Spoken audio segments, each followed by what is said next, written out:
And there's competition in Africa itself for who will control what part. And the British having the biggest amount of muscle is beginning to push the lesser powers around, especially the Scandinavians, who are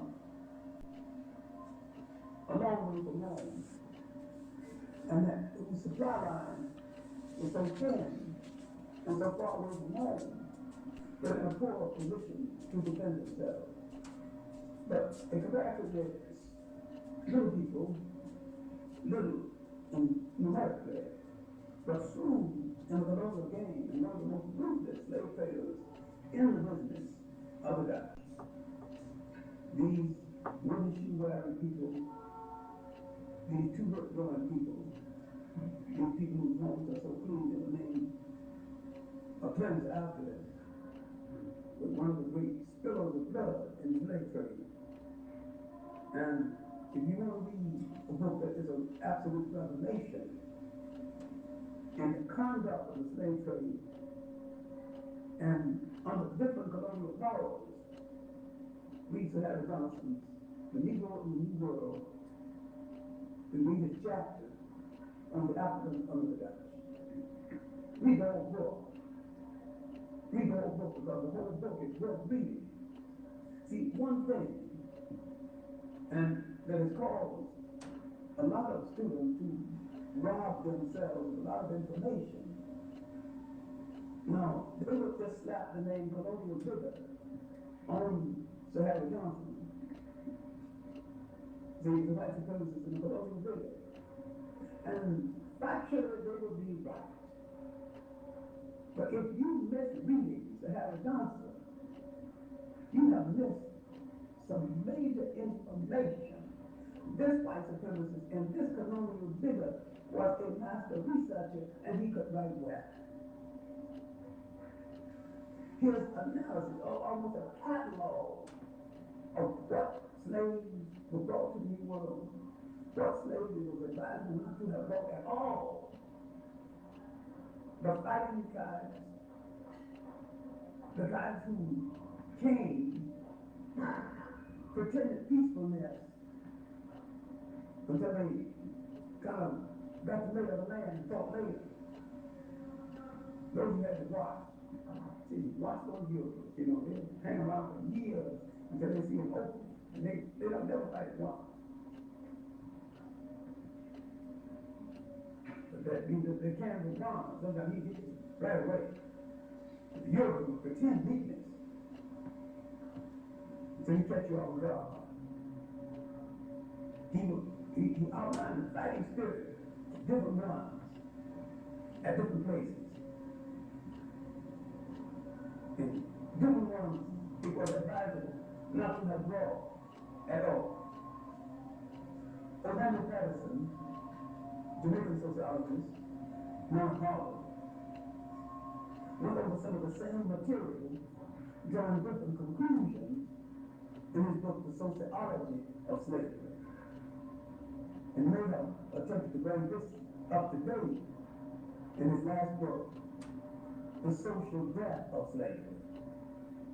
But Sir Harry Johnson, supposed to have been that Englishman who knew more about Africans than any man alive. Now, while that wasn't so, it's an exaggeration and overstatement of his talent.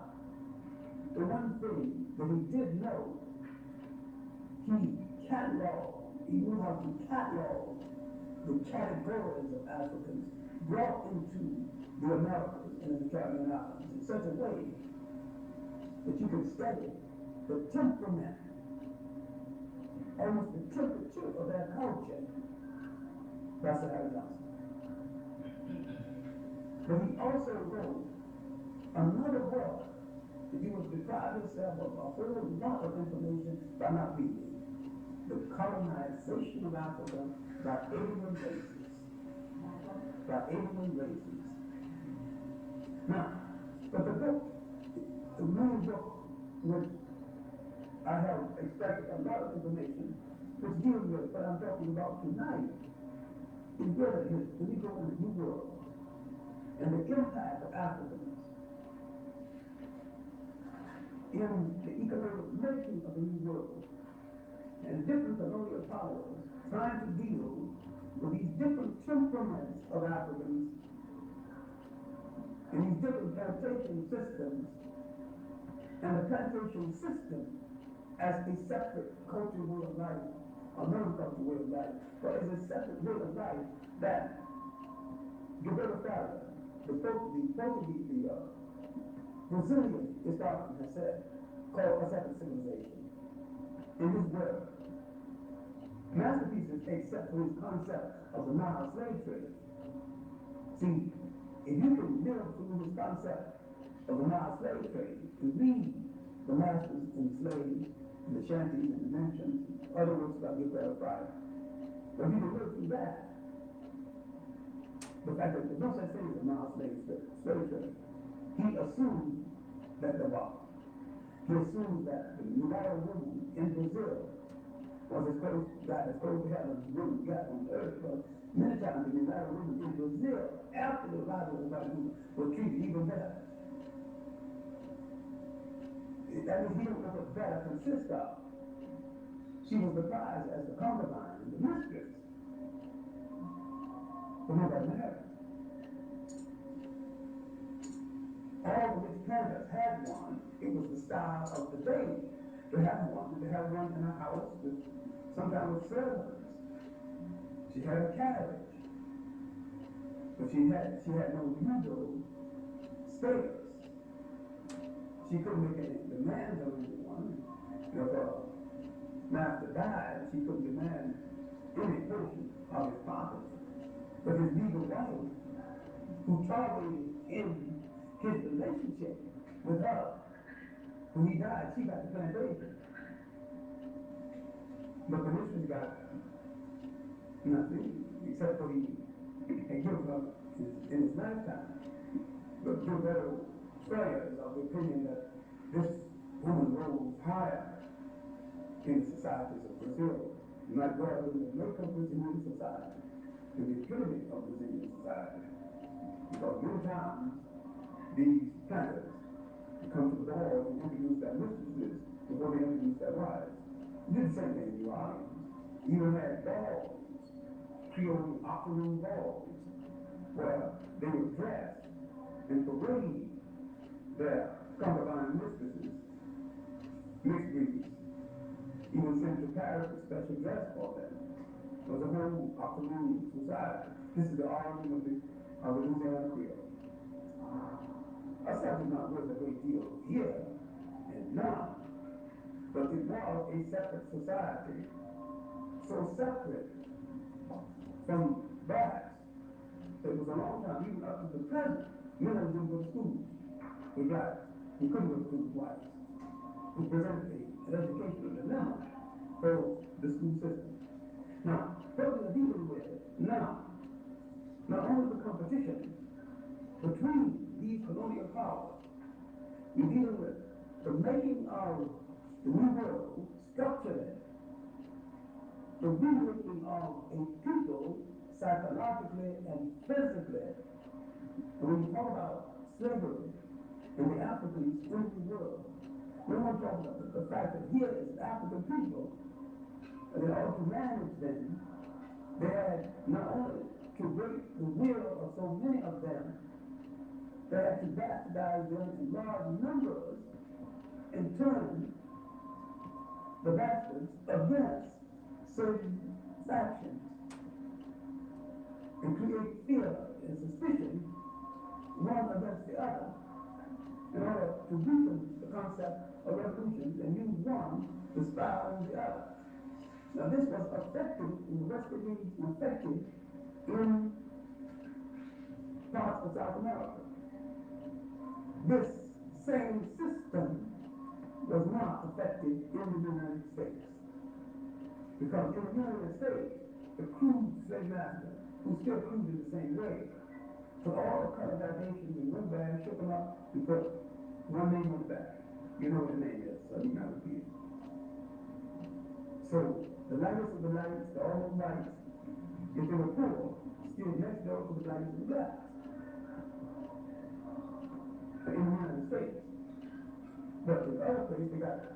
the same privileges. I'm not saying they get privileges in the United States, but they got different kinds of privileges. They got privileges in colleges, they got privileges in the fraternities and the sororities and the local societies. But such privileges that they got in Brazil, and such privileges they got in Jamaica, almost separate societies, separate neighborhoods, separate job categories, privileges they got in rural Haiti to this very day. They didn't get that kind of privilege in the United States. And yet the United States occupied Haiti. The United States played on that scenario left out of France to rule Haiti. The period of American colonialism in Haiti. Because that America occupied Haiti by 1915 to 1934. And that America moved the country for putting these variations of color once again, one against the other, far more ruthlessly than they've ever done here in the United States. But in the United States, America does not care too much about treating color like they have mentioned. But this is similar to ice cream one, there's another. So now we won, declared one. Now, we're talking about the making and the remaking of the people, but the main thing we're talking about is economic competition between European powers for space that will yield them the profit to rebuild and strengthen the economy of Europe and lay the foundation for the modern world. And that the plantation system could not have been built in Europe because Europe hadn't had the land. And if Europe had the labor could not have been used quite that way. Because the labor used in the fuel system of Europe was not as productive as the labor used in the plantation system of the New World. And the Europeans did try to enslave Europeans and did bring Europeans to the New World in large numbers and worked them without any appreciable success. But in the United States, they had more success with the variation of work because of the variation of climate. Now I'm coming to 1619 because we're dealing with the 1600s in the aftermath. Because 1619, when Africans arrived in the United States, brought to the United States, they found that the larger number of indentured servants were white, and some were Indian. And the whites were mostly Irish, some Central European, but mostly Irish. 4 Europeans, some Scandinavians, who did not have the price of paying their way to the U.S. and who got on boats, and who, for the price of passage, the captain had the option their labor off. And so the people who were purchasing their labor literally had to pay the passage. They had to work for that person for a little year to pay off the passage. These were indentured servants as against chattel slaves. And that when they arrived and the Africans began to commingle with them, and there was no objection to relationships one to the other, which tells us something which a whole lot of bigots in this country would like to forget. That the whole concept of prejudice and separation based on color had a hard time getting started in this country. Because it didn't make sense to people of the same class and the same predicament who had the same enemy and the same oppressor. So it didn't make sense for them to fight against each other or separate themselves from each other, having the same common oppressor and the same common enemy. Now, in the West Indies, a similar thing happened. Then in Barbados, that some descendants of the good Irish, called Johnny Redlegs, still in Barbados. And why they didn't make much out of themselves, I'll never know. But if you ever saw a group of white people that you would kind of sympathize with, well, nobody didn't put themselves about that boots down, because we stole that boots. Probably happy with boots. But the Johnny Redlegs is Barbados, that's most of them. I've never seen it all your life. You get that big a contribution. It was called and a few times that Barbados ladies married, not red day, you know, shake your head to a poor person, you know, that. Now you get it. Because these were poor blacks who didn't work that way up to nothing. And who descendants in Barbados to this day are still depressed and still poor. While in America, the poor whites did work that way out, did work that way out to up the country. Many of the Irish slave drivers, managers, petty something or another. Anyway, they did work that way out of the African land. But in the West Indies, a lot of it were English. A lot of it were English. Overused that privilege, drank too much, gambled too much. Now with excess to more women than they ever had in their life. Not in a position to resist. Some of them took of that temptation too much. Some of them could prove you might as well try to drink all the water in the sea. They didn't know that. And the passing of that group of petty craftsmen from England brought over to fix things on plantation based mechanics. The passing of that group brought into being some skilled slave laborers, blacksmiths, wagon masters, people who fix the machinery on the sugar plantation. This is the origin of the Caribbean freeman. Because the Black American freeman was coming to being about the same time and about the same way, but not exactly on the same piece. The slaves in New England were not used the year round. The winters were long, there wasn't enough for him to do the year round, so he became an industrial slave. Those who had working in industry, worked in carpentry, developed a training skill. The master generated them out. There was a good company, but they could make $4 a day. So the master would bring them out, he would take 3, and then he'd have one. So a slave sometimes could make enough money to buy his own freedom in a year. He saved his dollars. Then, and he could practice his freedom because of the pressure of the Quaker. Because the Quaker was operating against slavery anyway. And so that moral question made it a little easier to touch it. And sometimes the Quakers gave him the additional money that he would need to purchase his freedom. So now you got Caribbean freemen, Black American freemen. In South America, you got freemen, the relatives of the black woman who married the Portuguese, in the chapter agreed that once she married the Portuguese, she was free.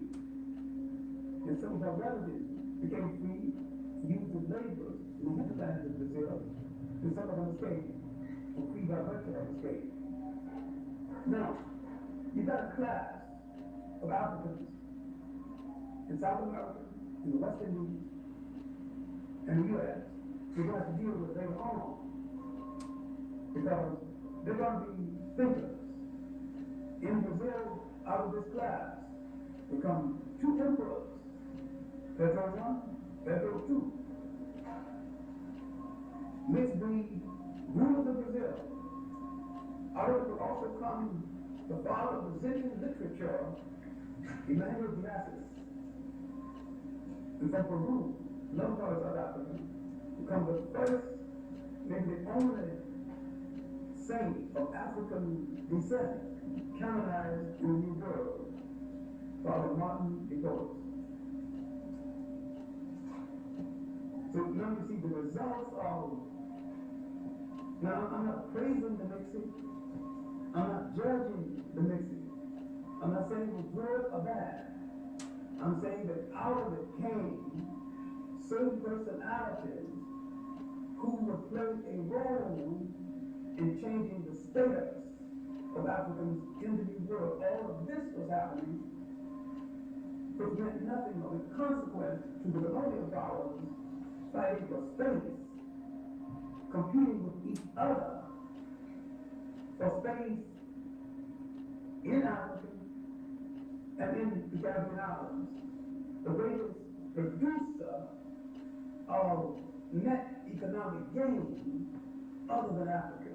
Africa's production of net economic gain would be the slave itself.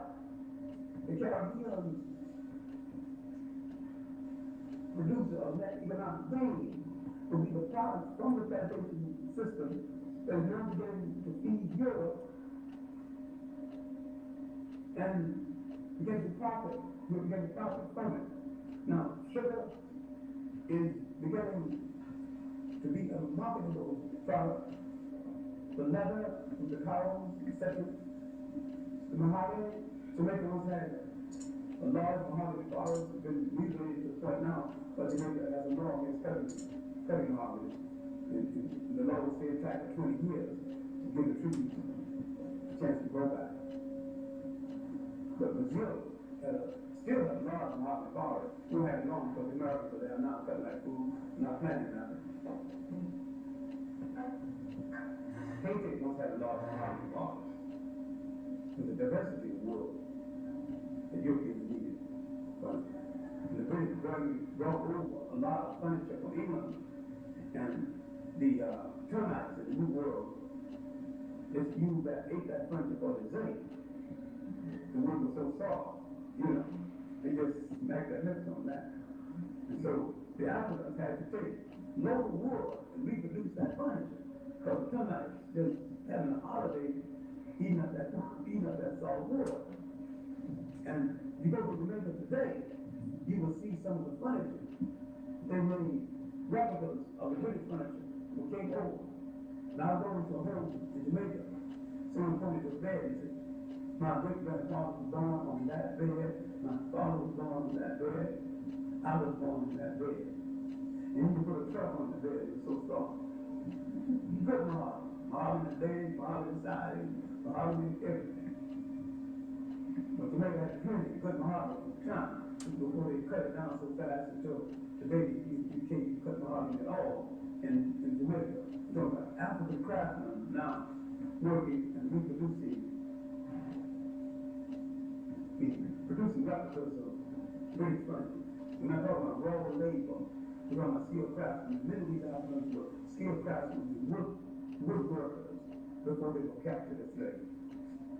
The fact that too many people overlook.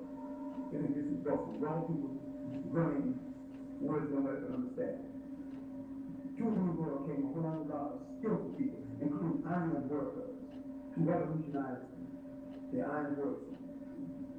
A lot of youth iron work in New Orleans, most of that wood work, fences, and the fine iron work and forces in New Orleans. A lot of it being taken down, some of it being preserved for museums. Now all this is happening outside of Africa. So within Africa itself, there is resistance and the continuation of slavery. Africa is still being drained of slaves. The Portuguese having fought in Zinga, and Zinga having fought and lost,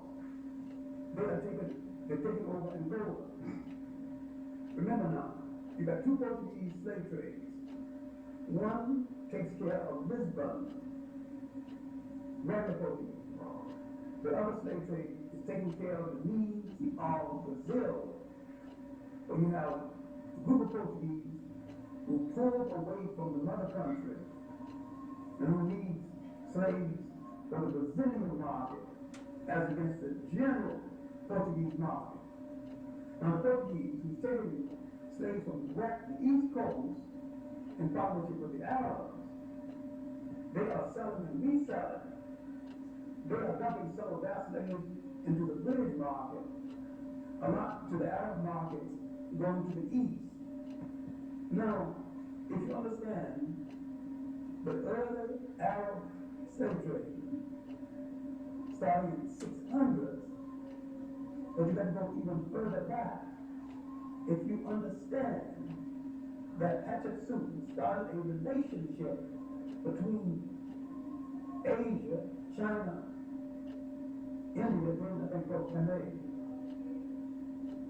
1500 BC, and this is all documented with information on the items that the Chinese took out of Africa and information on what the Africans bought from the Chinese. And there's a little book on the last phase of this trade called The Travels of the Algerian Sea, written by a Greek gazetteer. And this tells you what was going to sail all down the coast of East Africa and Red Sea ports of the Chinese all along this coast. Now when we go to a book like Anacalypsis and read about Africa waiting God-sent emperors on the throne of China, none of it making no sense. Now how they got there, I don't know. They got to be taken to China and India during that period. So now, but that's not what I'm really talking about. I'm trying to get to after 1600 and the competition between European and European that's going to lead to a change in the method of trading that's going to be really a preface to another form of slavery that we have to deal with. And that's going to be colonialism. Because chattel slavery itself is going to become top heavy. And the change is going to come not because anybody loves anybody. It's going to come because it's going to reach a saturation point. It's going to reach a point where everybody's going to have one who don't one, could afford one, and then the thing will start. The campaign to get rid of the traffic at sea. Then the British abolitionists moving forth, Granville Shaw, who get a quick reputation, starting to end the slave trade. The people think they're humanitarians, and they're not, because neither one of them fought against child labor in England. Neither one of them fought against the abuse of women in England. Neither one of them fought against the fact that women in England picked up off the street and then they brought to America to be auctioned off to the men in America who, because of the low supply of men and the shortage of women. And in the Western movement, most of the men, when there's an extreme shortage of women, they were brought the early trade moved to the West, when it was brought for that purpose, to be the rise of the mates of those men at the end of the trade yard, and at the end of the trade was the cattle driver trade. And literally auction off, just like you auction off products in the bit. Once the story of the United States is told, once the story of servitude is told, and once the story of what happened to the female in America, black party and otherwise, I think you're going to have a women's real movement It might make a whole lot of people undercover. Because my view has been rather sad. But be that as it may, what we're trying to get to is that competition between these slaveholders. And we look at slavery as a labor system is now making them reconsider the structure of the system. And the rebellions are costing so much that to a great extent it is not worth it. Brazil generally left out of the history of rebellions. Brazil, more than Haiti, gave the greatest example of African self-assertion and state building in the New World. And bringing into being the Colombos, the African immigrant communities in the New World. After and in and around the Republic of Panama, almost 100 years before the American Revolution. Bahia would not last as long, and its fight, though heroic, would not be as heroic. But that too came before the American Revolution. But at the trip end of South America, another series of revolts that went begins called Rich Negro revolts.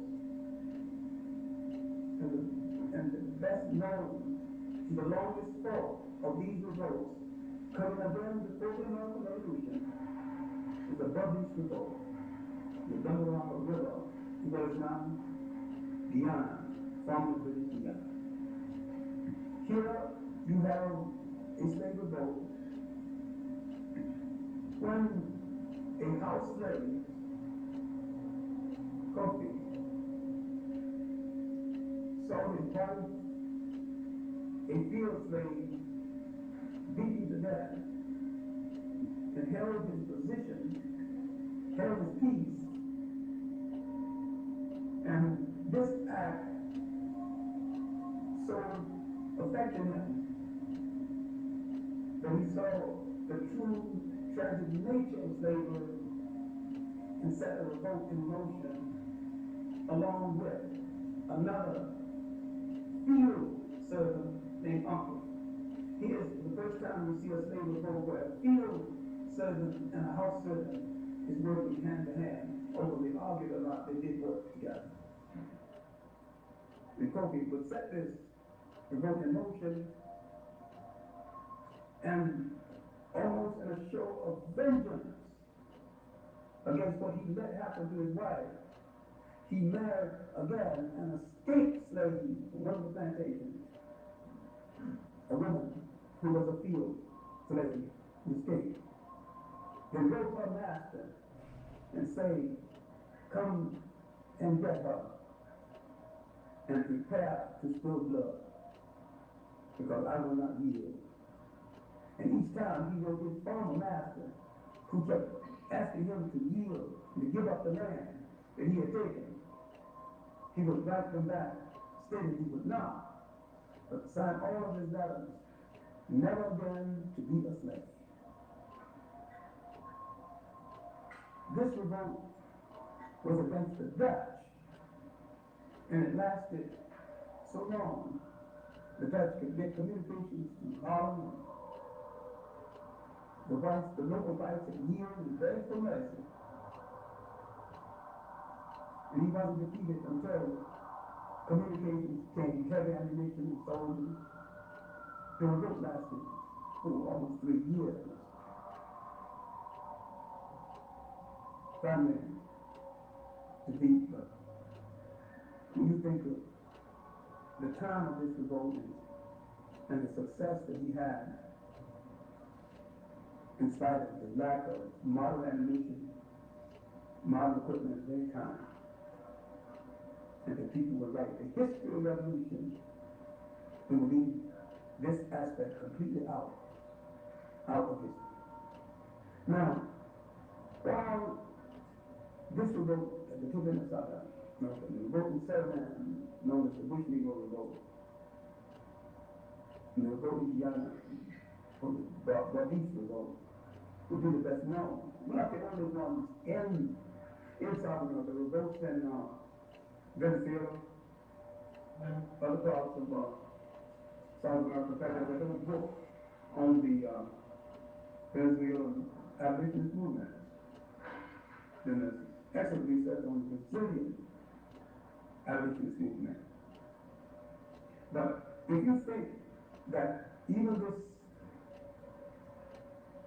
plastic, this cosmetic change, now I'm going to tell you now that what you call emancipation was a cosmetic change in the slave system before converting it into colonialism.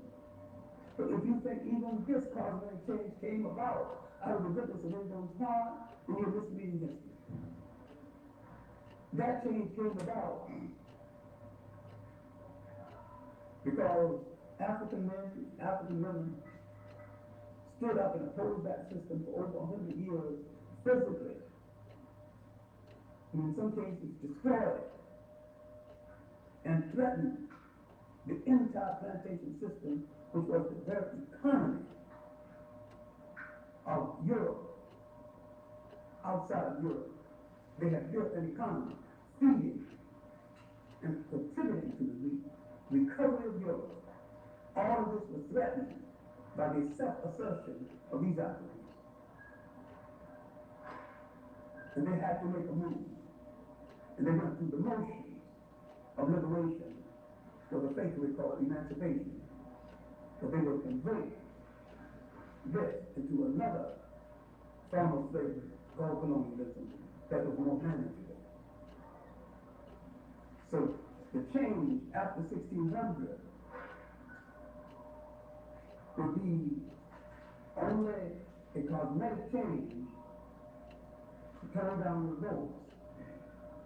It turned down revolts, but it did not stop revolts.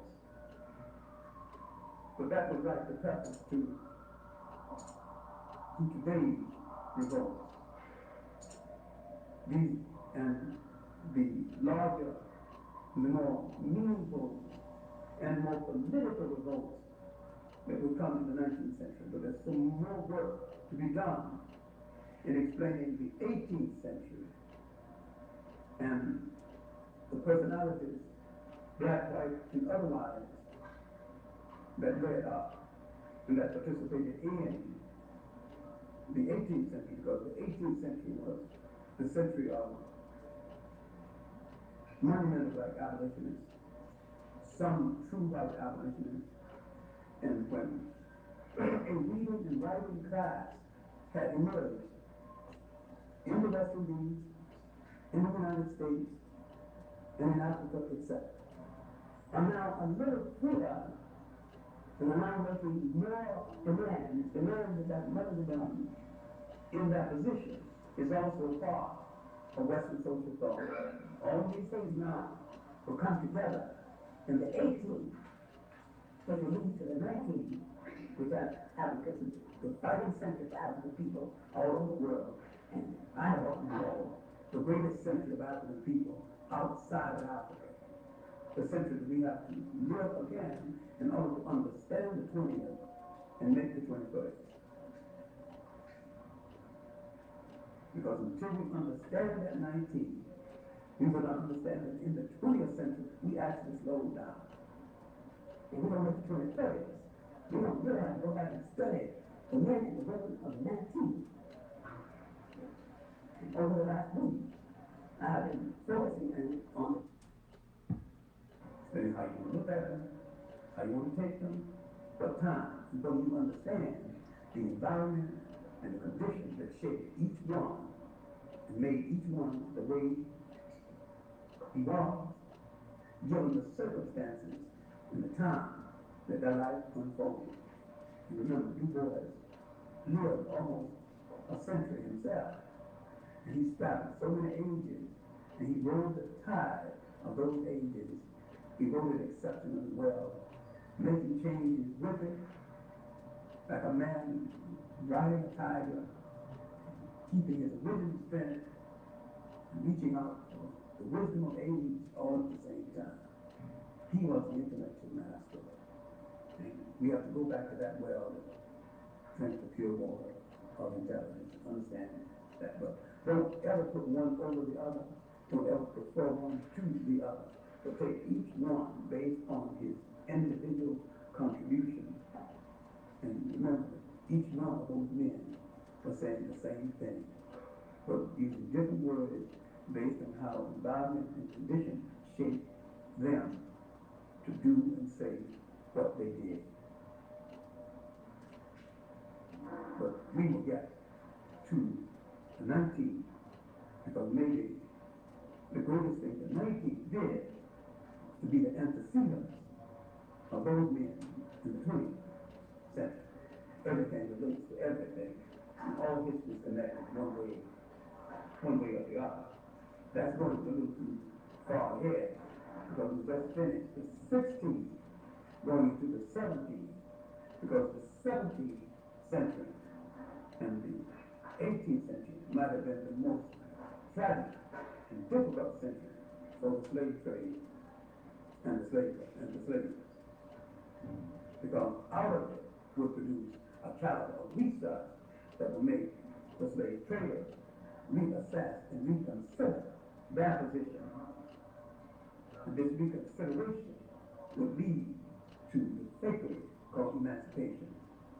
And this fakery, in turn, will lead to another managerial system which they call colonialism.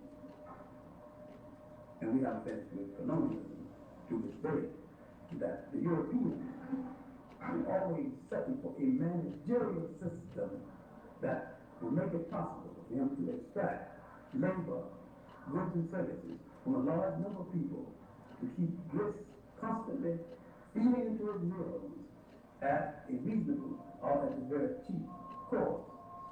When he has to pay reasonable prices for all of this, he will have to readjust his economic system altogether. And this he don't intend to do. So now, if I keep on talking, you will understand the struggles to yield South Africa. Maybe the people of Bolivia want to know why Western dominance of the tin mines. New Mexico might bring up the question of the oil again. And this is going to lead to an international question. Where South Africa goes? Because the best developed method of extracting and using the mineral wealth of Africa has been developed in South Africa. And most of these methods go into Western industry. And without them, Western industry would have to change its whole method. And if they ever have to pay top price for it, for them to get it from the cheap price that they're now getting it, they will have to make a drastic economic change.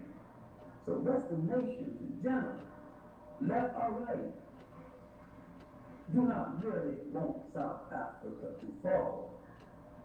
This might surprise you. This might also include socialist nations.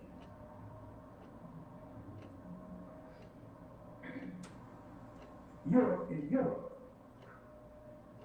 And do not think racism stops at the door of communism and socialism. Unless you've got illusion. Racism is racism. Europe is Europe. They are clear about it. If there's any confusion, it's your confusion. Any illusion, it's your illusion. They are clear about what they want. They want to dominate the world forever. You got confused about partnership and united, humanity. You got a dream of Christian brotherhood and Martin Luther King. You know Christian, as he said, it's so beautiful. You didn't think you believed it. But you got to believe it. Nobody, who else you propagated? Anybody other than King propagating it? Yes, Well, I mean, other in company.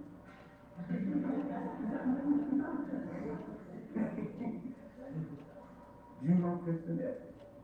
The Judeo-Christian ethic, they got us into the slave trade. Those are the ones that got us. All right, Pete. That's enough. We should have some discussion about it now. About what we're going to do. I'm going to down there.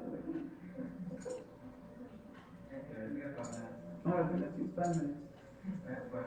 When black free men from the Caribbean entered the stage of becoming blacksmiths, etc., were they able at times to escape if they wanted to do that at all? Towards the United States? They not only did, but they came in some numbers, came to the United States and settled.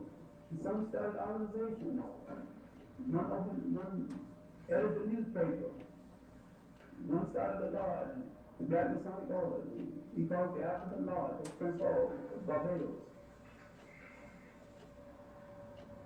We're going to finish for Pioneers of Protest. It's a very good portrait of Prince Hall. There's a new book on him by Charles Wesley, but it's hard to get. And some of my academic friends visit my house, and I don't know what kind of copies they got, but the book left with one of them. I told Charles Wesley's wife, they had Dr. Polo, that was a very good friend of mine. He's gotten the second copy. I didn't hear that one. So when they come, that one's under something. There is a good book on it. There's a few artists and Antibes, the art fellows. A lot of them came to the U.S. The Caribbean Islands had some of the Spanish flowering away from home and in the United States. One of the great unsung heroes of the Caribbean, and most Caribbeans don't even know about him, is Cuba Harrison. Brad finished high school. First year he taught at Columbia University, Henry George School. And Columbia University didn't want to admit that an under street speaker from Harlem was teaching, so they put him down as handyman and paid him as a handyman. But he was teaching in Columbia economics and all kinds of subjects. He was paid as a handyman. Those several books are one from Africa Awakens. We're being right now. Far ahead of his thinking, far ahead of some of the people right now. He died by 1927. Hubert Harrison. He is the man that really introduced Marcus Garvey to his first large audience. I thought I spoke of right when you started the approaches of the free men in the 19th century. You said Washington, the boards and Garvey. You talked about one of them. So you talked about the group. You spoke free men of Washington. This is called. No, see, Washington, I was with the Washington concept was to feed yourself, power yourself, encourage yourself, and sustain yourself. And Du Bois' concept was to protect yourself politically, and that an education is supposed to make you aspire to be anything from the street speaker to the president. And Garvey's concept was the reclamation of Africa, the unification of African people, and the redemption of Africa throughout the whole world. And all of them, there was nation management and preparation for nation management. They were all dreamers along different lines. They were all saying the same thing. Only Garvey put it in more graphic words at the end of the Lord Liverpool speeches. Up, you mighty race, you can accomplish what you will. He was a great man, very confident, and he understood something which so many people do not understand to this day. But to oppress a people, you must first destroy their self-confidence and historical memory. And they forget what they have been, they're confused about what they are, and they're not too clear about what they still have to be. And you don't have to go to the prison for them, really, because you got them in one, psychologically. More binding than any war, and possibility. Isn't that the concept of, isn't that the theory behind colonialism? That is the theory. Yeah. Behind the throne, it is the fear of colonialism. Make you think you're nothing but nothing. The first thing make you laugh at they laugh at your gods. The next achievement make you laugh at your gods. And you change gods, take their gods, their dress, their food taste, and what else do they need from you? You're a total trap. You got their gods, their image, sipping tea at 4, and your taste tea, your damn life don't even like tea. But because they sipping at 4, you sipping at 4. They don't need to go to the prisons after that. I've seen Africans in all that climate with tweed on. Can you imagine like going out in Africa with tweed and a tie? I'm going to school with a frock-tail coat and a wing collar, just because we used to that in England. Who was a prison after that? He got your money. John Dubé, a great South African, that was his relative who had the problem in Springfield. Now people try to forget that was the relative of the great John Dubé and good the ANC original. People don't study enough history. That was the grand nephew of John Dubé. They didn't bring his tenure. Huh? They didn't bring his tenure. No. And he didn't do much. He just said his hands. Was he lying? No.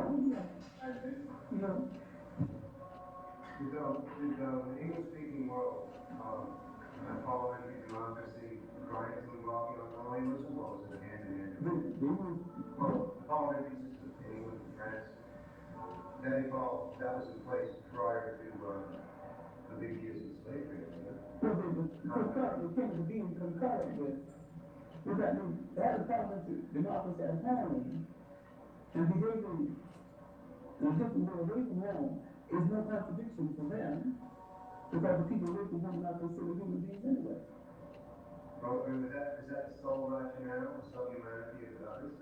Well, it's not the sole rationale, but it is the fact that they have not, in that mentality, elevated the people to the point of thinking that the people deserve equal consideration with them on a human level, or that the people are capable of handling the parliamentary system. It's the greed that justifies the labeling of subhuman, Yeah. tries to exploit, Yeah. rationalize by the label of subhuman, Yeah. and backed up by Christian theology.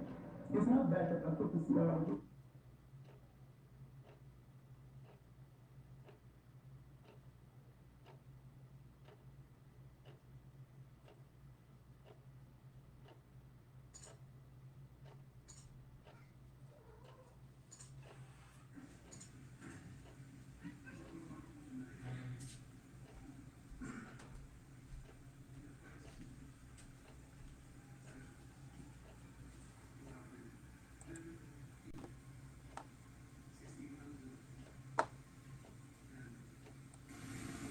That 21600.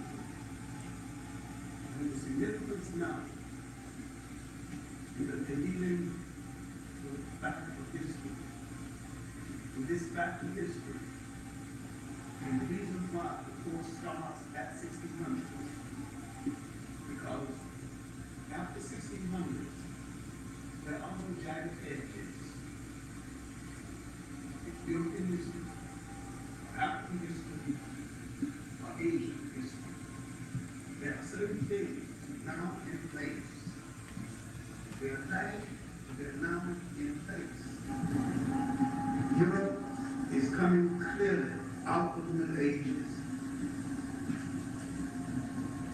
Europe is getting to its feet.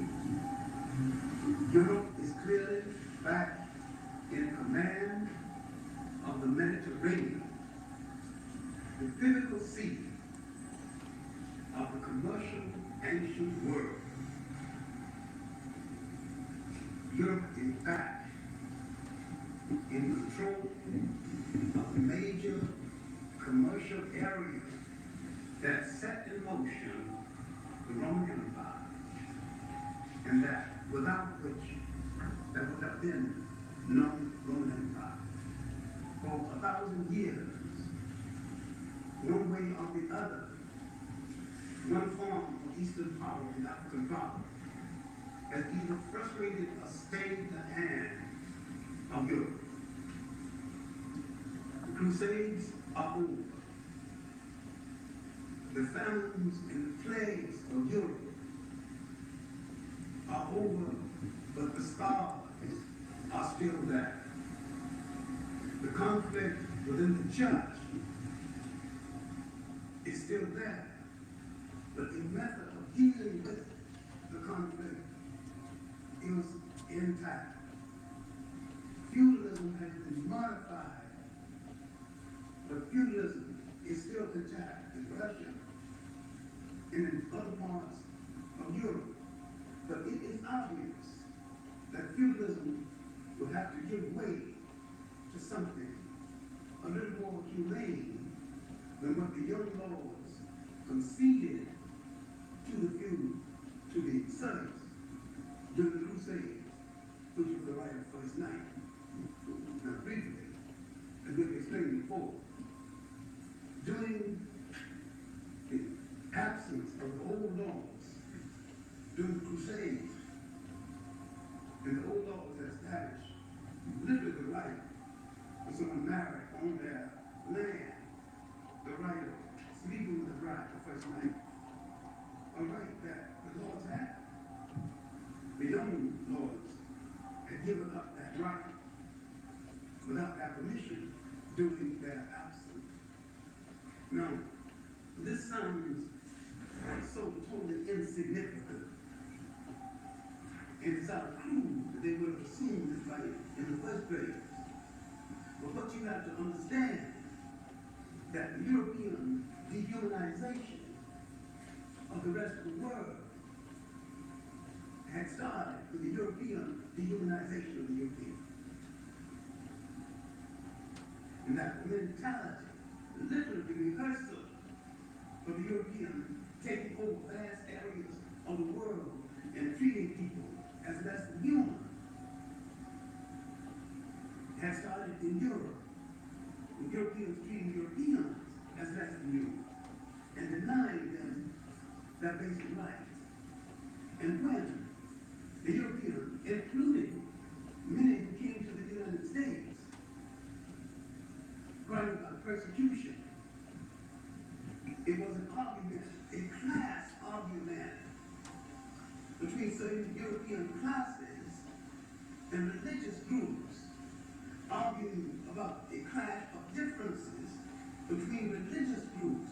William Penn and his group and the Quakers and all these people escaping England, coming to America, escape persecution, none of them had voiced a vested interest in child labor in England, in the real persecution in England. They were talking about the Church of England being against these various groups that had left the Church of England and established a religion in variation and sometimes contrary to that of the Church of England. When they said persecution, it was a difference of opinion between classes of people, sometimes the same class but of a different religion. And we keep forgetting that sometimes people are not talking about working class people at all. Because in this country, and this is still true, although a lot of people find it difficult to get through that negative heads, this country was fashioned originally for free white Protestant males, middle class and up, those who agree with the prevailing political status quo and who own property. That's what America was originally designed for, and that's who still is the privileged class in the United States. And when they said limited justice for all, that was the all. And we quite forget that the white woman got the vote day before yesterday.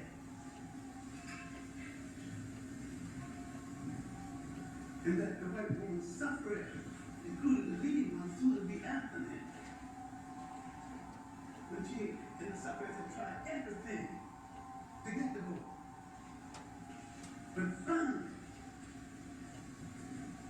got the vote.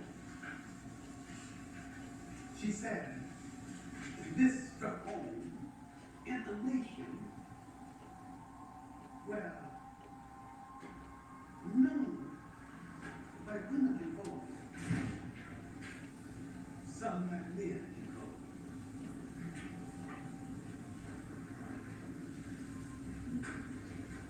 Then they considered giving the vote. A class struggle unfolds in Europe over and above the class struggle outlined by Karl Marx, and one unfolds in the United States over and above the one outlined by Karl Marx. So what is at issue now, and what was at issue in the 1600s, was not a fight for anybody's freedom at all, but the freedom of a given class to exercise its authority over the lower classes. This is why you are confused with Russia and the United States lead. The assumption is that one of the giants is on the side of the working class. I have no compunction in admitting that the worker of Cuba, China, and the Soviet Union is far better off than he was before the revolutionary change in that country, and would be worse off under capitalist U.S. That's no big admission.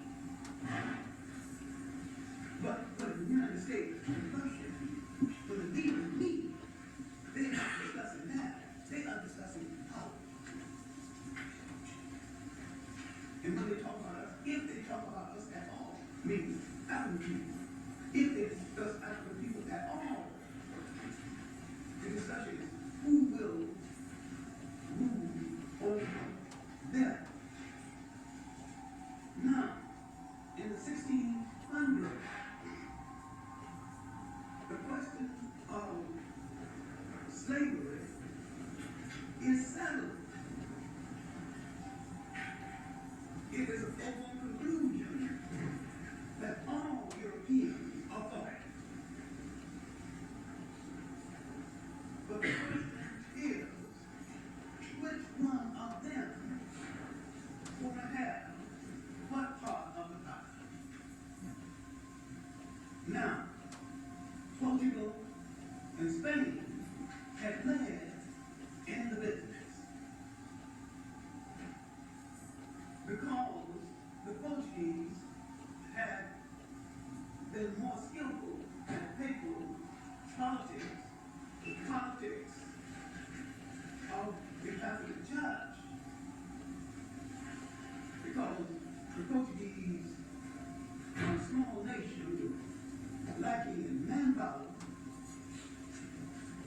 but not lacking in the skillful use of such manpower as described. The Portuguese had extended themselves beyond their capacity to govern. They had already established such enclaves in Asia, even on the shores of India. And the Portuguese, seeing the Spaniards getting a large number of land,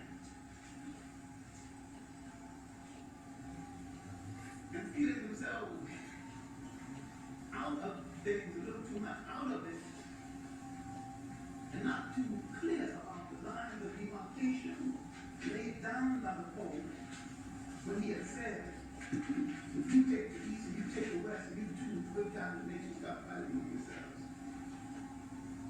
Not too clear about who took the east and who was going to take the west. Now you understand what I'm talking about. The Pope divided the world. So the Portuguese, you take one people, one half, and the Spanish, you take the other half. I know it's taxing the imagination, but this is what happened. And they didn't, they used ambiguous.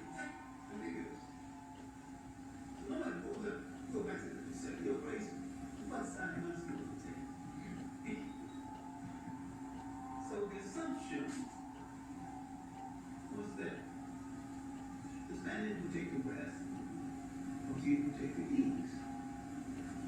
instead of asking the folks to clarify the whole thing, they get arguing among themselves. So then the Portuguese started feeling shortchanged. That was the Treaty of Tordesillas.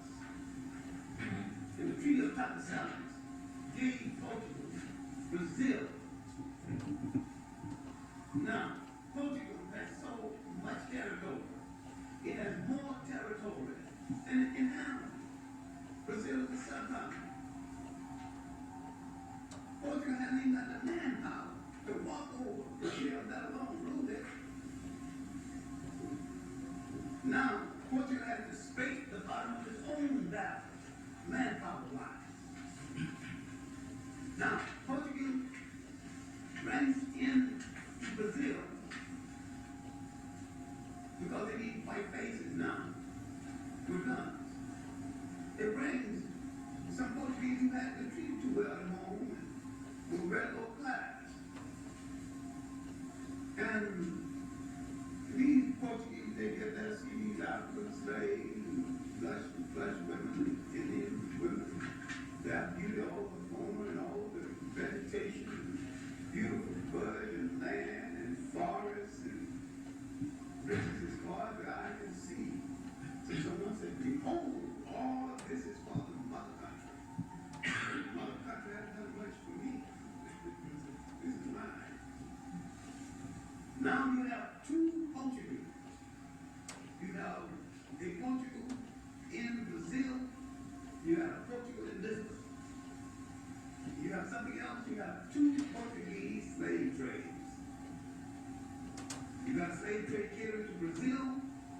You got a slave trade catering to Lisbon. Literally, you got two Portuguese colonialisms. Now, because, as I've emphasized before, for the first 150 years, very few white women were brought into the world. The Portuguese did not say he wasn't selling. So he asked permission of the Catholic Church to marry the African woman, and not just to shack up or have concubinage. All of them was not married. Legal marriage took place. The African woman insisted not only on legal status, but once married to the Portuguese man, she would be automatically free.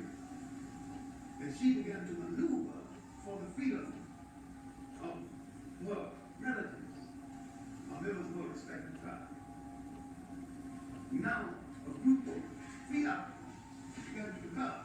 And so they moved into the hinterland to convince large numbers of Portuguese that there was no way of containing these Africans, so therefore some of them had to be free. So now you have an early, basically free population, then a large number of Africans landing in Brazil, bypassed the auction block, went straight to the forest and hills, and whatever. Slaves. Now you see the origin of Columbus. The free African communities in Brazil, the Africans who insisted on not becoming slaves. Later, these Africans with escaped slaves, routes would last 110 years. And it would be democratic. In fact, this is the key to its downfall. It was democratic by people that did not know that they were spies.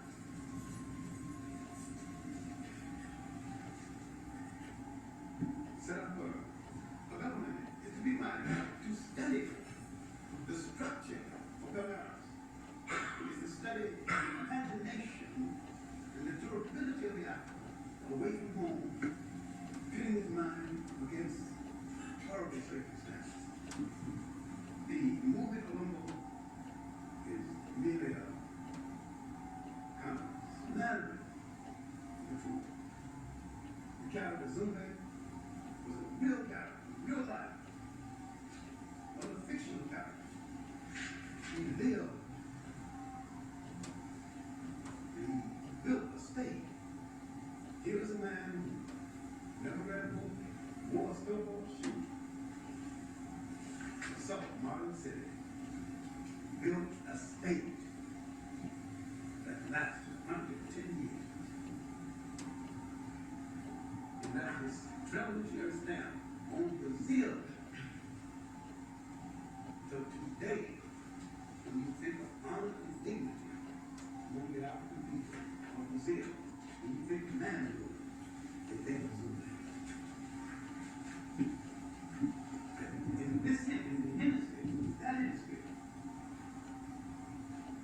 maybe greater than the Haitian achievement is the achievement of the independent republic of Panama before the American Revolution.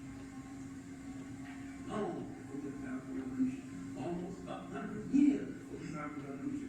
America, the First Republic? No. America, the First Republic. In the 1600s, these are the things that unfolded, the drama, after 1600s. All right. Not all of them was good. 1600s, the Caribbean islands, another drama unfolded. The greatest economic exploitation is in Haiti and in Jamaica. Principally because these countries are the area where you have the most developed plantation systems in the whole New World. And they have returned. And 1/3 of the economy, it goes 1/3 of the goods, service, and the financial return that goes to Europe is coming out of Haiti and Jamaica. Now, because these are the most exploited colonies, and among the Spanish colonies, Cuba is about 1/3. And you can understand when the absentee landlords demanding more and more profit, while the slaves here are more exploited. Now, the period of Haiti is over. It's now called Haiti. It was originally called Hispaniola. The Hispaniola period is over. Father Nicolas Casas has been to die now. Father Nicolas Casas came over on the third ship of Christopher Columbus. The Christopher Columbus discovered through diseases and exploitation and looting.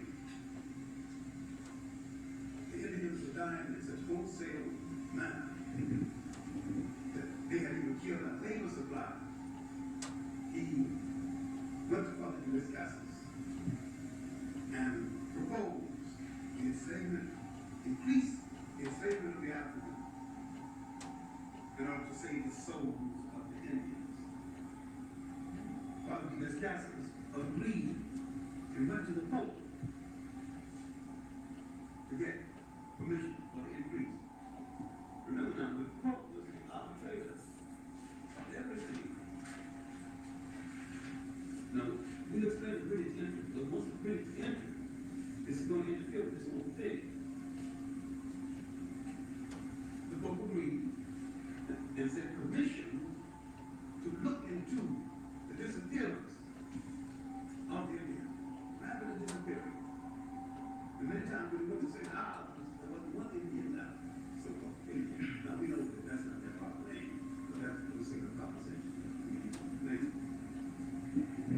Now, my main point in focusing here is that if there were anything in doubt after 1600, the doubt was over. Africa was in the tragic trap of slavery. It wasn't going to get out for the next 300 years. Europe was coming out of the Middle Ages, and it was going to come out using slavery as the economic means of coming out. They were going to use Christianity. That was going to be a focus rationale.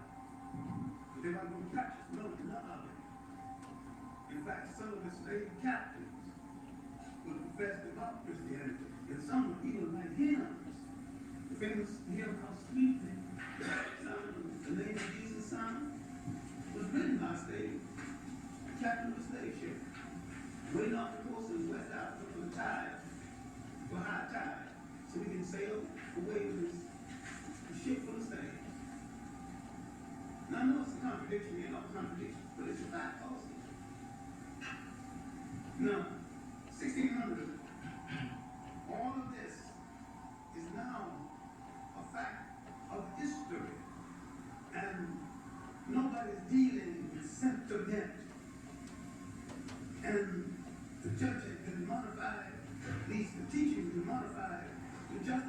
this criminal act. See, you're gonna have to study again the life of Henry David. And what this man was about. He laid the foundation for the Church of England. And the Church of England pulling away from Catholicism, freed England's hand, freed England from going to the Pope and asking for permission. And now, once England's hand is free, England will ask, show me the laws in Adam's will that says I'm not entitled to my share of the black gold of Adam. In France, Francis of France would ask, who gave the Pope the right to put away people in the kingdom that didn't belong to him in the first place? Why France, a Catholic nation, is at odds with the Catholic state, okay? For some reason, which I'm not clear on, but it was not until the period of talking with Russia that France had a rationale to go into the state faith. And we need to study his own political rascal. Okay. And the role of the church in furnishing a rationale for the trade. Now, France is in the business. England is in the business. The Scandinavians are in the business. We've forgotten them. The Swedes are in the business. The Portuguese have built the most awesome and the largest of the slave fortress, Marina. The French have built Gory, first built by the Portuguese. They're building permanent fortifications along the coast to hold the slaves until the ships come by. They call these places factories. The luxurious quarters on top of these factories, where these slave buyers and captains live in luxury. Even a separate corridor where the women, they want to violate that night, parade in the courtyard, and they pick out the one they want for the night. And she comes to the separate corridor, and out of the trap door. I've even gone to see all the trap doors, you know. And when she's pregnant, sometimes instead of sitting on the next load, she's kept there, and that was, you know, a village in and around the boat. In and around the area. And some of these offsprings ended up engaging in the business themselves of being clerks and collaborators in their local business. Now, in Ghana, there's a slight exception. These families grew up and nearly all became loyal Ghanaians, led allegiance to Ghana. Their descendants. And when the German missionaries came, the Randolphs, and the Lutheran missionaries came first to Ghana, 5 ago. And the Lutheran missionaries nearly always married into these bastardized African families. And yet, all of them, not a single one, ever turned against the African side of their family in favor of the European side of the family. Syria was a much different situation, where you have a distinct class, Creole class, that holds itself aloof and separate from the African. To this day, but gone, they mixed. And many of them became some of the best servants. Patriarchs Ghana ever had. In fact, the father of present-day Ghana, present-day politics in the 20th century, was one of them, Case the Hateful. And all of the men of that group almost took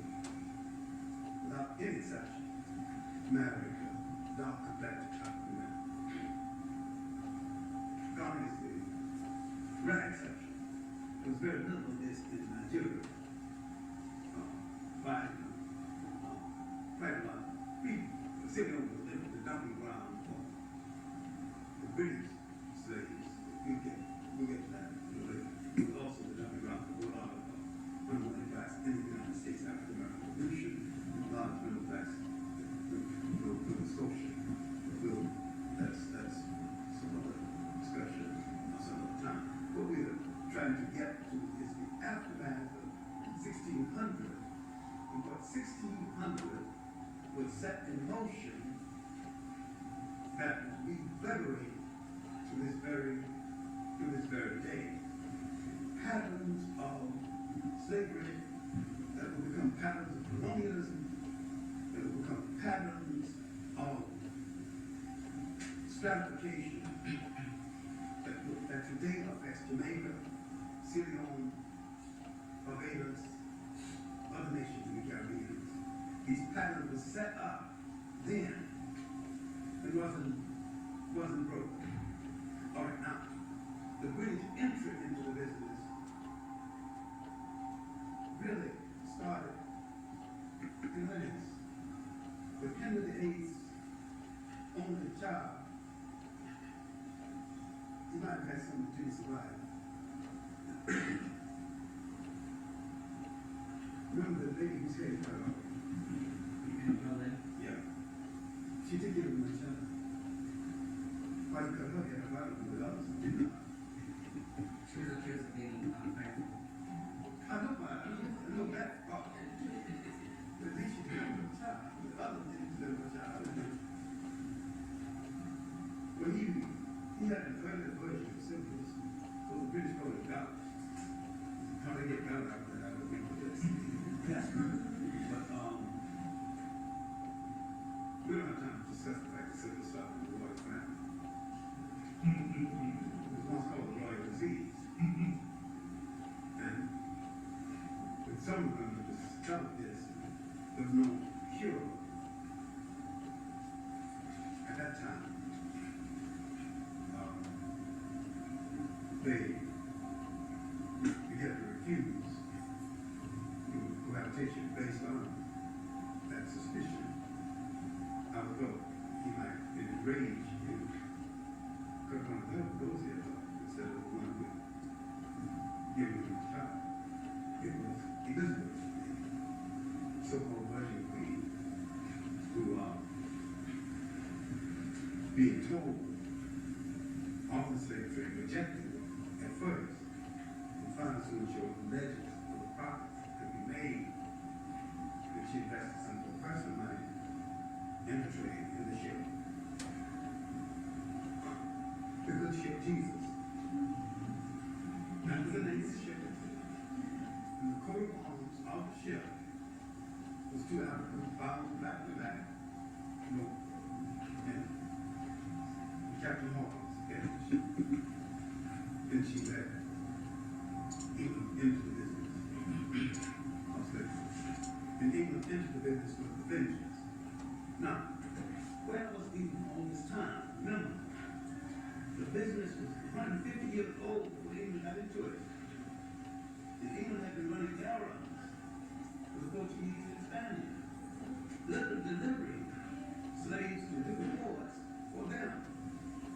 In the meantime, England had been studying the ships, studying the routes, doing what she wanted to do, and extracting the information she needed. But when England discovered something, drove the Portuguese out of West Africa, Portuguese now on the go in the Congo, subsequently Angola, and subsequently to East Africa, concurrently being the last phase in the Congo. Now you have competition between various powers. The Scandinavians along the coast become little men, except the Dutch became little men too, gun salesmen and the like. But if you look at the map of Europe, you can understand why in the business. Although the Swedes have built Christenberg and others have built Portland, but when they have to go home for supplies, they got to go there to the top of Europe. When the Spaniards and Portuguese go home, they go right up this side of West Africa and they're home.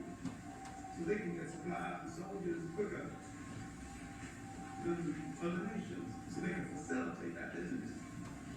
Because they're in a direct line because the business is a hurry. And at first, we're talking about two businesses now. We're talking about the development of the slave trade along the coast of West Africa. We're talking about the opening up of the new world by the Spanish conquistadors from an exploration. And we're ready to explain the fact that there were large numbers of Africans with the Spanish conquistadors. And these were not raw laboring Africans. And most of them did not come from Africa. Now we have to explain why so many skillful Africans were with the Spanish conquistadors. Where did they come from? They didn't come from Africa. Now, when we formed the Cortez, well, he had to be skillful. Let me introduce, we formed it in the hemisphere. Well, where was he planting wheat before he got here? Was planting it in Africa. Not that wheat was unknown to Africa, but he wasn't the wheat farmer in Africa. And yet he was wheat farming someplace, and he had some, because he was skillful. The first Africans enslaved, not so much enslaved, but recruited for labor with the Spanish conquistadors came from the Mediterranean Africans who had gone there with the Africans and the Arab conquerors of Spain and Italy. So now the European turning on these Africans first, once the Europeans got power, the first African he saw was the African on his side, not the African in Africa, but the Africans who been there all along. The Moors. So there was an African army with Pizarro and Peru. I mean, this man was an expert ammunition repair. He wasn't working in Africa. There was Londonino, who Christopher Columbus's lead ship, Papa. He wasn't piloting in African ships. He had experience, otherwise he wouldn't have had that job. Papa was lead ship. I checked Spanish records, and he was a Christian African who had stayed on in Spain after the Africans lost their power. His family stayed on because they didn't have to be told when blood Catholicism and died because they had given up Islam and already converted to Catholicism long before the Inquisition, long before they were threatened with death. They didn't have to be threatened with death. But they were Christians already. By the time we discovered many Muslims were converted Christians and stayed on in Spain after the Africans and Arabs lost Spain. So if you keep on your explaining hotels, most people say they can't explain hotels because they can't explain the African general, head of the European army. They can't listen to this planet, no fantasy. No African generals head of European armies because the Africans had thousands been 800 years. European economy was depressed, the military was depressed. Those African generals defeated El Cid. You can have a hard time imagining, like how you imagine Africa defeated El Cid, then look at African slavery. And all then you imagine Africa, the empire inside of Africa, that lasted 200 years after the slave trade had started. But it happened. It's a fact. It happened. The documents are there. You have to look at the totality of things. But once you look at the totality of things, you get into contradictions. And the idea is that if you got an African independent state with armies and ambassadors and communication inside Africa, and a few hundred miles away when the slave trade started, why didn't he help? He go and help the other. One go and help the other. The one go down the slave trade into the sea. It's an interesting you have to know something about what kind of communication existed between that one and the other one. Then you enter a modern African, medieval African tragedy that parallel modern African tragedy. Sometimes today's communication between African states were nation, but that's a fact. Now, as you get further into the 1600s, the drama is getting worse because as you move into the 1600s, the slave trade is getting worse. The 17th is going to be the worst single century of the business.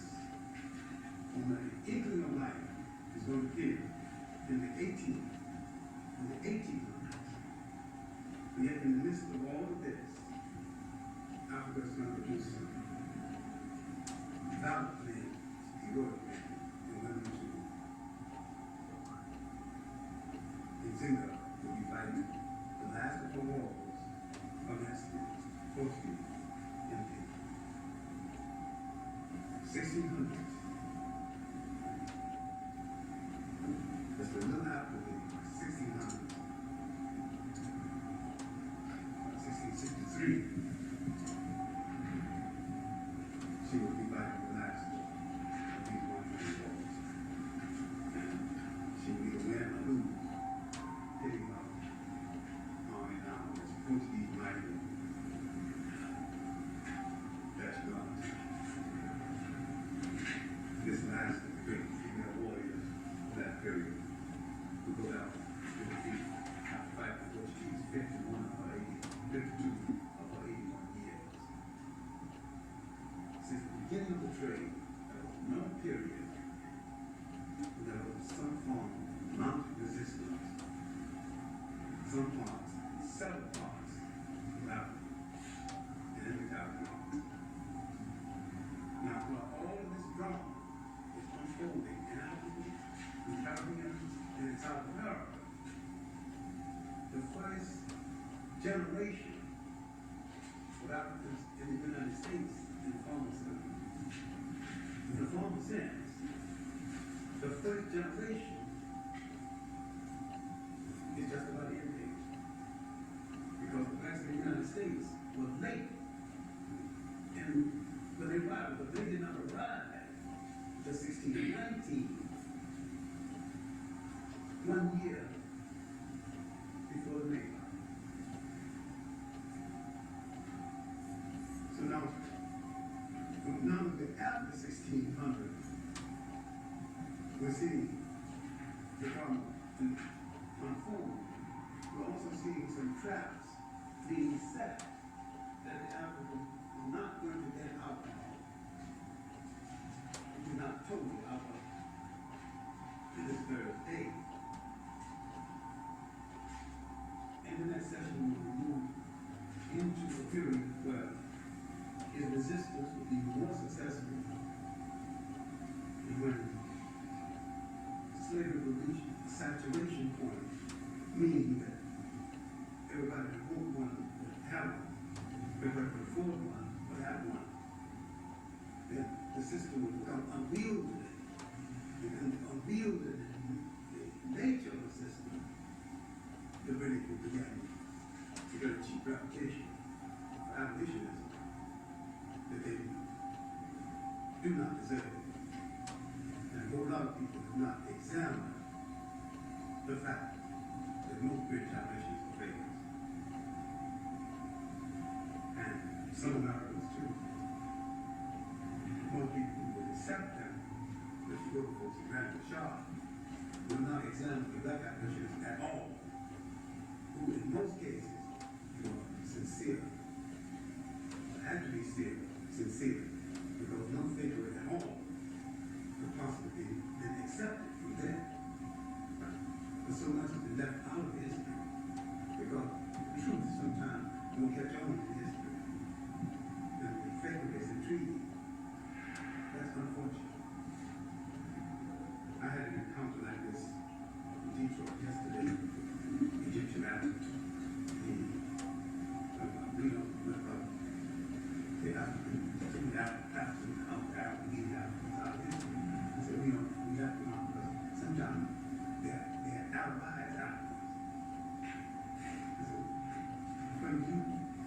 one of the influence of Africa to take a whole lot of culture and techniques from Africa to become Africanized, and you still call your achievement Africa.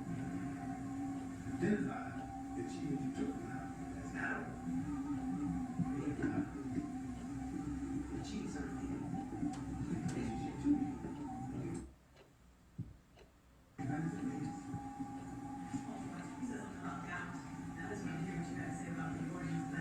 I don't know the origin of that. Anytime an English gentleman have a disease that the British don't want to discuss as a social disease, it just classified as gout. They only, well, gentlemen don't have social diseases. Okay, go ahead.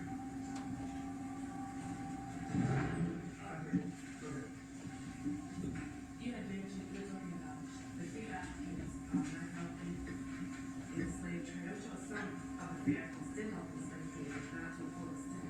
No, I mean, yes, they did. But I was talking again about the Africans who had armies and organization.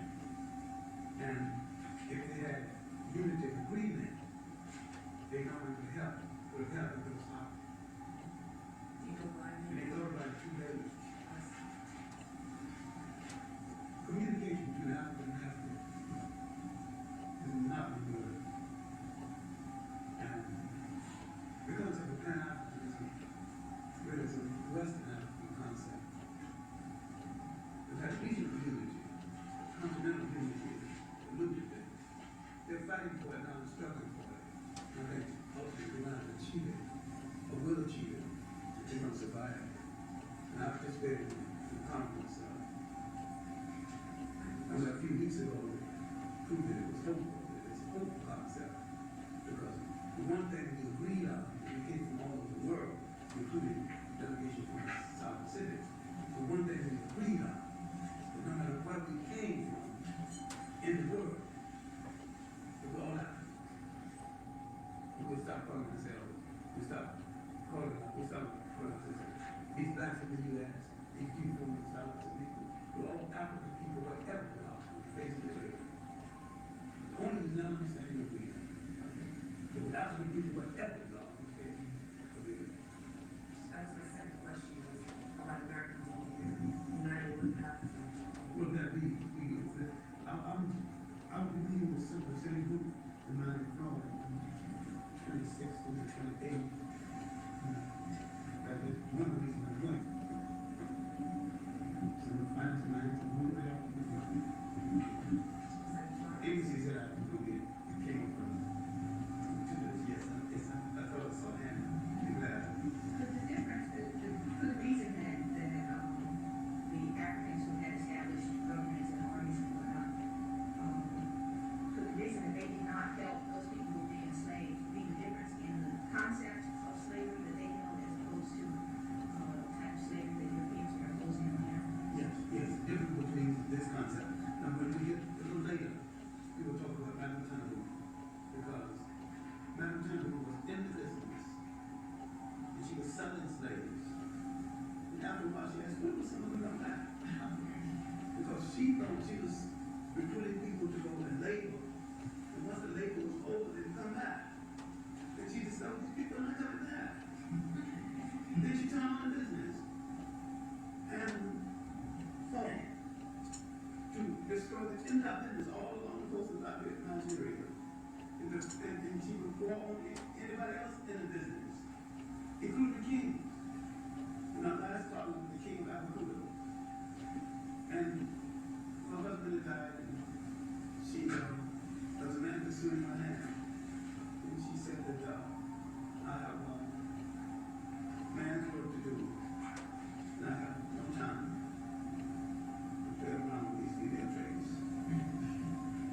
When I finished man's work, I would consider a woman. How she grew, after she forces came off the throne, then she turned to the man pursuing my hand, considered it, married him, settled down in a place in Nigeria called Jos. I'm saying this is a question mainly because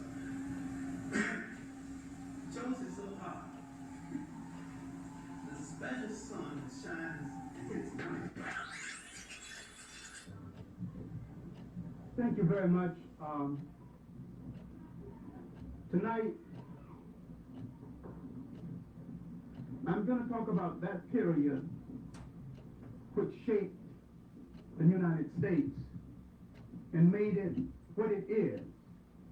One of the reasons you don't understand nations, you don't understand the intention in the foundation of the nation and who the nation was made for and how it was shaped. I'm going to deal with the period 1776, the American Revolution and aftermath. I'm going to end on the eve of the Civil War. This is the period when the intention of the nation was shaped to be what it is today. You have a lot of assumptions about this nation because you have not understood how it was shaped and who shaped it and what they shaped it for. All right, let's look at the American Revolution and see what the American Revolution was about. It was not about the liberation of anybody. It was a family dispute between a younger branch of English-speaking people and an older branch of English-speaking people.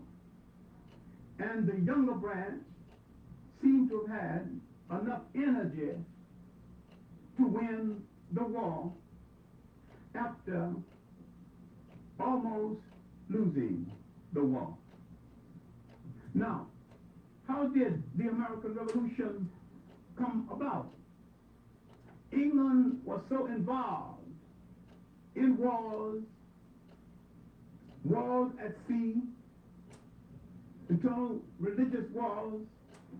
England had just become a Protestant country that had not settled down.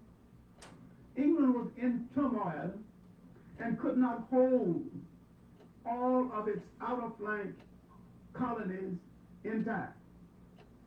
Now, while there had already been a revolt in its black colonies, Jamaica, and in the outer colonies of the Caribbean, they did not have the military support to bring off a complete revolt that would free them from British domination. And besides, not being white, they did not have access to ammunition from Europe, other European nations, and did not have sympathy from other European nations, themselves slaveholders. Remember now, during the American Revolution, Lafayette came from France. Laflante, the French architect, came later to design the city of Washington, left in a hut, and a brilliant black mathematician who was looking over his shoulders, Benjamin Banneker, remembered the plans, put them together, and really Benjamin Banneker, not Laflante, is responsible for the design of Washington, D.C., one of the few American cities originally designed for some kind of traffic. If you look at Washington, the center of Washington, you can see the streets can take traffic. The smaller streets in these outer areas, it wasn't in the original plan. So now in the shaping of the United States, let's look, the British colony is going to become the United States. You had a series of colonies, 13 different colonies with 13 different flags, all approving of slavery. Now in the lower South, where the worst of the scum of England was dumped, out of prisoners, out of work houses, ladies of the evening and the night too. Slavery was forbidden for a while. These were debtors and prisoners and the like. What you cannot understand is that Europe dumped its human garbage can into the so-called New World. The worst of that garbage can came to the United States. We inherited the worst of Europe. Not that there were flowers other places. Now, in the New England states, some of the English came to escape persecution. Some of them were people of means. Mostly in the southern states, people trying to better their condition. Large number of them were indentures. All right, I'm getting to the point, and the point is, where did we fit into all of this? What had happened to the Africans in the United States between 1619 and 1776? Let's focus on 1776. Because during that period, on the eve of the revolution, there had been contact between the Caribbean freeman and the black freeman of New England. And if you look at the biography, Russwell, Jamaica, Prince Hall, Barbados, Robert Campbell, Jamaica again, Peter Ogden, Antigua. If you look at the biography of all of these Caribbean people, not one called themselves a West Indian. Everyone thought of himself as an African person away from Africa and saw the plight of one African person identical with that of other African people. All right, now the revolution comes. The alleged hero, I'm using the word advisedly, the alleged first man to give his life in the American Revolution was Christopher Adams. All right, I would not take a black hero out of history unless I got 10 to replace him. I'm going to put him in proper perspective. Christopher Adams, drinking with his Irish cut buddies, hanging out, everybody boasting about what they're going to do to the British. And he just stumbled out of the bar ahead of the rest of them. He caught a bullet. It got into his world's great accidental hero. All right. Because white people say so many bad things about us, it's not true. When they say something good that's not true, you might as well let it ride. Okay. Christmas Adams, of course, was one of the early casualties to the preface to the American Revolution. But as a matter of historical fact, the revolution hadn't started when he was killed. So to say that he's the first to die in the American Revolution is stretching a point. He did die. All right, let's give him all honor due him. But he didn't die in the American Revolution because there was no revolution at the time. Okay. There were other black heroes in the American Revolution, and I wouldn't take him out unless I was going to put them in. There were genuine heroes in the American Revolution. So at first, Washington didn't accept black Americans in the American Revolution. But there were several families, the Brazil-Lou family, the descendants still alive, some in Chicago and some around Boston. I've actually talked to someone on the telephone and greeted those in Chicago. Because they were light complected, Washington couldn't tell where they belonged. So they fought right straight through the American Revolution. But now, the second brutal winter, Washington turned to a black friend, James Fortan. James Fortan was a tent maker and might be the first black middle class or person of considerable wealth. And he told Fortan of the difficulty of the last winter, and he looked at some of the heavy wax matter tent cloth. He said, the tent cloth you are using is much better than the cloth in our breeches. Now, Jim, suppose you make some breeches out of that cloth, and the breeches made by James Fortan helped to save Washington's army during the second and the third, the last winters of the American Revolution. Peter Salem saved his life at one point near the end of the Revolution. There was an attempt to poison Washington, and Francis Tappan, Samuel Francis, who owned the tavern still exists, down around the Wall Street area, was of Caribbean descent, a Caribbean free man, and his daughter Phoebe noticed the attempt to poison Washington. Well, that's where Washington went to eat. And she told Washington's intelligence, and that saved Washington's life. Okay, Washington took a liking to Francis. Francis, after Washington became president, and he became steward to Washington, and Francis, being a good cook and restaurant man, began to invite people to the White House to have special food on Washington's birthday. This is the origin of Washington's birthday, by this Caribbean restaurant man. Now, because he was light complected, the assumption is that he was white. There is no proof that he was white. His daughter Phoebe seemed to have taken more from her mother's side. There wasn't much question that she belonged to us. But she saved Washington's life, and when some major tried to play up to her romantically to cover up the secret of the attempt to poison Washington, she went by that angle. All right. Now, the second year of the war, Washington began to accept blacks in the army. And they began to distinguish themselves in a number of the battles in the American Revolution. A woman, Deborah Gannett, disguised as a man and fought in the American Revolution, a black woman, 9 months. And when they discovered her and discharged her with a pension, all this is recorded, they gave her a certificate of virtue. I'm saying that that was the worst thing they could have done for her, because her virtue wasn't even being questioned. And she didn't need the certificate.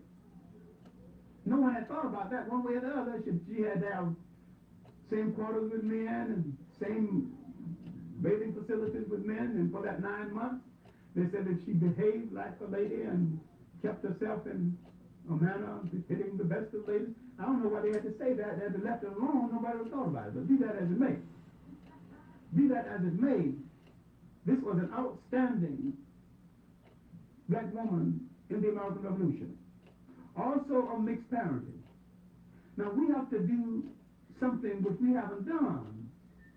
We haven't made an assessment of Africans of mixed parentage who were great patriarchs for our cause and who went on the other side with their light complexion and brought back secrets that damn near saved us in many occasions.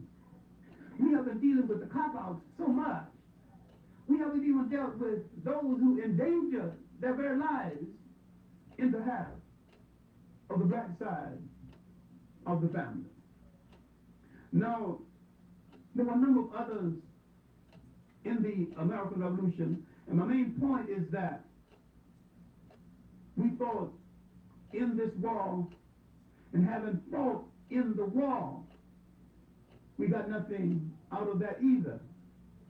When Washington proposed to some of these families that they send someone to fight in the war, when some of these aristocratic families did not want to send one of their sons, they sent a slave instead. And they sent the slave with the promise that after the war, the slave would be free. Now, while we know so much about this, there is an almost classical book with a title that offends me a little bit, called The Negro in Colonial New England by Lorenzo Turner. Now, and yet it's the best documentation on the subject.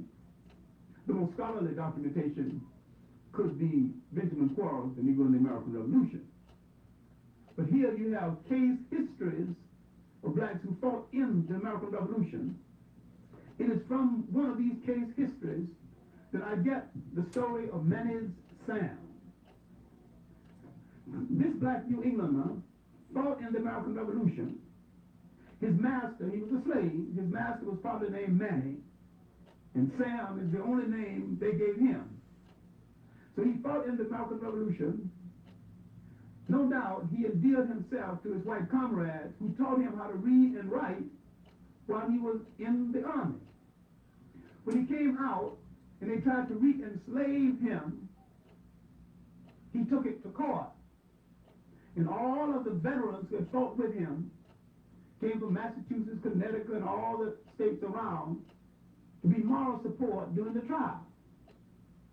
All he needed was moral support. But with his rough-hewed language they had taught him, now he could read and write. He petitioned the Massachusetts court for his citizenship and his right to be a free man. And his petition is a great piece of American literature that could be printed separate and distinct from the trial and read as a piece of literature. Along the same line was the work of Amos Fortune, whose life started in the American Revolution, but who continued and was a vestryman in the white church after the American Revolution. All right, we have been the people who made the first overtures to get along with other people. Now let's see what went wrong and how it went wrong. The making of the Constitution. It is now the 200th anniversary of the Constitution. Now, who made the Constitution? Who were they talking about? What were their intentions in the making of the Constitution? Now, because we dream so much, we do not understand that the American dream was never dreamed for us. The American promise was never made to us. And if you face this reality, you might understand what you have to do. Now, they're making a constitution. 52 days of deliberation in Philadelphia. They produce a 2 or 3 page document. Jefferson wants to bring up the problem of slavery. Benjamin Franklin tells them, don't open this can of peas. Jefferson, a double-dealing liar, he writes so eloquently about liberty in the Constitution. He's had liaison with several black women and had several children by black women, Sally Hamas being the most consistent one. I think he had 7 children by her. And if you go to Monticello, the Jefferson home, I talked about this so much they closed off that stairway. There's a stairway leading from his bedroom to her bedroom. And yet Jefferson talked so much about liberty and justice and democracy, he never freed Sally Hamas, the slave woman who bore him 7 children. See, democracy for us was tainted from the beginning. Now, in the making of the Constitution, the Southern makers of the Constitution had a large non-voting constituency. Now, the Southerners were elected based on that constituency. They would not give the Southerner full credit for the slave, so they declared the slave to be 3/5 of a man. There is nothing in American literature, there is nothing in the amendments to the American Constitution that ever said you are a whole human being. Every black man, including me, who ever paid taxes, is paying taxes under false pretenses. We should never have paid any taxes, because it was taxation without representation, and still is. Now, in the whole concept of 3/5 of a man, many Southerners came to office based on the fact they had so many slaves in that constituency, though non-voting. So we see now, the nation is shaping itself. Now, in essence, who was the nation shaped for? And remember this, and I'll repeat it if you don't understand. This nation was made for originally free white Protestant males, middle class and up, those who agreed with the prevailing political status quo and who owned property. And when they say in this country, liberty and justice for all, that is all they are talking about. And they are not talking about women, they're not talking about Catholics, they're not talking about Jews. Now you can play behind and be a servant to the power of the white male Protestant, but he will always be the dominant power in the country until he acknowledged and put in law and action that this country was meant for someone else other than himself. When someone asked recently whether the Constitution still prevails, Robert Harris, a professor at Cornell, asked, I hope not. I hope it don't still prevail. I hope there's been some changes. All these amendments, they still mean what they said originally. The president means what they said originally. This debate over this judge is what they said originally. But there are non-Protestant whites or pseudo-whites who many times get a leverage by supporting the Gentile establishment and by rendering a service managing us. And they endear themselves to the Gentile establishment to the extent they keep us in line. Now you see where it started. Now you can see where other ethnic groups come in and manage your community, manage your stores. But the government even gives them money to assist them in doing it. And while you are not the resident entrepreneurs in your own community. Now, I believe you can take back all of this community, any community, once you're organized to do so, and once you understand the global importance of African people in the world. You could actually do it. But you're so mesmerized by other people, you assume there's something magic about running a store, marketing food, and turning wheels in clocks and mechanics. And you forget that you did it first before they had shoes or lived in houses that had windows. What people make you forget, especially what you was, and your historical memory, generally controls you right now. Okay, the revolution is over. Where are we? In the South, still slaves. There are some free blacks in the South, terribly restricted. No vote, no public accommodation. There's some free blacks in New England, really, where the voice of the free blacks got heard.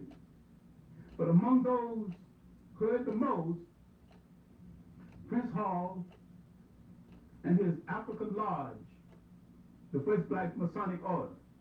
Now blacks are beginning to organize. They're beginning to express themselves in poetry. They're beginning to express themselves in the slave narrative. They're beginning to question whether they go to the side door or the balcony of churches. Soon, Richard Allen, James Barrett would challenge the white church, and they would find the AME. Now the independent black church is on the way. You've got independent thinkers now. And we are approaching the 1800s. And as we approach the 1800s, we have the semblance of a church organization, the semblance of literary organization, the semblance of a protest movement. Now, as we came into the 1800s, let's look at that first half of the 19th century. Because this, in my opinion, was the most dynamic period in the history of Black America. It was the most dynamic period because these blacks were clear about what they wanted to do and what they had to do than you are right now. They didn't have a whole lot of hang-up illusions that you've got right now. They weren't thinking about integration. They were thinking about surviving as a people. In the late 90s, 1790s, a sea captain began to take blacks back to Africa using his own ships. Now, can you imagine now a sea captain with 3 ships doing trade on the sea of the world in the 1790s, and today we don't even own a decent rowboat? A master sailor with other sailors at his disposal. Now, as we came into the 1800s, more slaves escaping from the South, the birth of the slave narrative, a special kind of American literature. Finally, the Douglass School, Frederick Douglass, began publication. But 1800 itself, the first massive slave revolt, Gabriel Prosser in the Carolinas. Now you're beginning to see organization. Along with this kind of organization will be a different organization in the North. People are coming together. Martin Delany, Frederick Douglass, the great minister Henry Highland Garnett. Poets are coming together, especially the great woman poet, Elaine Wilkins Harper. Phyllis Whitley, period. And I don't dwell on that because I'm not a great Phyllis Whitley fan. I thought she misread history herself, but be that as it may. The importance of Phyllis Whitley is that she wrote. Women wasn't writing much poetry during that period, good or bad. The fact that she wrote fair poetry. There are some atrocious lines in some of them. One that turned me off is that I'm glad God took me from my pagan land, taught my pagan heart to understand. She didn't come from no pagan land. Africa was no pagan land. In her tribute to George Washington and some lord. Well, the fact that I'm not a Phyllis Whitley fan is established, so I can go on. But during this period, a slave on Long Island produced the first cynical poem. And the poem went, my old master promised me when he died, he set me free. Lived so long his head got bald, got out of notion of dying at all. So this is the beginning of cynicalism in black poetry. I didn't believe it. I don't believe it. All right, now, the black founding fathers, as against the white founding fathers, that Lerone Bennett writes about so beautifully in his work Before the Mayflower. And the thing about Lerone Bennett as against John Hope Franklin, John Hope Franklin packs in a lot of historical information, but John's writing is so dull, I didn't say it's incorrect.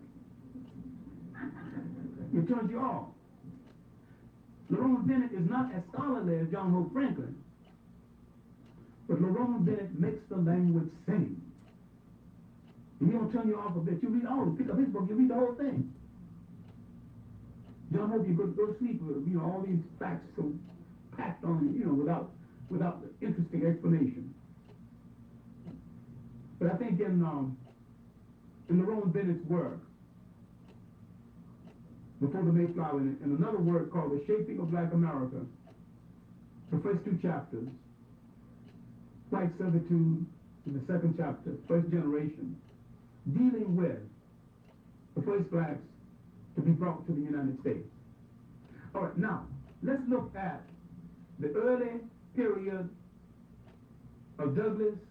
Let's look at the black giants, the people that Jerome Bennett called the black founding fathers. Better men, stronger men, true to democratic promise than the white founding fathers. Douglas, Allen, who founded Independent Black Church, along with James Barrett, the founders of our large organization, Prince Hall, the role then of the Caribbean free men who came to the United States, the nationalist writings of Martin Delany, sometimes referred to as the father of black nationalism. He said that to Douglas, I'm glad God made me a black man. And Douglas was part white, so I'm just glad God made me a man. All right.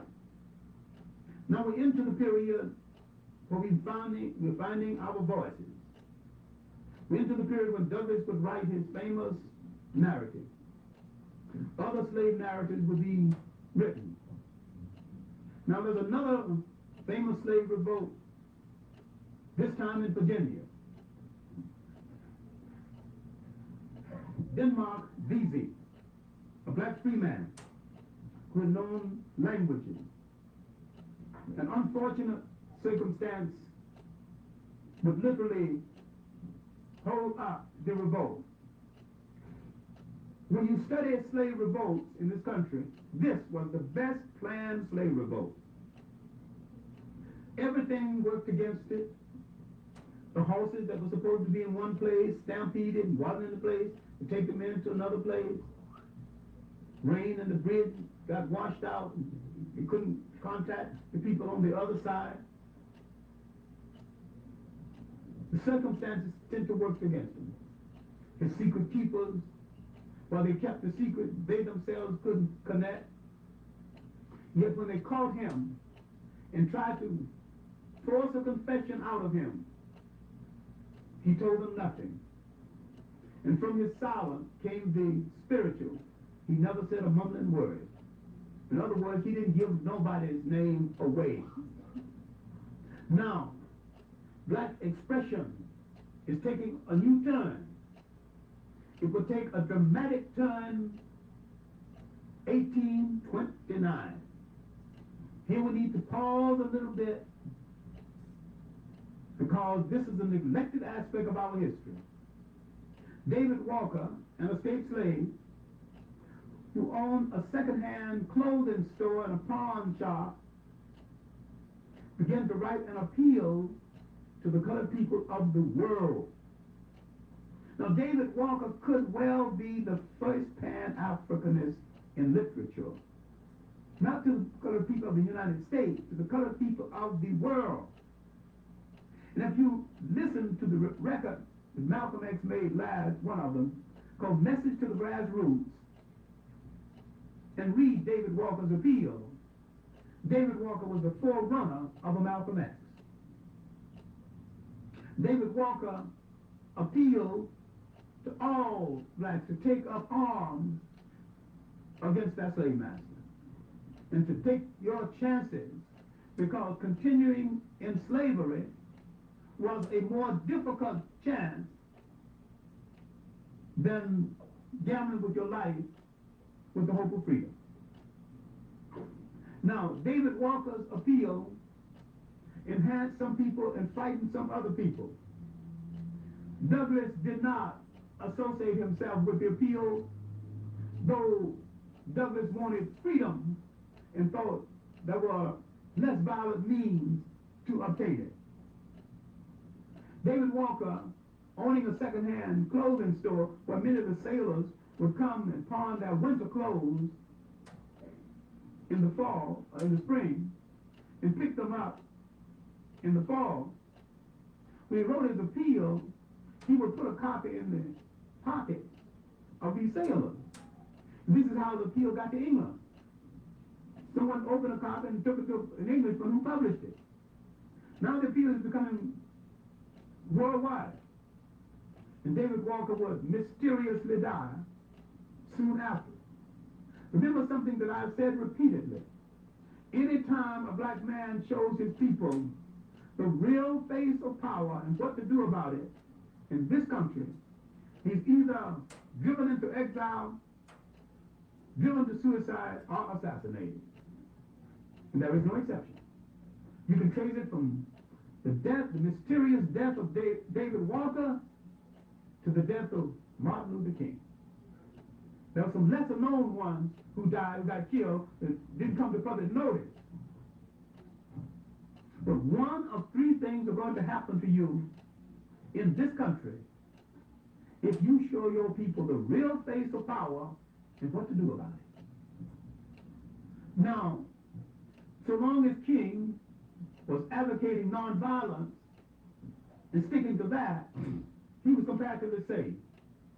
But when he engaged in simply for a garbage strike and began to advocate a poor people's march on Washington, uniting blacks and whites, this is the basis of political power.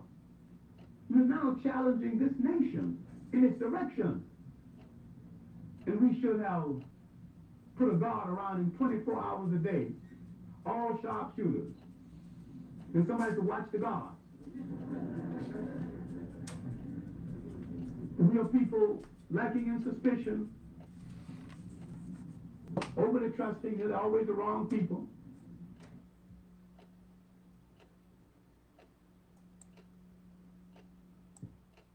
And we treated them as guests at first. And this trait we still have. Many times we are kinder to the outsider than we are to the members of the family. This is a good trait properly used. When you want to find the strongest thing about a people, which is their concept of humanity, and that's one of the strongest things about us. The flip side of the strongest thing is also the weakest thing about you. You didn't watch who you were entertaining. You didn't watch who you were inviting to dinner.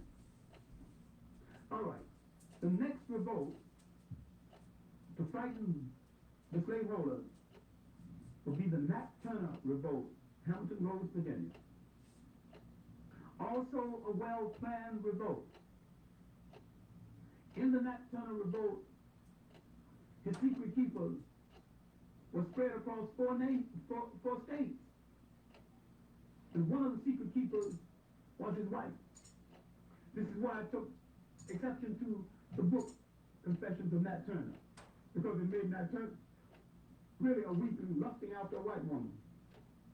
And there was nothing in history to prove that that was true. The scene was a violation of history. All right. Nat Turner's revolt probably caused more fear in slave owners than any other revolt. And what Nat Turner's revolt was inspired by, in part, was a revolt in Haiti.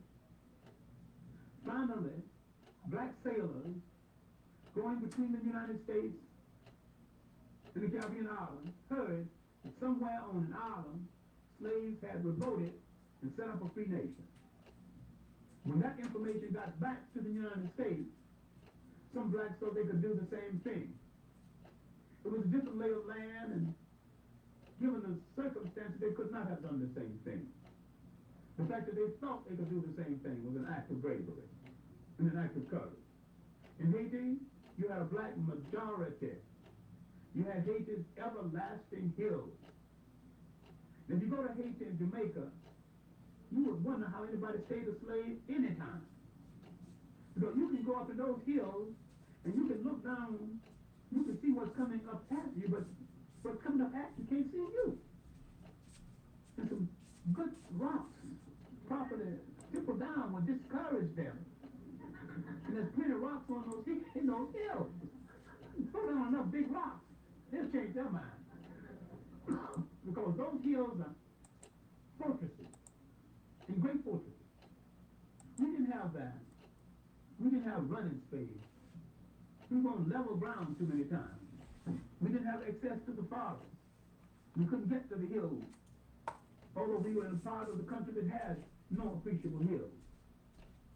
But the Nat Turner revolt had said something to this nation about the ability of the slave to sustain a long revolt. Finally, when they captured Nat Turner, tried him, the most unique thing Nat Turner did was his bogus confession. In this confession, he told about every member of his group that he knew was dead. And he was absolutely sure he was dead. He'd talk about it.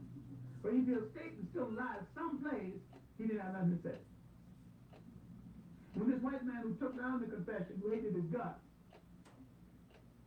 kept pumping him for more information, asking him, are you sorry about all this? You know how many people got killed?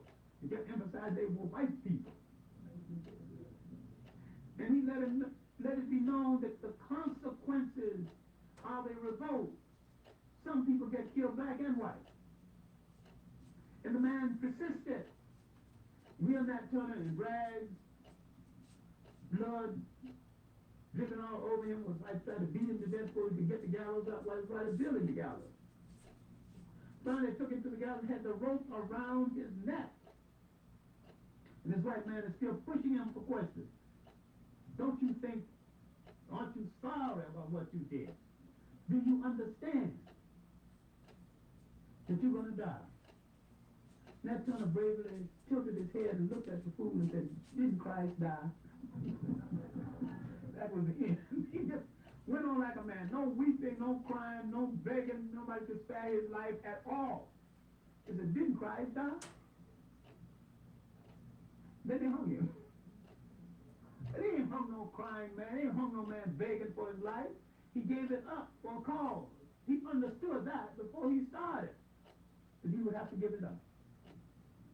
Now, the Nat Turner revolt brought into being large numbers of laws, black codes, all kinds of codes.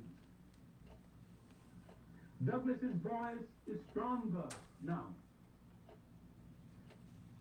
A period in black America often forgotten is emerging now. The convention period. What is called the Negro Convention Movement.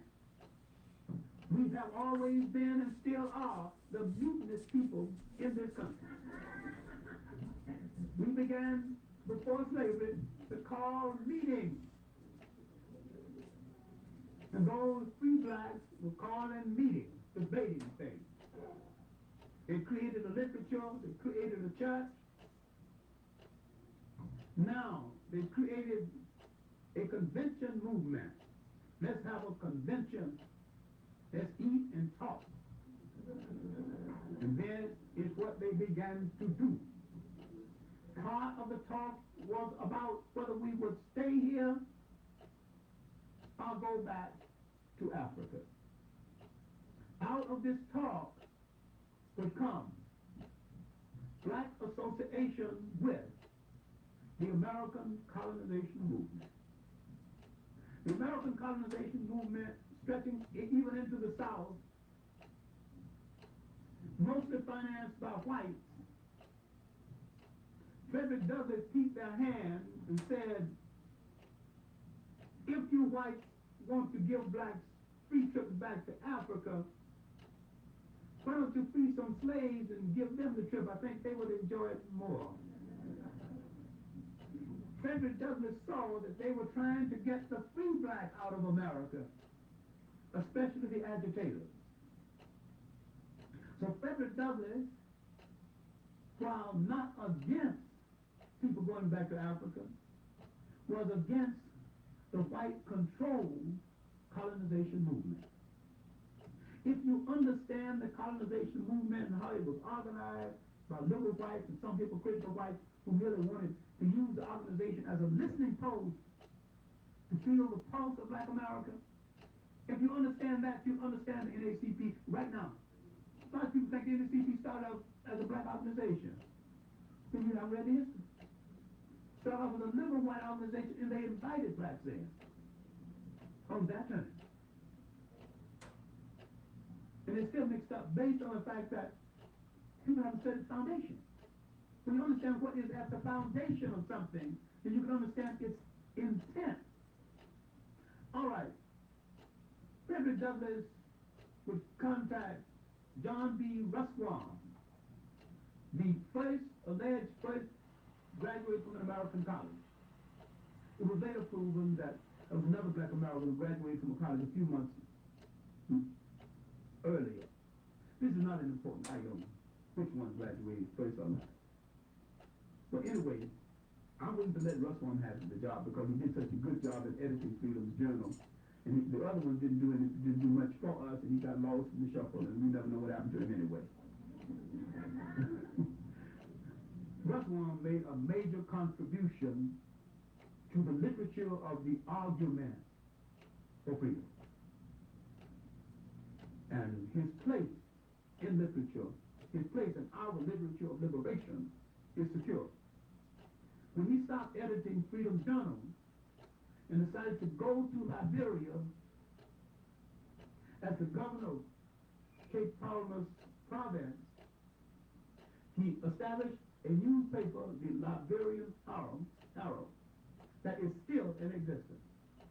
And his answer to Douglass is that while I agree with you that this is a white-run organization, and he was sponsored by the Virginia branch of the Colonization Society, at least we have the opportunity to show whites that we can control a nation. Now here is where some mistakes began to be made in relationship to the Western black in Africa. The mistakes still being made. Many of the Christian blacks went to Africa with the attitude they're going to civilize their heathen brothers, not knowing that the people of Liberia were Mende-speaking people who had brought into being the old empire of Ghana, Mali, and the last of the great African nation states, Songhai. Literally the most civilized Africans on the face of the earth at that time. And here these bunch of fools got a white man's version of Christianity going back to Africa to civilize their heathen brothers. Who wasn't heathens in the first place, were more civilized than they are in the second place. Now, the American Liberians and the Caribbean Liberians, because they went from the Caribbean and from the United States, mostly church-oriented. And up until the emergence of Sergeant Doe, who's probably a CIA agent, Liberian, as against descendant of America or Caribbean Liberia. Liberia was run fully by church members. People in the Congress, the deacons, and the ministers were presiding elders, that were all church people, misunderstanding the African concept of spirituality as against the European rehash of African spirituality that he called Christianity. And he began to remake in Europe at the conference in Nicaea. Now this is not what the lecture is about. We have to understand Africans had a spirituality before Judaism, Christianity, or Islam were interpreted by outsiders. And what we're talking about is out of this great body of spirituality in Africa came Judaism, Christianity, and Islam.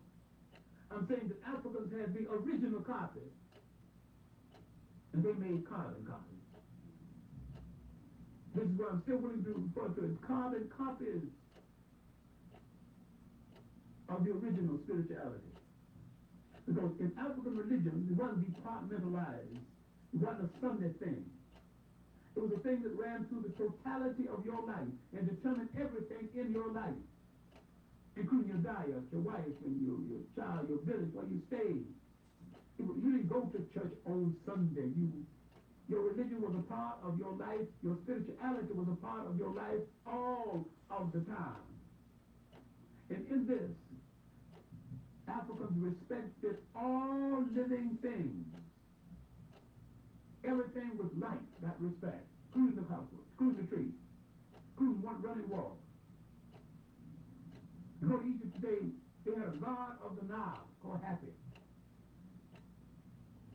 The Catholic Church will later break this down into saints. The African had an overall spiritual force, and God had many helpers. All the Catholic Church did just to call them saints.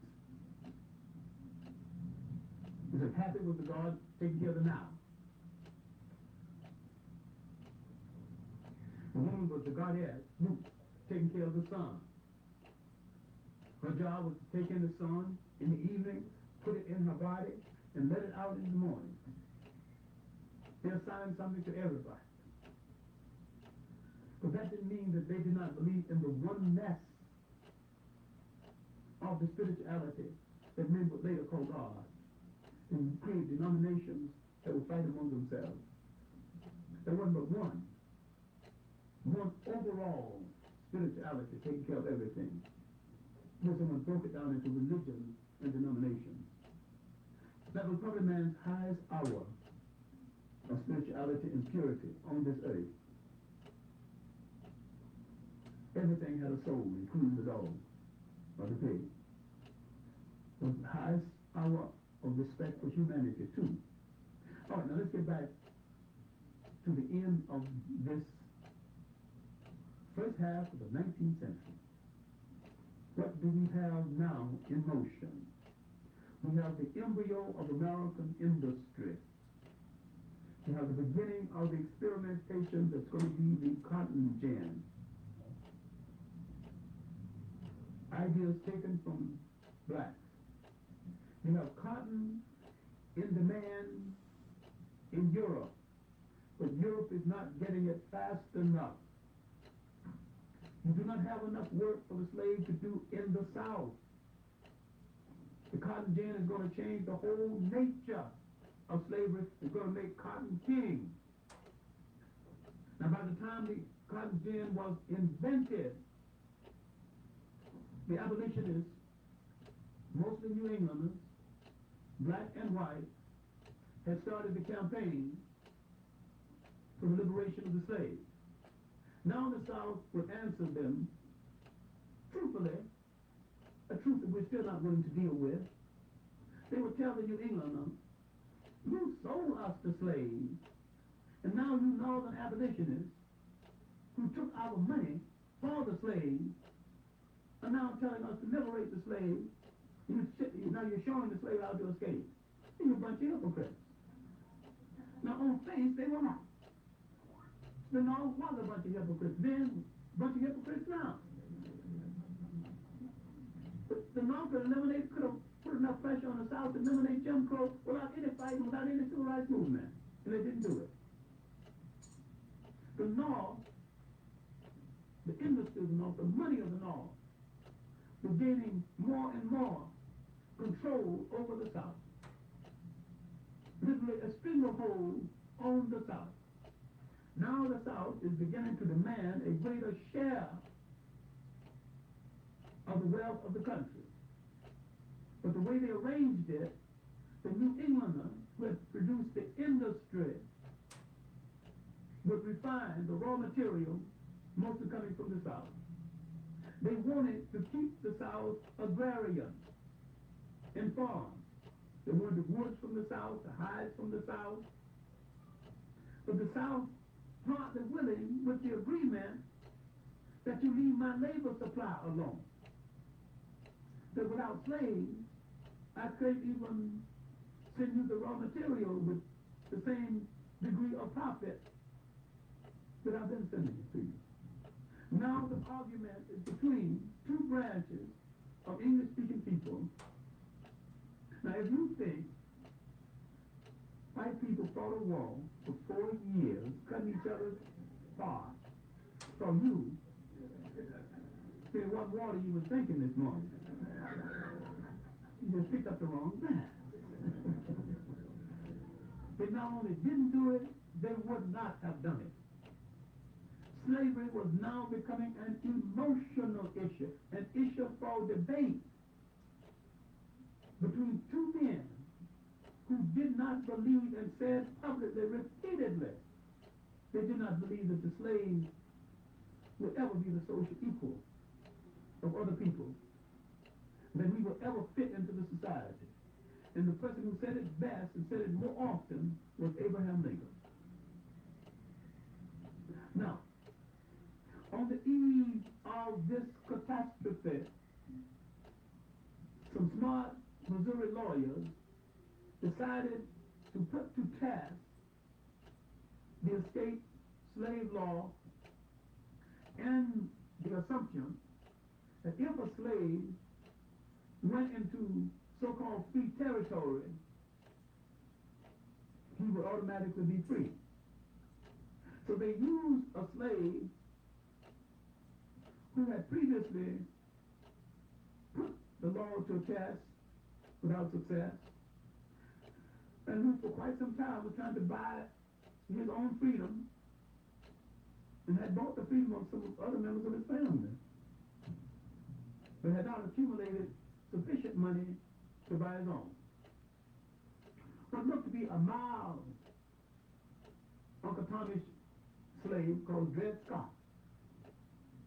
Dred Scott was an activist against slavery before. Whether those who chose him to make the test case knew it or not is something history hasn't revealed to us. But Dred Scott was no mild, inactive slave, peaceful in slavery. So they went through the trial.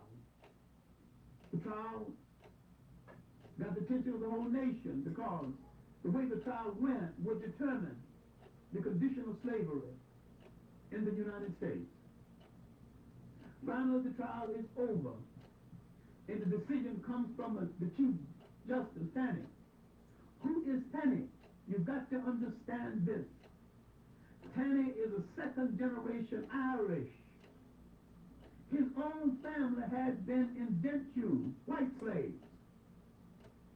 Now, he is rendering a decision against a black slave.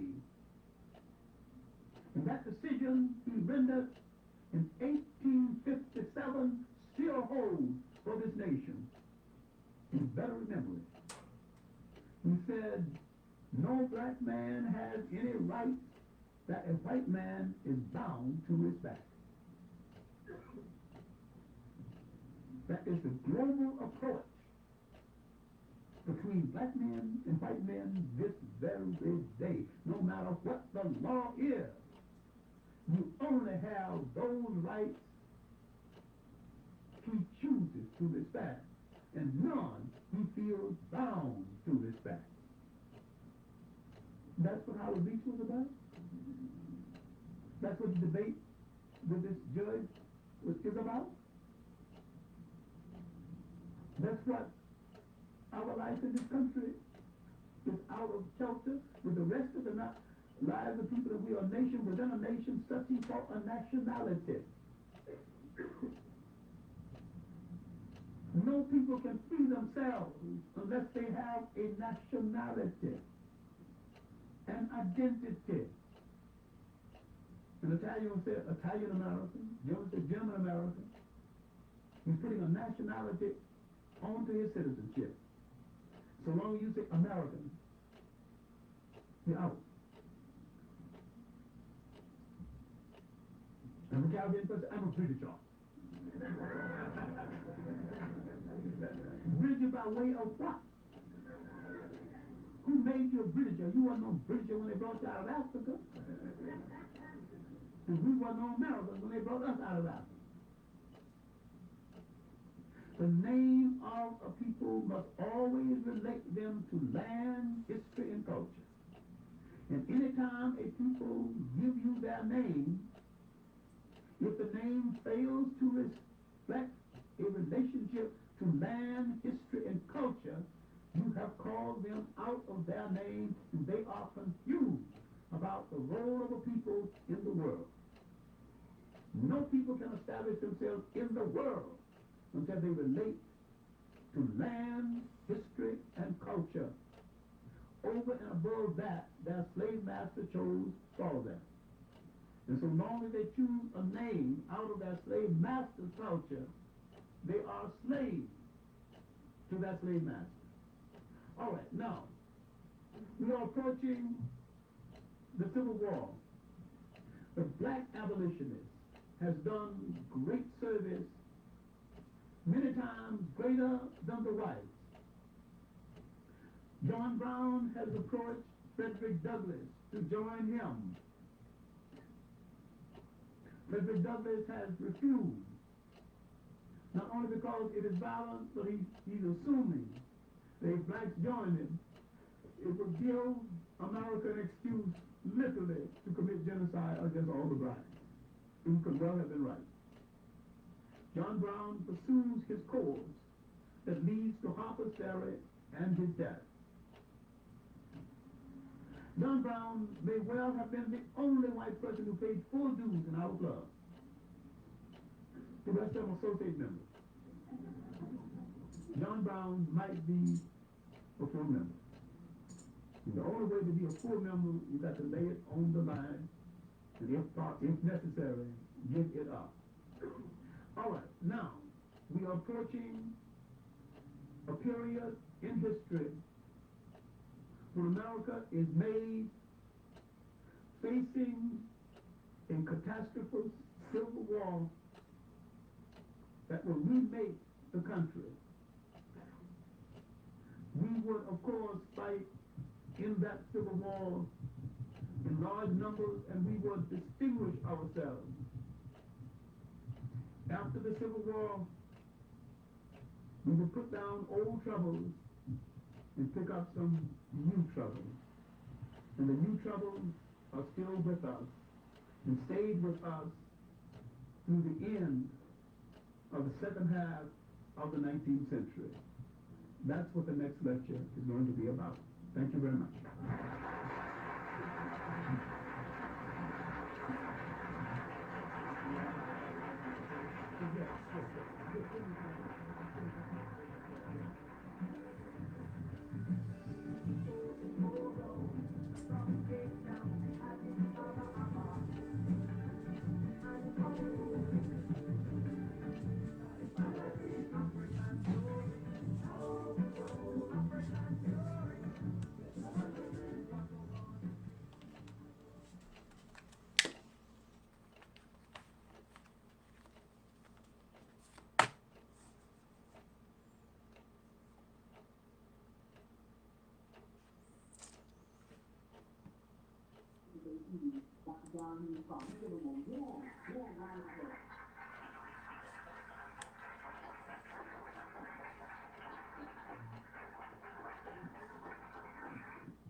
Thank you very much.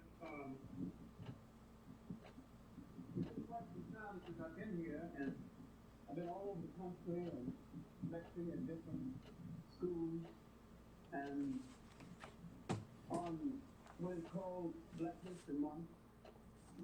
And I decided to call it Africana History Month because something about the word black, it tells you how you look, but it don't tell you who you are. And I've said before that the name of a people must relate to land, history, and culture. And the word Africa is embedded in the word Africana. So that means all African people, Caribbean Africans, African minorities, Africans in Africa, Africans in the Pacific. One of the reasons why I have missed not being here because after doing a lot of work on spirituality in the last year or so, more than in recent years, and more than in recent years, I've come to believe that our assault on our enemy is going to have to be cultural, spiritual, and physical. It's something has to be physical too, but it's going to have to be cultural and spiritual. And when we speak of spiritual, I'm speaking of the kind of spirituality we had before Judaism, Christianity, and Islam. I'm not talking about when we had no religion, because we have always had religion. I'm talking about that period of spirituality before someone broke it down into denominations and began to start distinction between people based on who belongs to which one. All right, now, my subject for tonight, and this is the ninth in a 10-lecture series, one more lecture to go in this 10-part series, then I will take some time off to systematically plan the African American series of lectures. And it deals with African resistance movement, and my focal point is the 19th century. My focal point is the 19th century because we have to look at the 19th century again, not just in Africa. We have to look at the 19th century again all over the world. Because the 19th century was the greatest century that we have lived outside of Africa. This was the foundation century. It was the century of the building of the black child. It was the century of the agitation for independence, for agitation against slavery. The first half was a century of agitation against slavery. The first half was also the century of hatred, agitation, met Napoleon, and drained the French treasury to a point where he had to sell the Louisiana territory from 3 black men, Lieutenant Overture, Dexter Levy, Couchard, stood up against this sexist Frenchman and did not yield and drained the French treasury to the point he had to sell Louisiana and that territory and also recoup his money to continue his stupid wars in Europe. Now, Napoleon might be a hero to you, he's an idiot to me. Now, and yet, this country will not be the same except for these 3 black men who dared to stand up to him and wouldn't let him take Haiti, wouldn't let him re-enslave Haiti. That's the first half of the 19th century. Also, the first half of the 19th century in the United States, that was the century of Frederick Douglass. That was the century of the building of black churches, the rise of A.M.E. Church, Central Baptist, Richard Allen. The century of the Freedom Journal, the first black newspaper, Frederick Douglass's North Star, Douglass's Monthly, the first half of the 19th century in this country. The century of the dynamic black preacher in this country.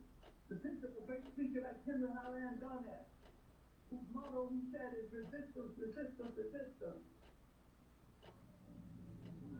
I'm saying that while my focal point this evening is on Africa, I can have a focal point any place in the world where there were African people and show you that we were internationally revolutionary during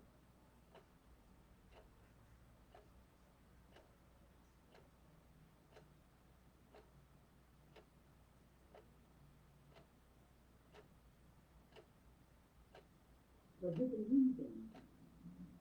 And we only dealt with the victim.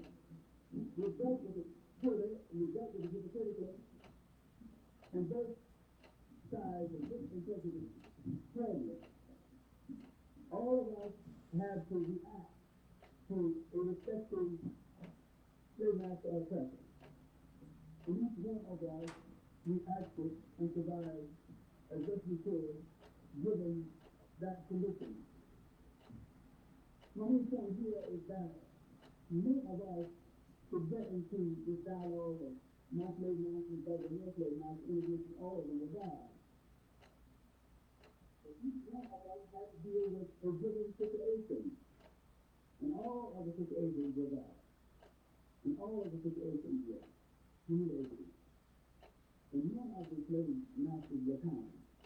And none of them did us real favor. None of them favored one over the other. And understand that the slave ship did not bring many black Americans in the Caribbean out of Africa. But only African people. And all of them had to become what the system made them become. And so we have to understand that all along belongs to a collective African family originally. And subsequently, we are going to have to go back home and make some kind of contribution to Africans in Africa. Oh, that's not my point. That's not the subject for tonight.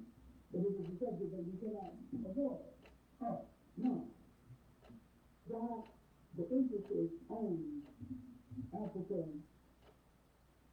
and the rise of Christianity. And I'll tell you how I came to the subject briefly.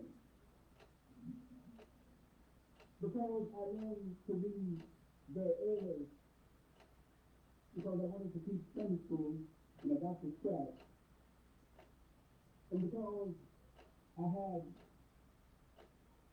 was under the persuasion of a great lady, my great grandmother, one of the great loves of my existence, because she was devoutly religious and a believer in the Bible to the point that says everything in the Bible is true and not to be contradicted. And when I found all those bright images, we went to Grandma. Grandma said, "Shut up, boy. That's God's word."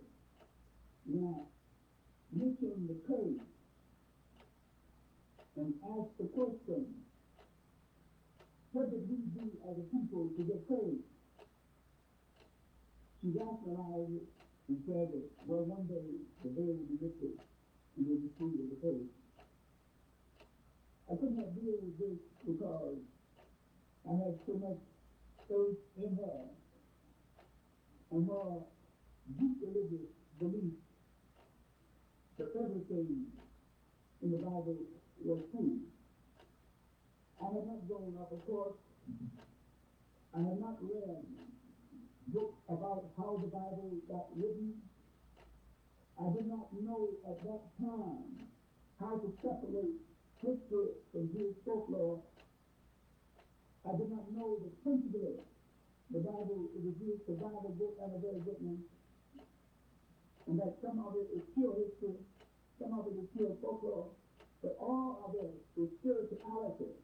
And we must understand, all of it is told as a spiritual story for the spiritual enhancement of all men. I have not at that time looked at the Egyptian version and the Ethiopian version of the Bible. It was not until the late 30s that I saw an Ethiopian Bible, and in the Ethiopian Bible there was only one character, and that was the devil.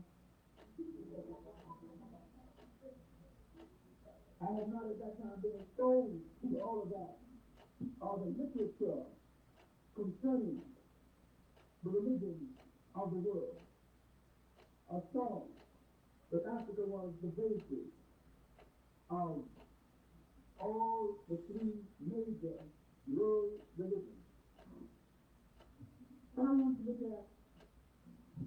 at not only Africa as the basis of the world's religion, I want to look at the spirituality of the world of that day before the formal development of these religions.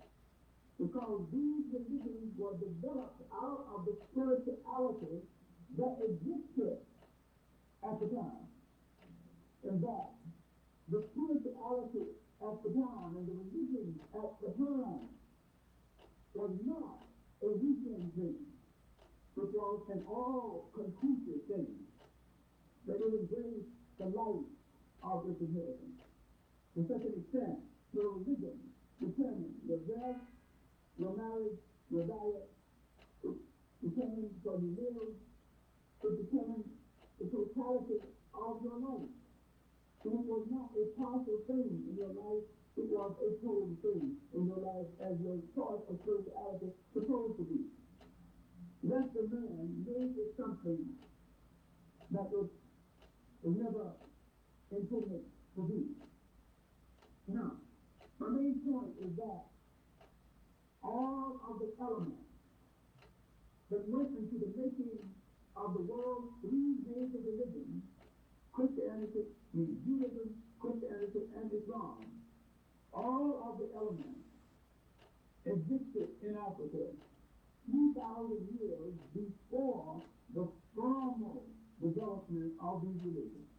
We want to look at these elements and look at these stories, then we're going to deal with the Hebrew interest and to what extent they copied African folklore and made this folklore a part of their history, and the same folklore having existed in Africa for thousands of years before they arrived. Now, what we have to look at also is the fact that we are talking about a period in the history of the world when there was no such thing as world. It's hard for you to believe it, and it is hard for you to understand that for most of the existence of the world, for most of the time, man has been functioning in the world. There was no such place as Europe. No. We're looking at civilizations that existed before the creation of a place in Northern Asia called Europe. That is not common. What you have to understand is the impact of the Glacial Age. And the Glacial Age hit Europe. For most of the existence of these early civilizations, Europe was an ice cap. It was uninhabited. It was only after the melting of this ice that people could go into Europe and form a civilization or a way of life. And these first people were Africans. Now, you're wondering, how did they become white? Well, it's a longer story we can tell. But nature endows man and woman with the covering they need, by nature put them down. And nature subtracts from man and woman things that they do not need in the climate and in the environment, by nature put them down, or where they choose to dwell. Now,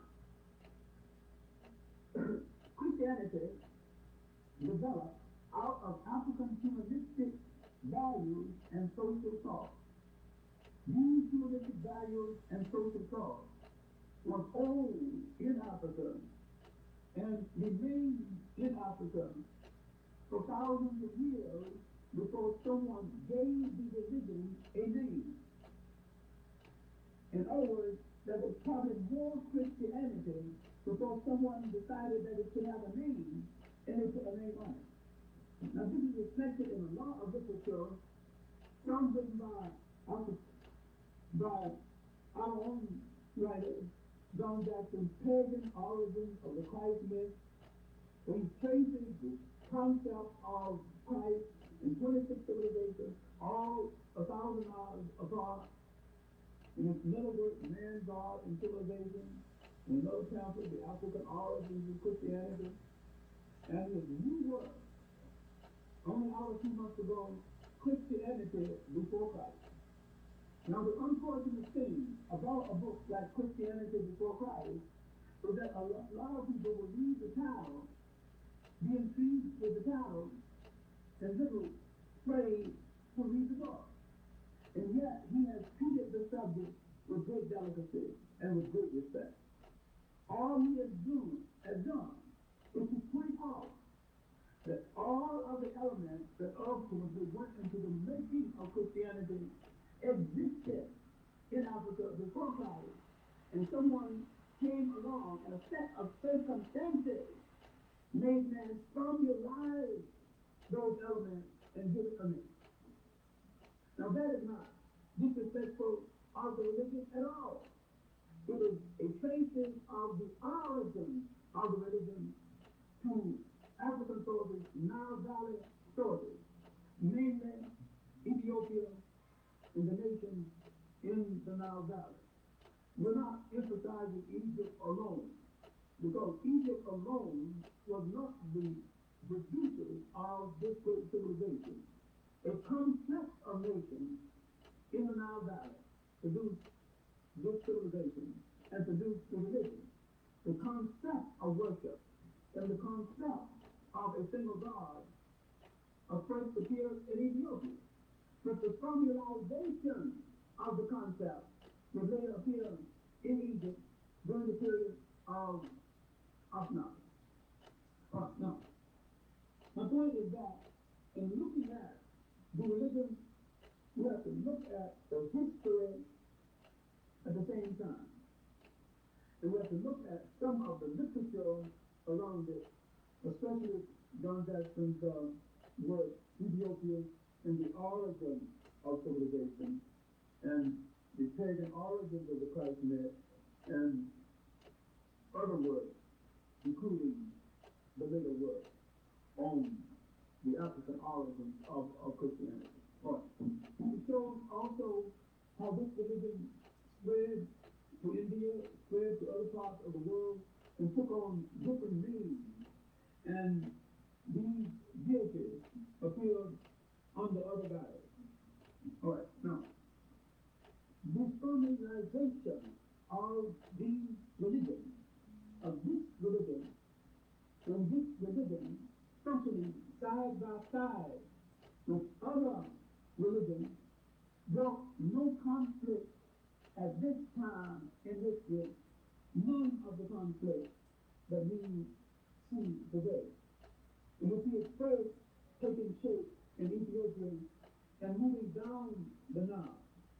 And the fortunate circumstance of its birth and its development, before someone gave it a name, because there was no pressure or education about it in this setting.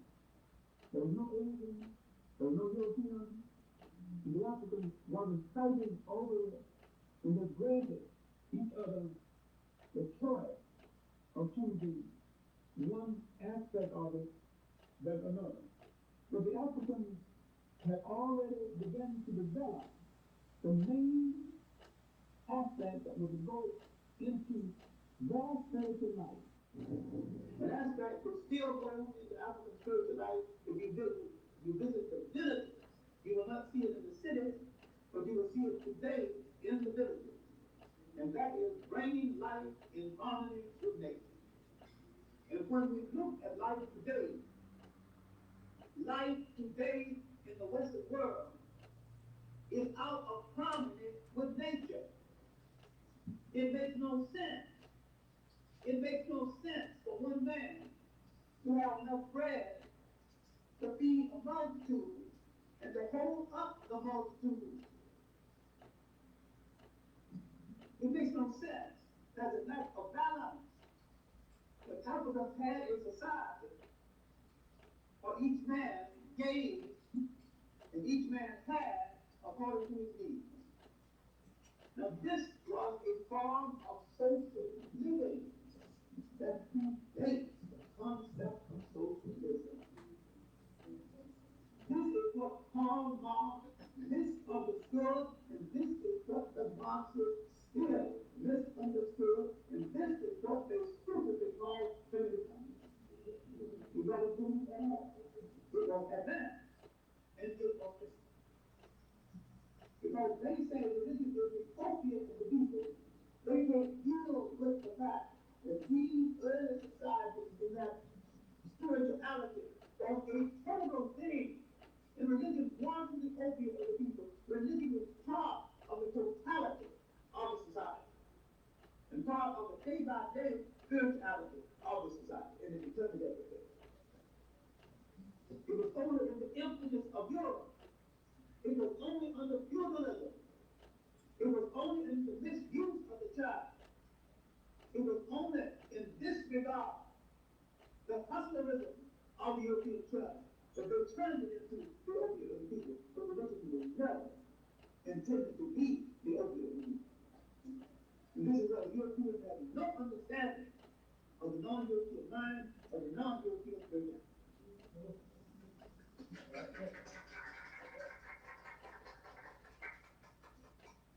These early religions were not hurriedly brought into being or hurriedly changed. They stayed in intact for years. So the basic thing about the religion was to create balance in society, and a respect for the law of opposites. If you have a law, you have to have a life. Yes. Here you have the first female equality. Here you have the first female law of history. Charles Hagar is the best known of the other gods, because her influence spread to India, and the concept of the sacred cow started from the worship of Hagar. But the greatest and the most influential of all of the female gods is Mother, who is still worshipped. Now, Europe never had a female spiritual figure. At no time did any female rise to a permanent position in the spirituality of Europe. All is on. I am saying that these Africans have created a society where the fear of the female mind was unknown. Where man was considered to be a balanced or unbalanced without female companionship. And where sometimes the God was intended as being a combination of male and female. Because the totality of man, as we perceive it, consisted of it. Now, this humanistic way of looking at life and looking at people brought into being a concept that is still practiced in Africa. And that is the concept of a matrilineal society. The concept of a society where the men comes down to the female side of the family. And most African societies to this day are matrilineal as against happening. And every invader and the last of the massive invaders tried to change it and succeed in changing it one part of Africa, especially west, the East Coast, to be the Africans. And we will talk about this when we talk about African rise of Islam. Then we will also deal with certain segments of the television series, The Africans, and some basic glaring errors. So smoothly told that you have a hard time accepting them as errors. Because the man that is narrating it is an absolute master. He has been at the game so long, and he is himself an actor.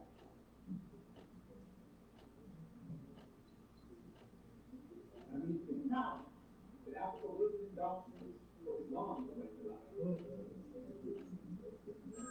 And he's not the only one, because I believe the text right here.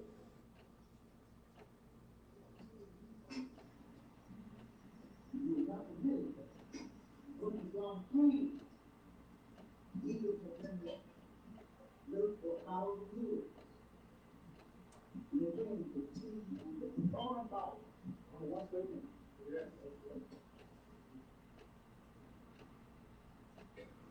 Of course they brought them here.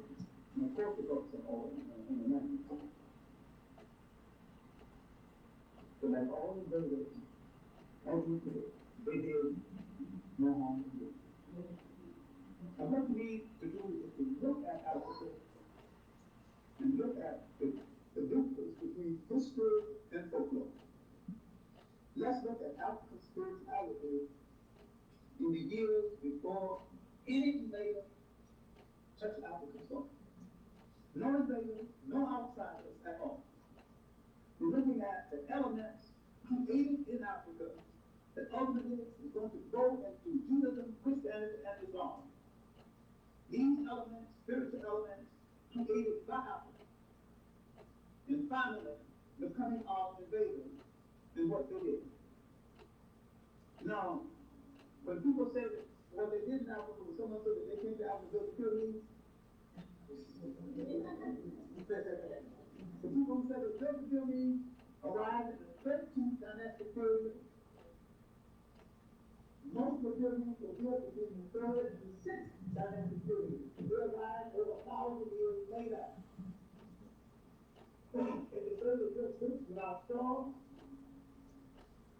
there is no record in African history that this world was built that way.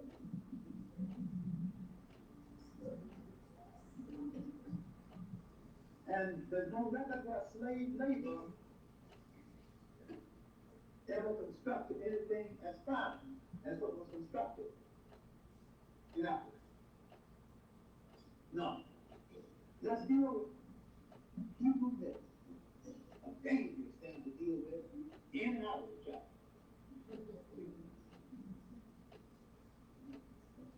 All right, it came in the 1700s BC. Inasmuch as so much of the Bible is involved with Hebrew myth, and so much of Christianity is involved with Hebrew myth, then let us deal with Hebrew myth. There came 1700 BC, escaping famine, a bunch of hungry people, Western Asian gypsies, looking for a home. They brought no spirituality to Africa. They brought nothing of substance to Africa. They came and they ate, they got the bellies full, they got land, some of them married African women, Abraham being one of them, misused them, lived at the start of them.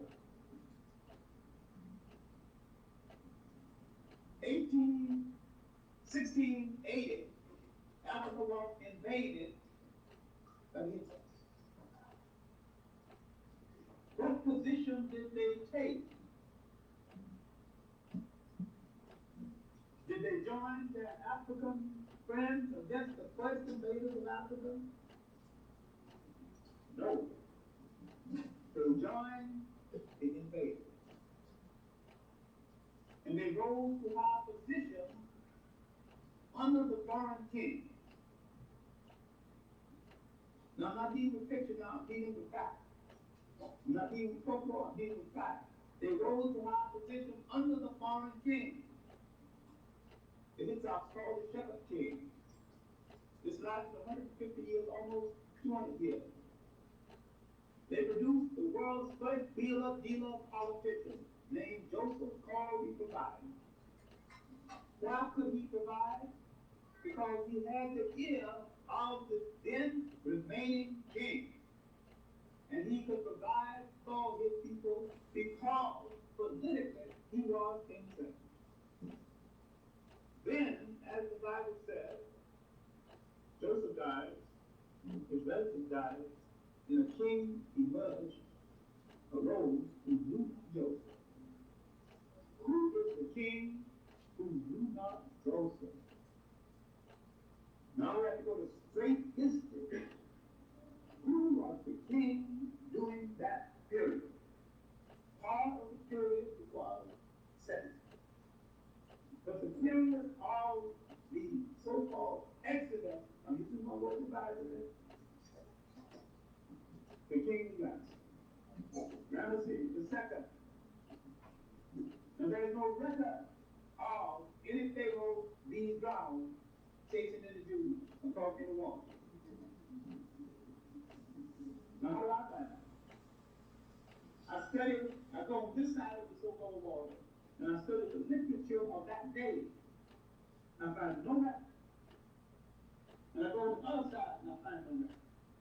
No record of that many people to party, no record of that many people to ride. No record period. And yet I look at the Ramesses dynasty. It is one of the best recorded dynasties in history. Ramesses stumped his toe and made a record on it.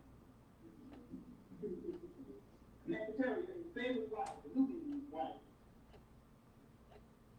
thought so much of how he built a temple for her, equal to his own. One of the most beautiful temples in the world, and one of the finest temples ever erected in memory of the woman. She goes to visit her relatives in Sudan, cook, come home, makes a record.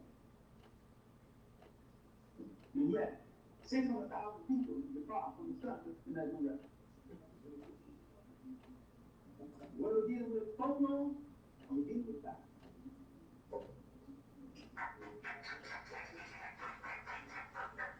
There's nothing wrong with folklore, so long as you know what it is and can separate one thing from the other. Now, if some of you came from the South, you have a character called Hydron Trump. Now, anytime we want something done, we don't have to nudge to assign to Hydron Trump. We can start talking, man, did you see Hydron slap that white man's face and he ran like a jackrabbit? Lying like a dog, you know it? Everybody knows. It's folklore. John Henry is folklore. This famous steel diving man. I ran a train. Stories told by John Henry. John Henry was 1 day old. He woke up and people all having big feasts. And John asked him, why nobody fed him? Did your family eat? Yes. Family said, did you feed the dog? Yes. Am I as good as the dog? Then why don't somebody feed me? It's a total lie. John Henry was feeding somebody's imagination, but at least we know that. All people tell stories to make themselves feel good. And there's nothing wrong with that, so long as you are clear about what you are doing. Then we use classic African stories to make themselves feel good and say that was us. Then we come down and believe it. When the story of Joseph and Mary in our present scene, and the great God of Luxor was carved in stone, and the story existed 2,000 years before Abraham arrived. The story of Cain and Abel is an old African story, was an old African story before they got there. And there's a whole book of flood stories. Every culture has its flood story. Now, the Bible is not less a Bible, is not less holy, because it is part fiction, part history, and part folklore. It is still a book of inspiration. It is still a book of spirituality. And you can separate one thing from the other and keep it. I didn't say throw it out. I said understand it. I think you can get more out of it by understanding it.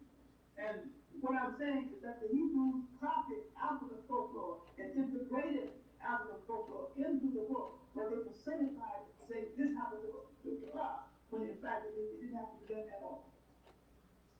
They said it happened to them. Oh, now, when they had to face the Pharaoh, who knew not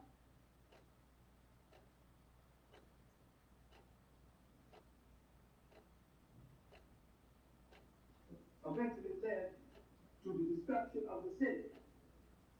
I'm coming to Christianity. You might think I'm going to go into something, but I'm not. The Roman tax collecting, Roman brutality, Roman rule in North Africa and in Western Asia made the Africans and the Asians question old gods and seek new gods. So the Romans played a major role in bringing into being the African concept of Christianity that was later developed into a Western concept of Christianity. The Western concept of Christianity is not even Christian at all. It was a political mechanism called Christendom. Don't get confused with Christianity, because it's not Christianity. The European people do that practice Christianity. Not democracy. It's against the temple. Now, when the Romans tax collecting and brutality began to make people look into that folklore, the story about the Messiah, the story about a child born in a manger, all of these were folk stories that existed before the child was born and before the coming of Messiah. Now, they will place human beings' bodies inside those stories. And they will identify a child being born. He said, that's the one being fed. Whether it was the one or not, that's neither here nor there. But that's the one they were willing to accept as the one. If that's the one they were willing to accept as the one, then that was the one for them. So they settled. And they settled it for the age. All right, they identified that. All right, when you take the story of Joseph and Mary, why were they going to be counted? Roman tax collector again. They were going to be counted so the Romans would know how many heads to tax in every town, in every village. So the story of Joseph and Mary is a tax story, a Roman tax story. I'm saying the brutality of Roman tax collecting drove people to seek a new religion and to seek a Messiah.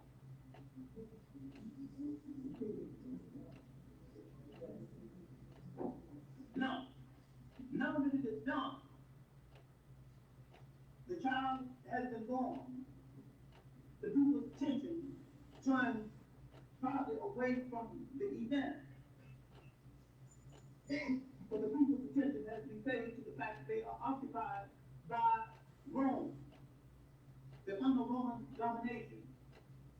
The Romans laughed at this new manifestation of a new religion. They're still hanging out with Zeus. This is their God. He's thunder. He glorified mud. They're going to call for the return of Zeus. He said he wanted a God more suitable to the temperament of the young. And he was right.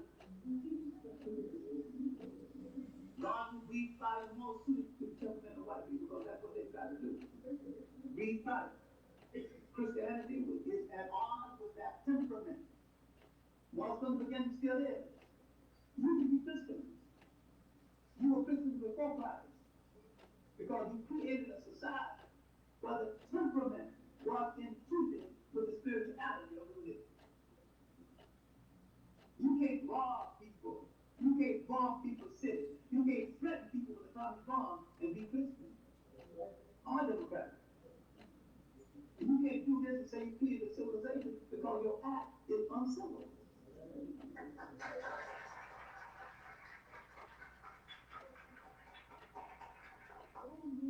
Continue. Now, for 200 years, the Romans laughed at people in this religion and began to entertain each other by killing Christians. Now, it was not as there were many preachers preaching and calling for a new faith at the time of Christ. And he had the smallest number of followers of them all.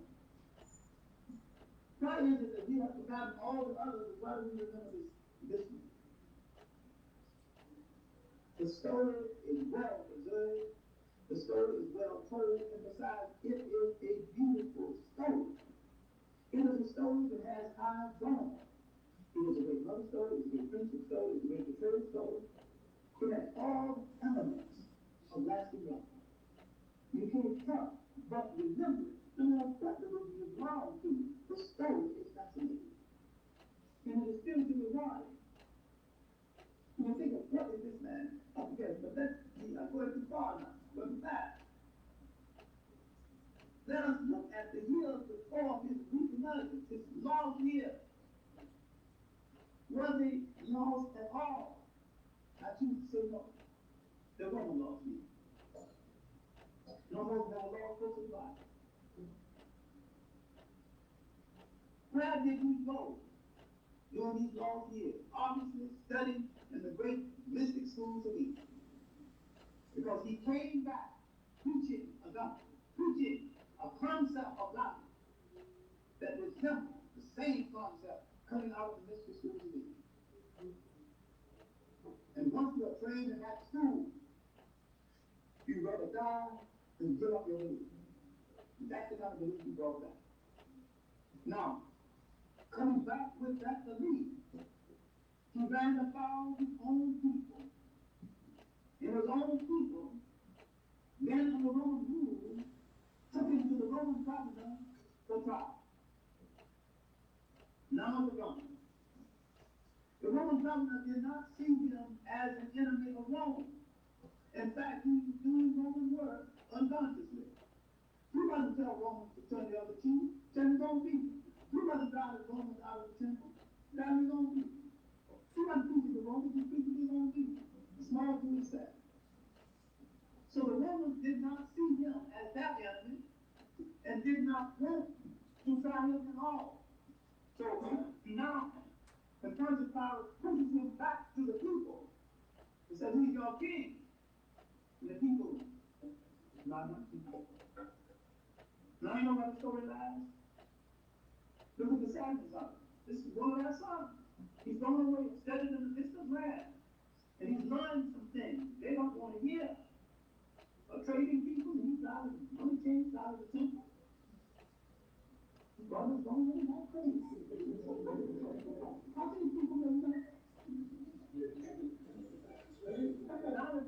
They're taking him before Rome for foreign ruler, colonialist. He's trying, they won't die. The Roman rulers don't want to put him on trial. They want to wipe his hands and the whole thing. When they push him back to the people, when they declare him amnesty, he still wants to get out of it. Pontius Pilate still wants to get out of it. Declare him amnesty. Anybody want somebody free, liberated from their crime? Shout their names out. Did anybody shout his name out? Mother, what happened to the disciples? Nobody shout his name? You think 12 disciples from a chorus? We shout and say, please. You think they shout out? Wrong. A romantic beat. Now you can see how the story lives. It lives in its sadness. It lives in its betrayal. It lives in its loneliness. You can remember that. These things happen to the other people, no one put it down. No one dramatized it and left it for us to go over again and again. We feel it tug it out of our hearts, but nobody helps us now. Now he goes up the hill to Calvary. All those people, these are these ages, we struggle with the cause. Nobody helps him. Then who comes out to heaven? Psalm of Surrender. And who's Psalm of Surrender? He goes. Look at the sun. He goes on his day off. What's up? On his day off. She's minding on doing that. They no longer gets up the man carrying the cross. Anybody could help him. First one was the disciples, they didn't know. Now, I don't want to sound like a friendly Baptist preacher who never did it, but that's probably a fun time. I want to tell you that this is a story that's worth some serious consideration. You want to know what is the staying power of this religion? The staying power is in the drama. It's in the magnificence of the story itself. Whether you believe it or whether you're of this faith or not of this faith, that's enough to attract you if you read the story of its development. All right, now, he is crucified. Then, allegedly, the body is taken from the grave. Now, in all gods of the world, no one ever finds a grave. No one finds a grave. You don't find the grave of gods. That's a rule. It's a spiritual rule of thumb. Universal. They are sin of disobedience. That creates a permanent mystery around them. That's how they remain gods. The element of mystery is there forever. All right, now, the teaching continues. The Romans continue to persecute Christians and continue to laugh at them as being weak. But what you have forgotten and what has not been well recorded is that the literature of the Roman arena has been recorded. But the literature of the African Christians being killed in the amphitheaters of North Africa has not been recorded. Then, finally, one day a Roman emperor looked down in the arena and saw his uncle, John the Christian, believed to be willing to die for the faith. He said, well, he said, next weekend, he looked out and he saw God. And John. So stop the show. If this religion has taken on to the point where it's invaded my family, this requires an investigation. Now he's wondering what to do with this religion. In the meantime, a general emperor of the Eastern Roman Empire who never joined the church, Constantine, began to call councils to examine the faith. He would make Christianity the official religion of the Eastern Roman Empire, and subsequently it became the religion of the whole Roman Empire. Now the political Roman Empire is dead, and the Holy Roman Empire has started. The assumption was that Christianity would halt the decline of the Roman Empire. It did not. It hurried the decline of the Roman Empire. Because the religion was then and still is at odds with the temperament of the Europeans. You could not live and hold power or trample over people the way he does and obey a religion of that sort. You still can't do it. Now, he's facing this conflict with the religion. He is prophesizing the fact that he is invincible. Now, St. Augustine, the African father of the church, is appraising the religion after the council set up by Constantine. It was not just one meeting at Nicaea, several meetings at Nicaea, but the first one, 332 AD. But after these councils, the Romans were already weak, but adopting the religion as a crutch, trying to hold on to Roman domination. So weeks earlier, they had appointed an African emperor of Rome, Septimius Severus. There were several African emperors, Caracalla being one of the last and the most powerful. Septimius Severus, 198 AD. He was the ruler of England as well as Rome. He was the one who said that the British were so bad with it. They won't even make this slaves.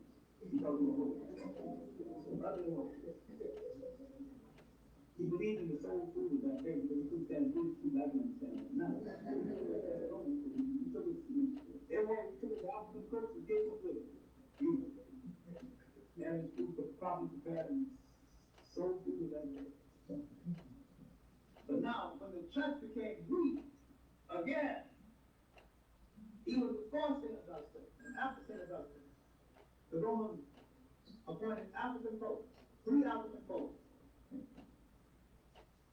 The one that we need to remember now, because I think if he was around now, he'd be having some difficulty. But really, the great writer, he was the one who coined the phrase, vanity, vanity, vanity.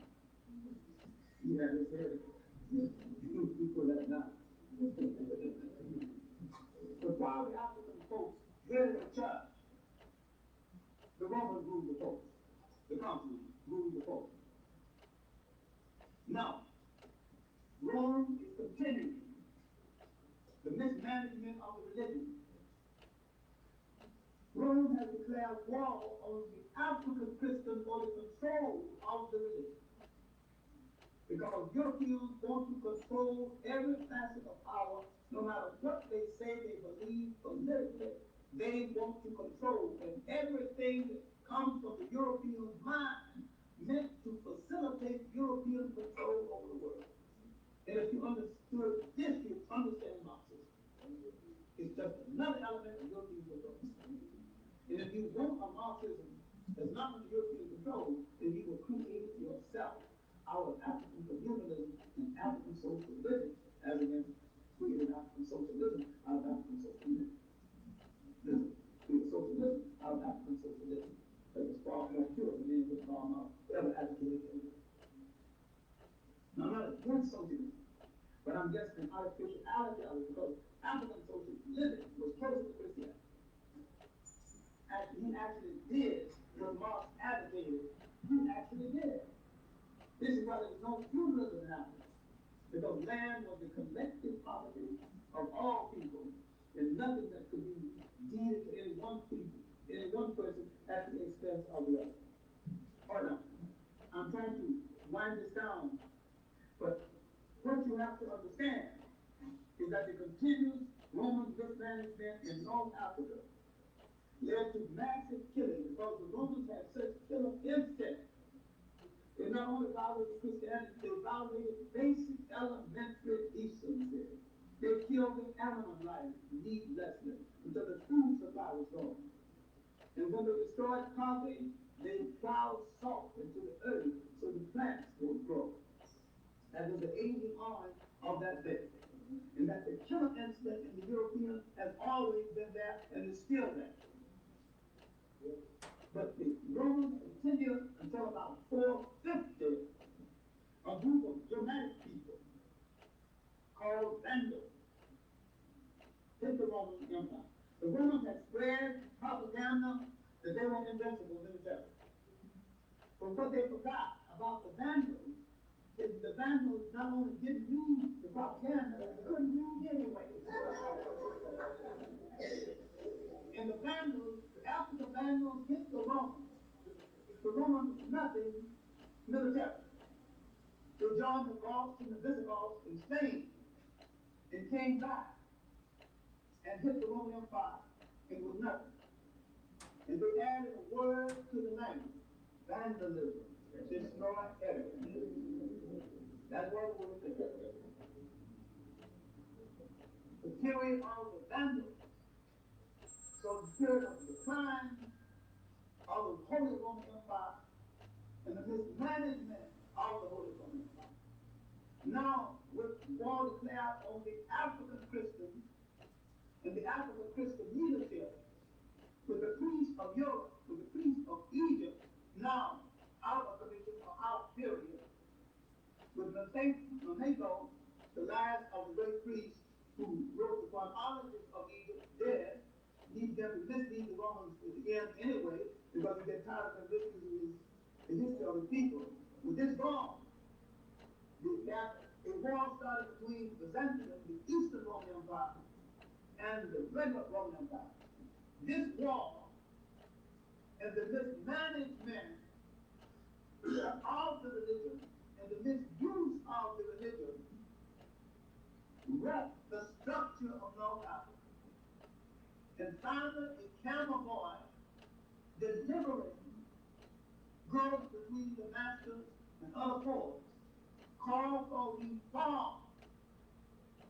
And having failed to get reform, called for a new religion. That new religion is Islam, with African military might, particularly David and Harris and the law, and with the help of Ethiopia, drove the Europeans back into Europe, where they went into what they call the dark ages of the Middle Age. But this new force in the world will stay the hand of Europe for 1,000 years. And the Africans joined this new force that was good and bad. Christianity had been born by the Africans in peace and love and decency and great spirituality. The Europeans, they took it over and had killed its true being and opened the door for a new religion. And I'm saying that both Islam and Christianity need to be examined in this regard, because it will be the role of the African and the role of the African alone.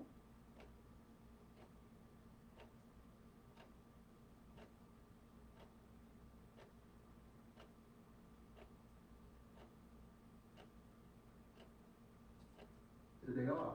They said, this doesn't make any difference. What are you talking about? Who will speak first? And I think when you have something to say, your ego never gets in the way. Dr. Clark will be our first speaker. And Dr. Clark will be presenting an aspect of the Garvey movement that I think is very significant and generally overlooked. Dr. Clark will be addressing Marcus Garvey and the process of state formation. Marcus Garvey and the process of state formation. After Dr. Clark speaks, Dr. Ben will be presenting to us philosophical concepts of Garvey and his African nationalism. And Dr. Ben would like to emphasize the word his, in that topic. So Dr. Clark will speak first, then Dr. Ben, and we will have a question and answer period after the two brothers have spoken. So without any further ado, I'd like to bring to your attention Dr. John Hendrick Clark.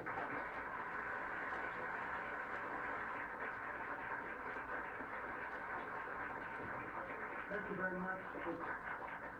This is my third visit to Hofstra. I'm very pleased to be here again. And I'm pleased to greet some of the same students again. And pleased that Dean Smith saw fit to invite me. And pleased that the president, with all the many things the president has to do, has taken time off to attend the lectures. Now, I'm talking about Marcus Garvey and the concept of state formation. I will begin by seemingly talking away from the subject, but I will be on the subject all of the time. And I will waste no time with trivia because the subject is bigger than the time allotted for it. What do we mean by state formation? There are some missing pieces in the history of African people that keep being missing because we do not look beyond what Professor Van Sedema calls the slavery curtain and the 500-year room when our history was locked into a room marked slavery, and we did not move it beyond that room or look at it before that room. We did not consider the fact that for most of the time African people have been on the earth. They have been free people determining their own destiny, and they have not been slaves. In the period of slavery, for the Africans was short in comparison to other periods of slavery in the world. In fact, Europeans enslaved other Europeans for a longer period. To talk about state formation, in the restoration of state formation, we must speak at least briefly of independent states in Africa before the slave trade and how these independent states were lost. And with the loss of these independent states, the beginning of the slave trade in the 15th and the 16th century, the African was programmed into thinking that he had never ruled a state. And they were systematically read out of the respectful commentary of history. And so many times when the African away from home mentions slavery, the assumption is that is his total experience in history, because no one dares to look and see what happened before slavery. No one dares to say that slavery is an evil that has touched every people on the face of the earth sometime or the other, some way or the other. While the slavery that happened to Africans is the most documented and most remembered, and might have been the most severe, it is not the only. Now, let us look at the certain basic things that happened in Africa before slavery. Now, with the decline of the 25th dynasty, the last of the dynasties that came out of southern Africa, the Kushite dynasty, often called the Ethiopian dynasty, sometimes called the Nubian dynasty. With the decline of this dynasty, you can stop counting great dynasties. Because from then on, the foreigners, the invaders, the children of bastards began to rule the Nile Valley. This ultimately led to other invasions. The Assyrians, 666, then the Iranians again, then called Persians, 550, so brutal that the Africans cried out, "Oh God, if you cannot send me a liberator, at least send me a conqueror that will show some mercy." And so when a young Macedonian, known in history as Alexander the Great, knocked at the door, he didn't have to knock very hard. The African weary of brutal invaders was not harsh on Alexander, who partly tried to keep the promise. He was an invader like all invaders, a raper. He raped the granary of Africa, feed its soldiers. This part of Africa was a great agricultural country at the time. Now this fauna was followed by a more brutal form of Europeans, the Romans. And when the Romans stopped killing Christians and tried to become Christians, their mismanagement of this church and the dissatisfaction around it opened the door for the rise of Islam. The rise of Islam, Arab armies and African armies pushed the Europeans back into Europe, where they went into the Middle Ages, while the Africans, Arabs and Berbers took over Spain and the Mediterranean. After the Crusades, Europe discovered that it was still hungry, still had lost 1/3 of its population, still was looking for roots to the east, something like spices, something they could put on that gosh darn all the European food so they'd eat it. Europe was in a bad way. They lost all sentimental attachment to themselves and to other people. They learned again maritime skill, mostly taken from China, translated by the Africans, Arabs, and Berbers at the University of Salamanca in Spain. They began to learn map making again and charting again. And to learn the coast of Africa, they discovered something called the Captain Atlas and a catch of maps made by Jewish gold dealers who had been going into Africa dealing in gold in the Western Sudan. These are the maps that fell into the hands of Prince Henry, called Henry the Navigator.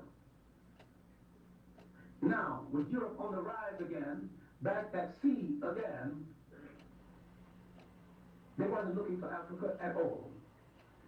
They were looking for a route to the east. Africa appeared en route and proved to be more beneficial to them. Now, to justify slavery, they had to pretend that they were enslaving a people who had no history and who had no culture. And they forgot that there was another cluster of nations in inner Africa called the Western Sudan, nation that did not touch the sea, that had brought into being for over 1,000 years nation states. I'm not talking about grass huts and mud huts. I'm talking about nation states with ambassadors, with roads, with schools. In the last state, Songhay, a great university, St. Kobe, a great scholar exiled by the Moroccans. This state was literally destroyed by an invasion from Morocco, Muslim against Muslim, using European mercenaries. Now, after this invasion and the wreck and ruin in the Western Sudan, the slave trade could spread inland. Because it is difficult to enslave a historical people, the rationale now is that these people had no history and no culture. And they forgot that Africans were in charge, and for many years, of the two major universities of the world, Salamanca in Spain, St. Kobe at Timbuktu. Europe now had to forget the first African-European connection, the Roman-Grecian period. Now you can charge the Romans and the Greeks with many things, but generally they did not have color prejudice. They were snobs and there were a whole lot of things, and they had preferences, but there's a whole lot of difference between that and prejudice based solely on color. Now my point is, how did we lose the nation state? We began to lose the nation state when foreigners began to invade with weapons that we had never seen before, weapons that lacked humanity that we had never even entertained using before and would not have used if we had them. Anytime you want to find out the weakest thing about a people, look at the flip side of the weakest thing about a people, and you'll find potentially the strongest thing about a people. There was something in African humanity that did not lead to the total destruction of other people, similar to the Europe without sentiment of that day. Now, the traffic was not heavy between the beginning of the trade in the 1430s, 1438 to be exact, and 1492. You can't start a trade until you've got something for people to do. But the beginning of the trade, the opening up of the so-called New World, Africans began to be brought to South America and the Caribbean islands. The focal point here is the Caribbean islands. And the peopling of the Caribbean islands by Africans after the destruction of the Indians will create small island nations under different colonial domination. Now, to understand the background to Marcus Garvey, in the beginning of his concept of state formation, you got to look at Jamaica. You got to look at Jamaica's struggle against slavery and the fact that Jamaica fought harder than Haiti and did not achieve independence, principally because they were destabilized in between battles. Haiti fought over a 20-year period. They could take impetus from one revolt to start another revolt. And another incident, an item left out of history, is that Bookman, the Yoruba priest who solidified and organized the revolt in Haiti, was originally from Jamaica. When you look at the relationship of Jamaica and Haiti, in the transformation of the system of slave revolts, here two nations, two island nations, were the people remembering that they had not always been slaves, making an attempt to regain the concept of the nation state. When the British came, they wanted help from the slaves against the Spaniards. Some went to the hills and said, I don't want either one of you. These runaways were called Maroons. Marcus Garvey was a descendant of the Maroons. And the Maroons are a special kind of Jamaicans. They're black and proud. And some of them were exceptionally skillful. Marcus Garvey was a master printer. So therefore he was also a reader. He was revolutionary from the beginning. With revolutionary ideas calling the first printers strike in Jamaica, visiting South America and Central America, and causing trouble wherever he went, organizing Caribbean workers in the Panama Canal area. So Marcus Garvey had a sense of the state and what he had to do to regain it early in life. Now he would go to England. He would read. He would hook up with Deuce Muhammad Ali, an Egyptian of Sudanese descent, in a newspaper called the African Times and Orient Review. He would read an editorial quoting, of all things, a white black nationalist named Booth, who had gone through parts of East and Southeast Africa because he was dissatisfied with the missionaries. He began to preach against them all. He began to tell the Africans that the white man could not be trusted. And when the Africans finally said, well, you're white, can you be trusted? To his everlasting credit, he said, no. Who raised the first one to raise the point, Africa for the Africans? Marcus Garvey read the editorial in Deuce Muhammad Ali's paper and added Africa for the Africans, those at home and those abroad. Marcus Garvey never took anything from a second rater. He read fast and he learned fast. Now he's in London at the time of the race conference. There's a world conference on race. He got that literature to read. The great activists from Ghana, Casely Hayford, John Mensa Savard, now publishing their books, first in London and secondly in Africa. He's got that literature to read. So he's absorbing the literature of the state. And the first version of a book that was going to be published, an extensive version in 1929, toward nationhood in West Africa. He would read. He's absorbing the concept of the state and the idea of regaining the state. Now he would go back to Jamaica and he would try to start the Universal African Improvement Association, Universal Negro Improvement Association. Why didn't he succeed in Jamaica? He didn't succeed in Jamaica then, and he wouldn't succeed in Jamaica now. The mentality was not there.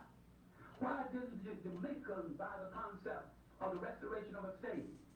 Because they thought they already belonged to a state, the British Empire. And so his call for a state in Jamaica, his call for the return to Africa in Jamaica did not fall on listening ears. He learned about a man named Booker T. Washington, and he wrote him. And Booker T. Washington invited him to the United States. He couldn't get the money ready by 1915. When we arrived in 1916, Booker T. Washington was dead. Now, he was touring the United States in 1917. The riots were beginning to start. 1919, the Red Summer. In East St. Louis, they made bonfires and burned black babies to death. Now, after the riot in Chicago, Marcus Garvey would rally blacks to fight back. He could now say to them, let's get out of here. Let's get our own ships and sail back to Africa. Why did black America listen to the concept of the nation state and others did not listen? It had nothing to do with anybody having a better brain than the other. We were both under different oppressors. One oppressor gave you the illusion that you had a state. But the American oppressor did not even give us the illusion that we had one, ever would have one, or would be capable of having one, ruling one if we did have one. Europe dumped its human garbage can into the Western world. The rest of that garbage can was dumped into the United States. No illusions. The British oppressor was not less of oppressor. He was a more mature oppressor. He had style. If your procedure. He would not cut your throat with a dirty knife, not because he cared anything about you or your throat, but it was poor style. He liked form, must be in good form, in good order. He was a mature oppressor. He had a growing amateur oppressor in the United States, rather crude in comparison. So now, because Marcus Garvey had gotten across in this country, something he couldn't get across in Jamaica. The American dream wasn't dreamed for you.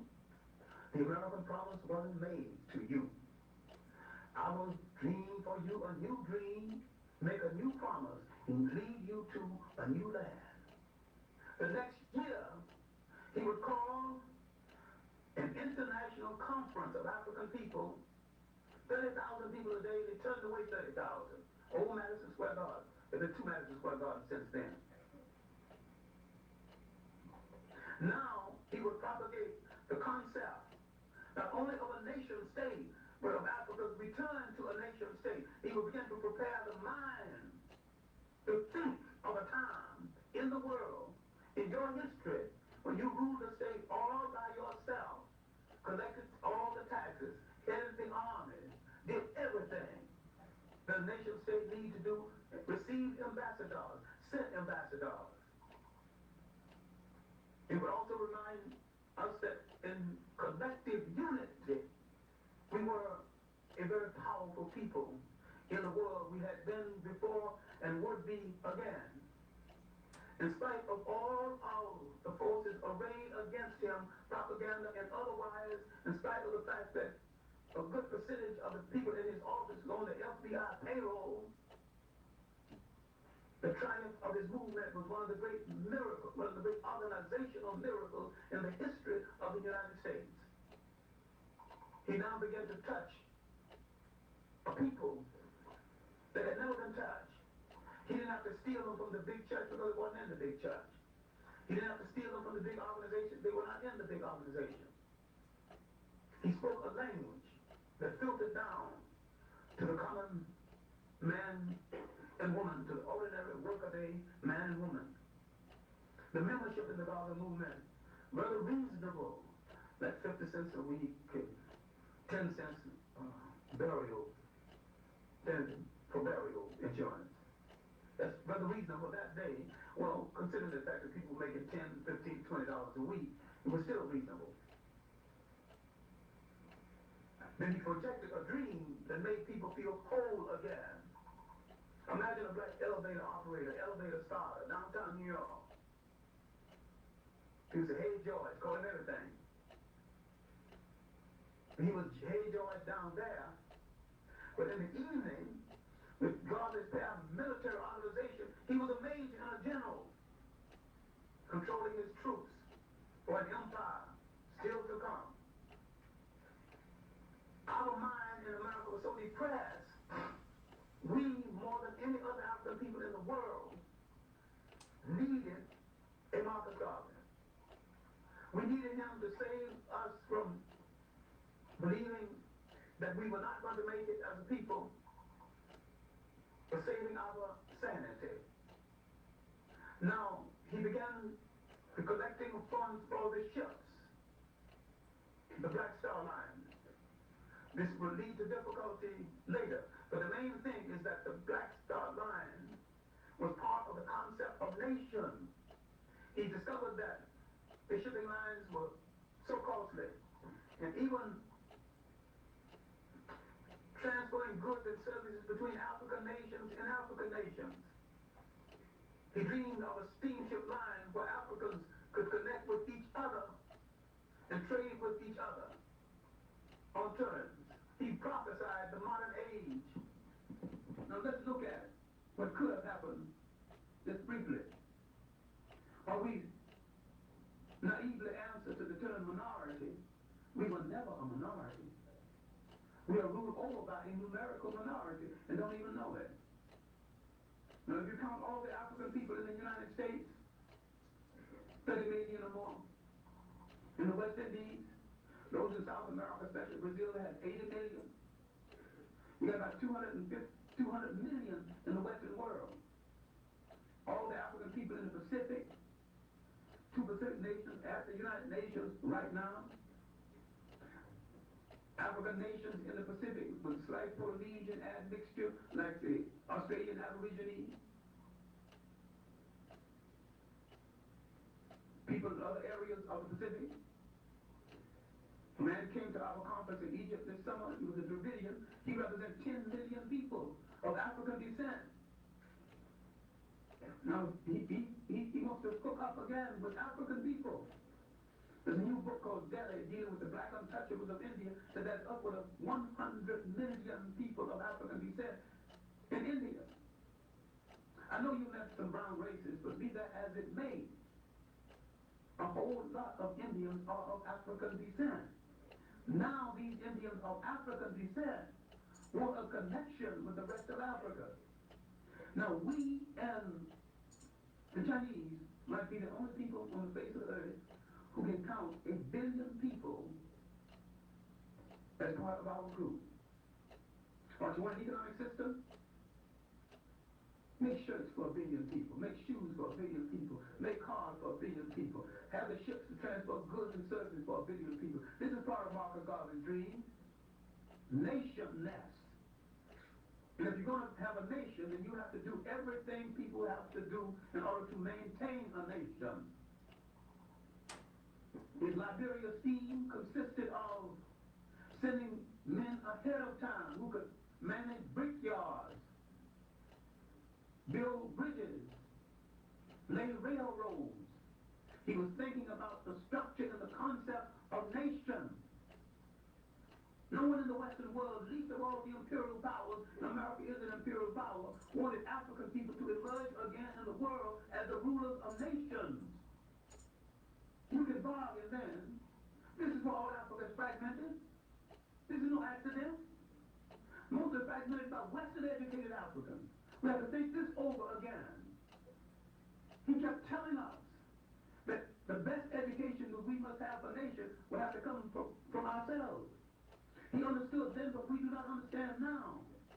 Powerful people never educate powerless people and how to take that power away from them. Education has but one honorable purpose. One honorable purpose alone. Everything else is a waste of time. That is to train the student to be a responsible handler of power. Now, Marcus Garvey's venture with the ships led eventually to his arrest and imprisonment. And from his imprisonment, deported back to Jamaica. You might think the story ends right there. But during the Italian-Ethiopian War, a lot of Marcus Garvey's prophecy came to pass. He said, now look, see what happens? If you don't prepare yourself, any thug and his brother can come in and knock over your country, rape your women, kill off your educators.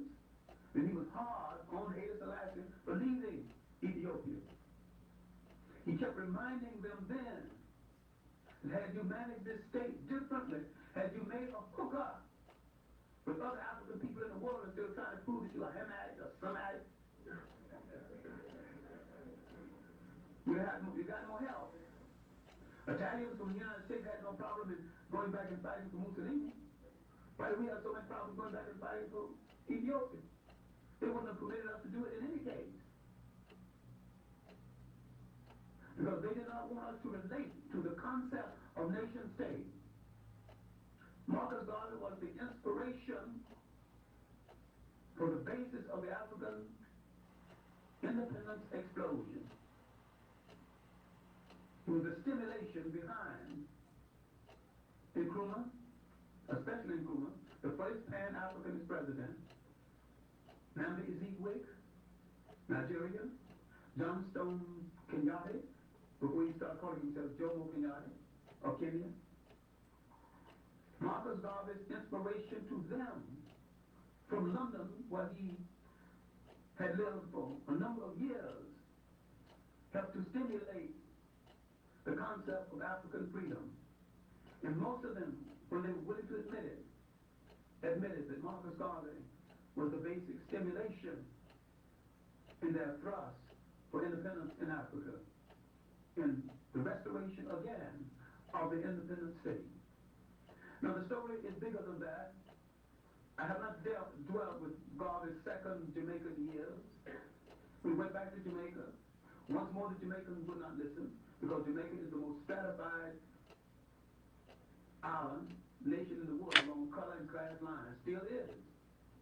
If Marcus Garvey were alive today, walking through the streets of Jamaica, some misguided Jamaican might stone him to death.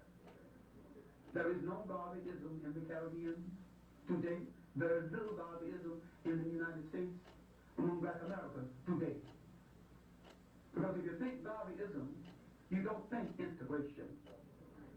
Because if you want to integrate in somebody else's house, if you think Garveyism, you want to build your own house.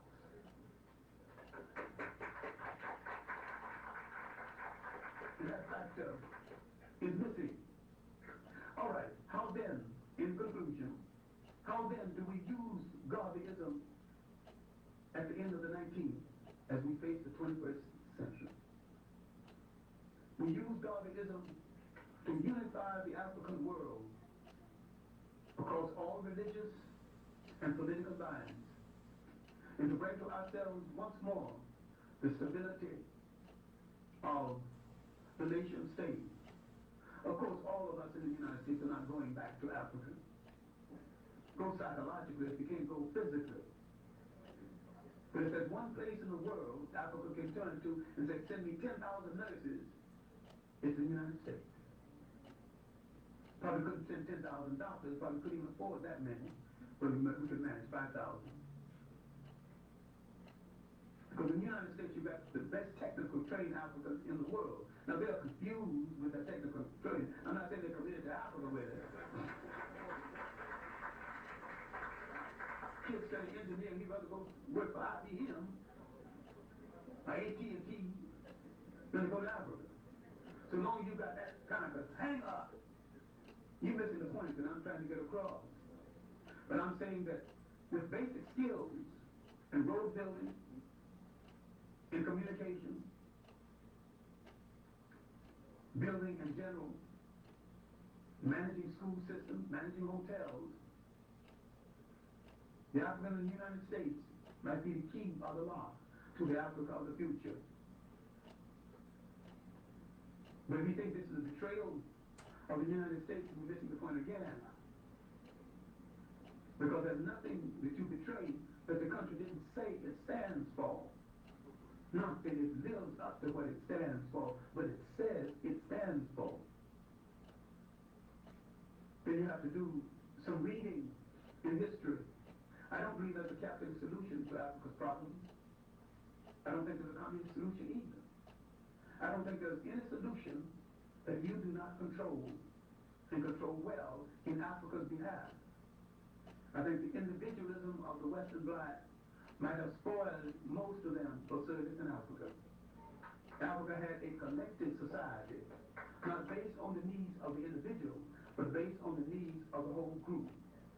And many times, Africa had a classless society and a sharing society, not only before Karl Marx, but before the existence of Europe. An African king, Pharaoh, Akhenaten, preached the same concept from a throne 1,300 years before Christ. So if you want socialism, you can get something home. You don't have to go across and get some call something or another. But if call something or another got anything that you can use for your benefit, use it. But don't forget to bend it to your benefit.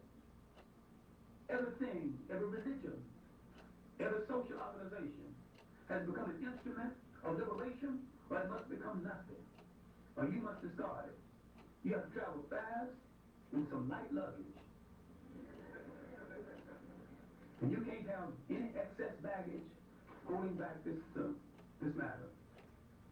I think every true African, every true liberating person, every true person committed to the liberation and the unification of all African people have been saying one way or the other what Marcus Garvey said through his life and said repeatedly, up, up, you mighty race, you can accomplish what you will.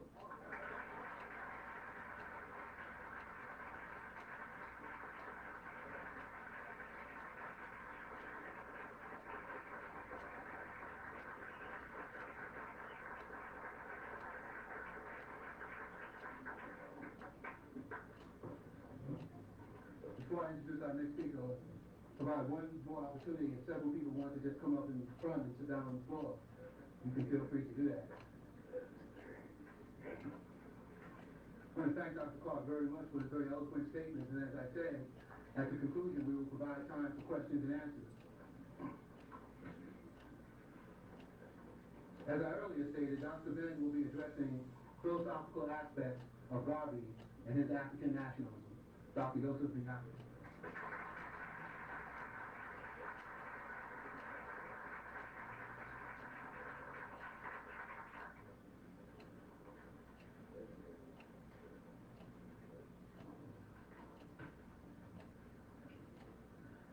Good evening. I think that I can use your bulletin to commence my presentation. It's quite appropriate for that. It says at the bottom of the front cover, history is the landmark by which we are directed into the true course of life. The history of a movement, the history of a nation, the history of a race is the guidepost of the movement's destiny. That nation's destiny, that race's destiny, what you do today that is worthwhile inspires others to act at some future time. Marcus Garvey. The statements of Garvey grow profound. In most universities, and particularly in his major writings, the most knowledgeable of them all being the compilation by his second wife, Amy Jacques Garvey. His first wife was Amy Ashwood Garvey. It seems that Garvey likes the Amy girls. But Garvey has been overlooked for a number of reasons. Were he not an African, his books, and particularly the first book of the two-volume work on Garvey, would have been considered a masterpiece of philosophy. When examining Garvey's work as a young man, it was necessary for me to go through a number of papers. Many of you do not know probably that Garvey was a poet. He wrote a number of short stories. Well, he was a literary great. But in his writing, Garvey mentioned something dealing with his philosophy and education. And for you here at the university, that makes it so important. One of the things in philosophy of education, Garvey said, what is an education? He said, it's not always what you take in. Very often, it's what you got to put out. I think most of us, and I know that I myself, including at least one time, and probably there are some more on screening, I had to get rid of a lot of things that I had learned prior to reading Garvey and others. But when I look at the example of materials, when a cache of writings and different collections belonging to Garvey was uncovered some years ago, I got an opportunity to browse through some of them and noticed that Garvey was an avid reader of his ancient history. For that reason, Garvey took sentimentally and attached philosophically what is known as the tricolors of Africa. Today, others are calling it the liberation color. Garvey never had anything called liberation color. He called it the tricolors of Africa. The red, the white, and the red, black, and green. You can go to Africa, and particularly to Egypt, and find in the temples those tricolor arranged in the same manner, red, black, and green in that order, and see where he adopted his colors was a symbol for his movement. Using Edward Burns Ford, Garvey found it necessary to have an anthem, not the United States anthem, not the British anthem, but the African people's anthem, Ethiopia, land of our fathers, land where the gods love to be. Garvey found it more necessary also. He was a devout Christian, but he realized that none of the Christian denominations within the United States or Great Britain or France or any other European colonial power was sufficient to meet the needs of the African people. Thus Garvey created within his organization the Ethiopian Orthodox Church, which he changed quickly to the African Orthodox Church and set up an ex-Baptist minister, Terrell, to head that religion. Garvey knew it, knowing that Christianity by itself, as many people would have said, was a European religion, and people who say that do not know Christianity, because Christianity, Garvey stated anew, came out of Alexandria, Egypt, from Antiochus and Photius.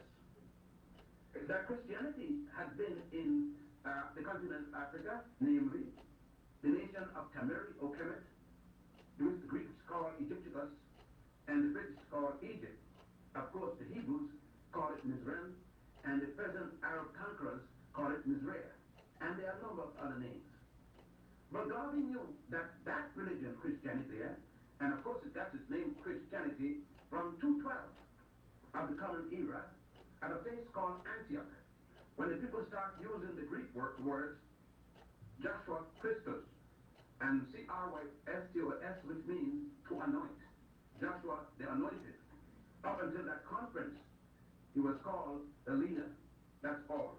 Of course, Garvey, in reading about this, made notations that Christianity was nothing but a carryover of the worship of Heru, or Horus, the son of Aset and Asaru. Aset is commonly called by the Greeks Isis, Asaru equally by the Greeks Osiris.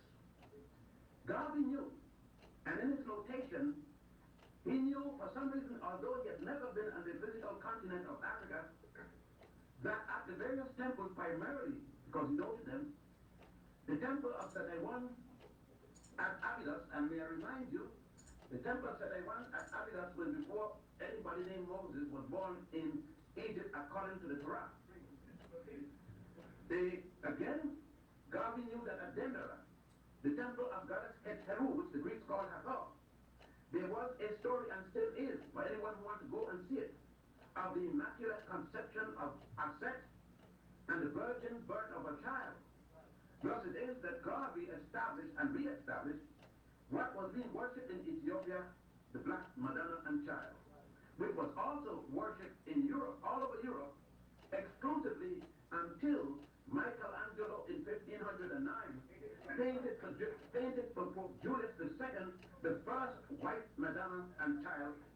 and Joseph.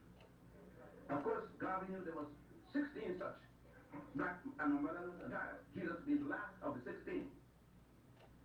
God understood the concept of the fundamental principle of a religion, its moral laws, and he uphold them and taught them to his followers of his movement, the Universal Negro Association and African Communities League. God reminded his people, his followers, and they had to be African, that it was impossible to live without a moral code. And when others asked about adopting the Ten Commandments, Garvey said no, he was not going to adopt any second-hand set of laws. Garvey knew that the Ten Commandments was a joke, that there was no Moses that gave to the world any Ten Commandments, because we don't have Moses until the 18th dynasty, and that Moses wasn't born before 1346 before the Common Era. And Garvey spoke of what was known as the 42 admonitions of Ma'at, or commonly called the 42 negative confessions, which we can find in the Book of the Common Forth by date, which Bunch, the Englishman, changed to Book of the Dead. And if you want, you can find them in the Osirian drama of the Book of the Dead, the 42 laws, such as, Hail Ma'at, I have not killed man nor woman. Hail Ma'at, I have not stolen. Hail Ma'at, I have not coveted another man's wife. Now, in the Jewish folklore, that's attributed to a man who just came yesterday. And whereas in this book, it is 4100 BC, or 3,000 years before Moses. And Garvey knew that if Moses was in fact a reality, that Moses is said to have been born in Africa at a place called Goshen, in a state called Egypt, and the last time I saw Egypt to back Garvey was 3 weeks ago, and it's in Africa.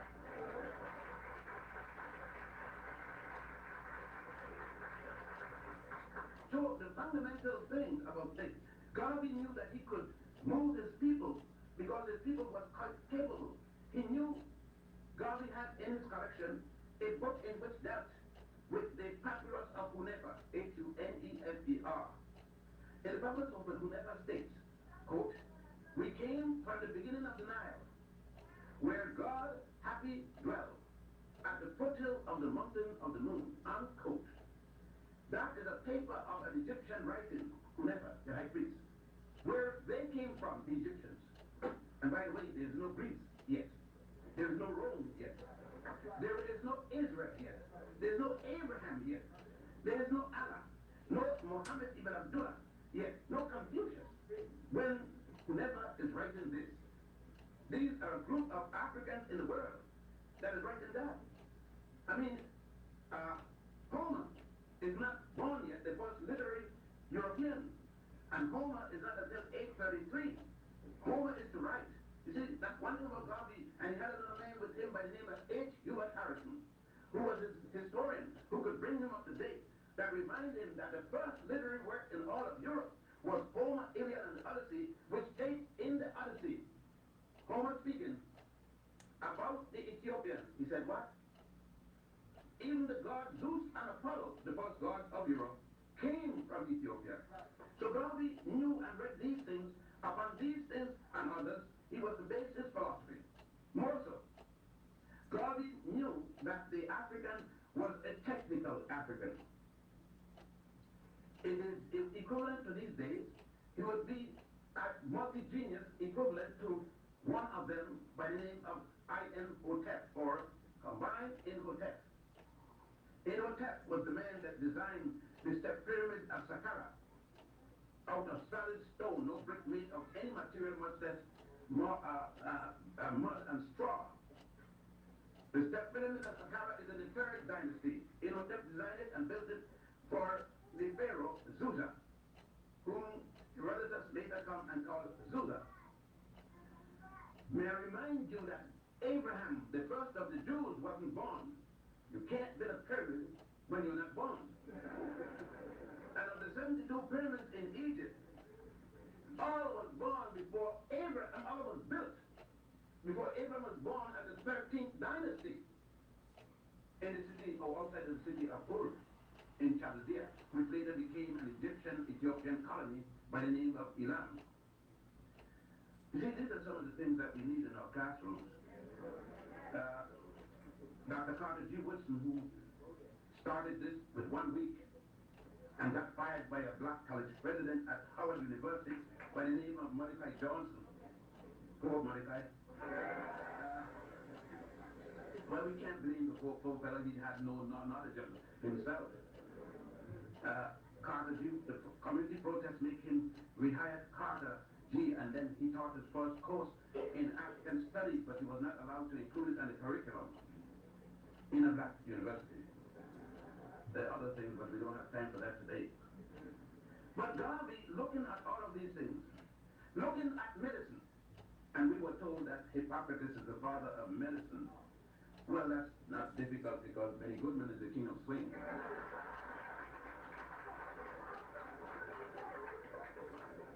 But nevertheless, Garvey had looked at the number of medical writings or medical papyri. Notably, let's take one of them right in the Brooklyn Museum. The Edward C. Spitz medical papyrus for surgery. And that's 1770 before the Common Era. Hippocrates wasn't born until 333. So this papyrus, this medical writing treatise, is 1400 years before the father of medicine. Garvey looking at these things, citing them, and writing individually in the world, the Negro world. He will write the column and all kinds of different things. And economics, law, medicine, cited all of these things as we continue. You see, we only know Garvey for Back to Africa slogan, but we don't know the literary critic, the literary man Garvey. And that's the one we need to deal with a little. Garvey examining this dealt with medical writings like the Evers Papyrus, a papyrus that deals with during the time of Queen Hatshepsut, the first woman who acted as both king and queen. The first woman that I think that if she was around, age wouldn't be too popular among, because she developed a suppository to insert into the vagina to stop pregnancy in 1555 before the Common Era. With all this knowledge then, and added to that the knowledge of Tutmosis the bird, the son of the same Hatshepsut, who completed the expulsion of the first non-African people to have come into to Egypt. With all that knowledge, Garvey then turned to examine, to establish not only the philosophical basis for his organization, but an economic concept that a man who amassed a fortune of more than $50,000, that is actually imagine the time in which he's speaking, in the 1920s, should not be add to that money, but should work from then on, and the money he makes should go to the benefit of his people. That the $50,000 should be an a maximum he can hold in any bank account. So in order that others would eat. So he called it civilized capitalism. Capitalism in the sense of what another African by the name of Alexander Hamilton had instituted in this country. Oh, by the way, I know that the people got frightened when I said that, so I better stop a minute to clarify that. I'm talking about a fellow that Burr killed. And American history lied and said it was for politics. It was over that blue-eyed girl in Philadelphia. You see, Burr knew that Hamilton was from Nevis. And he knew that Hamilton's father was an Englishman, and his mother was an African, and that he was raised up in St. Croix in what is known as the United States Virgin Islands, at the time of the Danish Virgin Islands, where such children were sent to be raised, because the fathers couldn't have them with their European wives. Of course, there were many fathers with African wives at those times, since race didn't start with black people doing it. The slave didn't raise the master's wife. Somebody got rich, but it wasn't the master's wife. I don't believe that too. That's more than anybody else. He saw it constantly in Jamaica. Garvey's running down, and these are stuff. It moved Garvey to ask the question. When he wrote his poem, "Wake Up, Ye Mighty Race." Garvey again speaking said in his philosophical concept that the African must have one God. He must have one aim, and he must have one destiny. After that, he brought forward the catchwords, the motto, by Block. Garvey said that these things to many will sound as if it is racism. He said, but in these United States and in the 12 colonial powers of Europe, he was speaking specifically of those who had gone and established their control over the world in what was then called the Berlin Conference. A conference called by Otto von Bismarck and Wilhelm the Kaiser in 1884, which discussed, adjudicated, and came up with the conclusion called the Berlin Convention and Conference and document, of which the United States of America participated fully. The representative of the United States of America was Edwin H. Terrell, carrying the title Minister, Plenipotentiary, and Ambassador Extraordinary. The subsequent conference to that was called the Brussels Conference. That is the conference that followed the Berlin Conference, where Leopold was given the richest part of Africa as his personal estate, backed by the United States government, its Senate, and its Congress, and of course Ulysses S. Grant, its president. You may find these documents in a three-volume works called The Map of Africa by Treaty, as edited by the royal historian of Queen Victoria, Sir Edward H. Persley. So that when they tell you in school that the United States had nothing to do with the partition of Africa, somebody's lying. It's too well documented, and you could read the congressional records, and you will find to the contrary. At the Brussels Conference, which was called later, after the European powers, England and others tried to rob it from Leopold after the found had given him the richest part, the Brussels Conference the United States was represented by Casson. I forget at this moment Casson's first name, but with the same title as Edwin Terrell. All of these methods Garvey had, in which he used to come up with his various hypotheses and subsequent philosophy. In the Philosophy and Opinions of Marcus Messiah Garvey, the first book of the two-volume book edited by his wife, the first wife, and the second wife, Amy Jack Garvey, Garvey wrote extensively on all concepts, all detail. The reason Garvey said it was necessary to have a paramilitary organization in the United States, he felt that it was impossible for a nation of people, and Garvey saw the Africans in the United States, the Africans anywhere in Europe, as a nation within a nation. Garvey said it was impossible to integrate a slave with a master. And Garvey said, whenever the slave accepts that he's a master, solely because the master has relieved him by removing the shackles of slavery, and that the slave did not force the master to remove the shackles. The reason the master could feel safe in removing the shackles is because he knows that the shackle is no longer on the physical property of the human being, but it has gone to his brain. And we see it quite often when we look at the mirror. You take Michael Jackson, for example. And it seems that this singing sends them crazy, because that's on the male side. But we could take Diana Ross on the other side.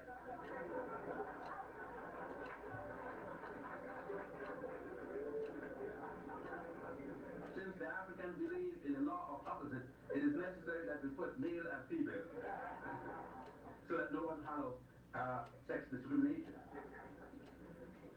In terms of Garvey again in the philosophy, let us try to look at the white-black situation and to see if it had any aspect of racism. Garvey in saying white-black, he felt, and as he did, where Garvey put his mouth, he equally put his dollars, or at least his people's dollars. Garvey built for them economic institutions, the newspapers, the Black Star Line, the shipping company, bakeries, grocery stores, and he started to manufacture, because Garvey said, if only we could sell one match to each Chinese per year, we would have an industry that will be able to occupy every African in the Western world. He said, our problem is being invited to the Rockefellers for dinner. That is it, because we may not like the way they cook anyhow, because they don't use much seasoning. He said, and then we can't reciprocate. We will be at a total disadvantage He said, wherever we are, we must control the economy in that spot. He said, no people begging for a dinner can have dignity or respect. No man who cannot support his wife can be respectful of her. I better repeat that one. There's a big clamor about black men leaving, and God is telling it. Black men leaving their family. And the society is saying it is a racial trait in black men. Now we ask, how come that trait doesn't work in Africa? It's only over here. How come it didn't work in slavery? Garvey said in slavery we fight like hell to establish marriage when the society didn't allow us to marry. We established our own rules. When they said we couldn't go to the church and get married, we then established our rules for marriages. Not only did we do that, but we understood that the significance of it was not a matter just for something called holiness. Because we know that is the reason people marry. It has nothing to do with heaven. Because what God put together, men can't put asunder. So don't say the stupidness anyhow. And God said that the reason for marriage is a security for the woman and her family. It has nothing to do with God is so bad and wants a marriage to stay together and then wants somebody to break it. He killed a man who's trying to break it. Or kill a woman who's trying to break it. So since God has nothing to do with it, let's deal with this man. And you can't protect a marriage when you're broke. Because your wife can't eat love. She can't put it in the pot.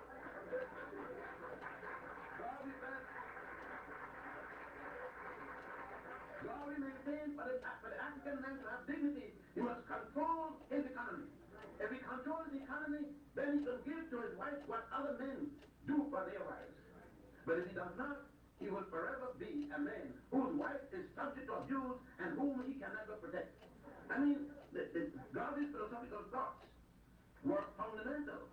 And one thing Garvey said, particularly as I probably said before, in endorsing what Dr. Edmund Blyden had already said in accepting the presidency of the College of Liberia in 1883, in context with the previous statement that was made, Africa for the African, to which Garvey had already had those at home and those abroad. Blyden is speaking about the beauty of the African woman, has maintained that the African woman has no other woman to set an example for her beauty. That is something I wish the African woman here had heard Garvey speaking about. Let me repeat that. I mean, I think it's good. It tapped me to my funny bone. Brothers, what Garvey said. And I know most of the sisters do certain things because you aren't looking at her. And she's trying to look like a European because you like to look at Europeans. I remember a few years ago she wanted you to look at her in her African splendor. As Garvey said, at the brat of the Garvey movement, the Grandiosa models, in the 60s, they wore the hair natural. You couldn't accept the natural African look. You made her put a name to it, Afro. Now, I don't know how you can spell Africa with an O in it, but then being in college, you get sophisticated. So for now, we spell Africa A-F-R-O-C-A. Africa.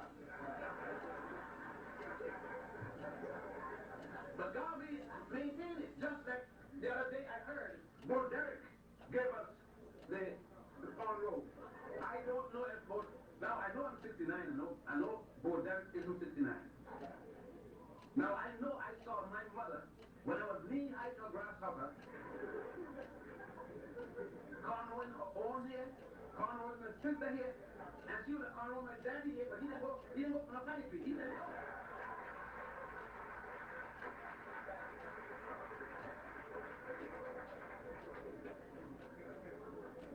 But Garvey said that the African woman's beauty is matched by no other woman because she has her own texture of hair, her own physical shape, and then Garvey went down to remind us, why are we the way we are? And Garvey said, if we had not nose in all that heat in Africa, we'd suffocate. But the heat to get out the brain. And it's a fact. If we had this thick lips, thin lips in Africa, we could not, in all that heat, kiss conveniently. You girls who have never been kissed by a thick lip, you have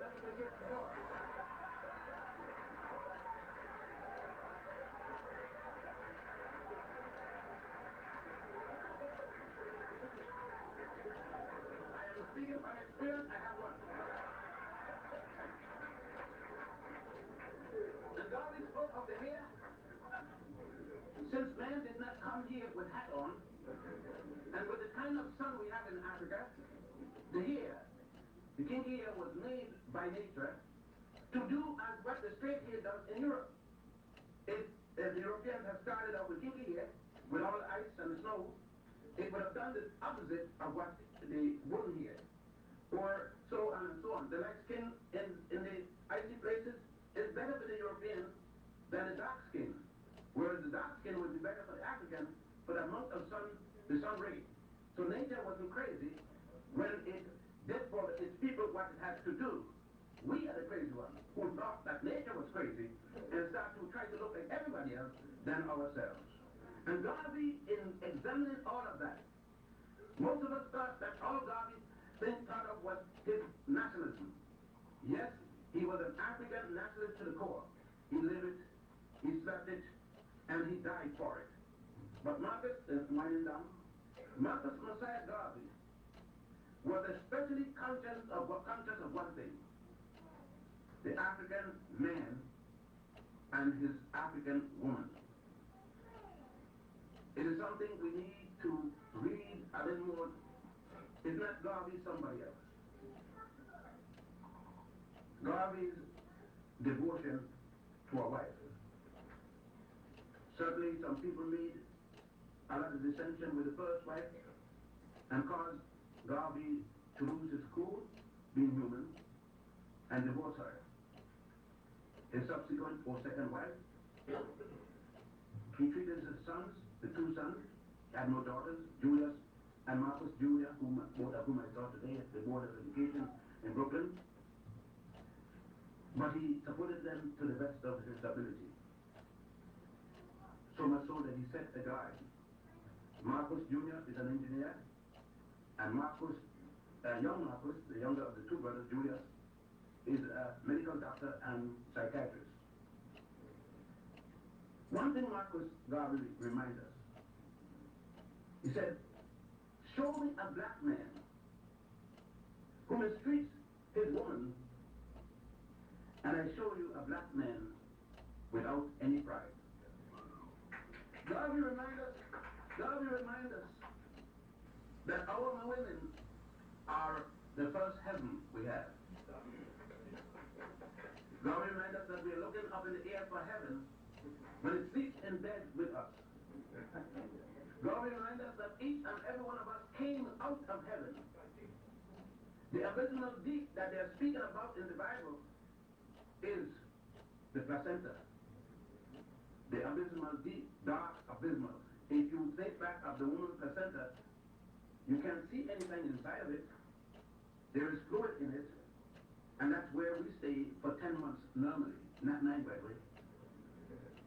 And but God reminds us of the various statues we see in Egypt. For example, God Nim, the god of fertility, who's always seen an erected penis hanging out, straight, horizontal, perpendicular to the earth surface. And remind us of the Egyptian show, the penis coming from the navel, the umbilical cord, an extension of life. Garvey said to us, if we would remember that our first experience of heaven is our mother's womb, then we, those of us who think and call ourselves an African nationalist, must first think, must first honor, must first realize, show me the way you treat your woman, and I'll show you the condition of your race.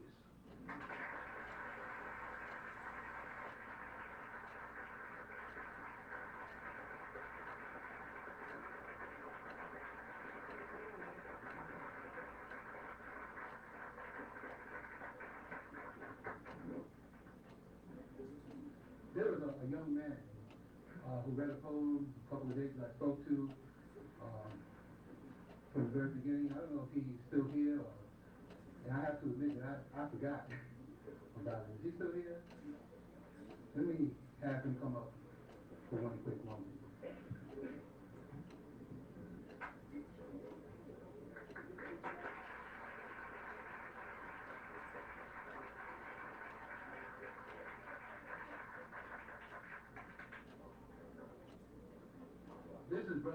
Ayen. He has a very special tribute for us all, but particularly to one individual. And I'd just like for all of us to pay particular attention to this young brother and listen to this poem. Brother Ayen.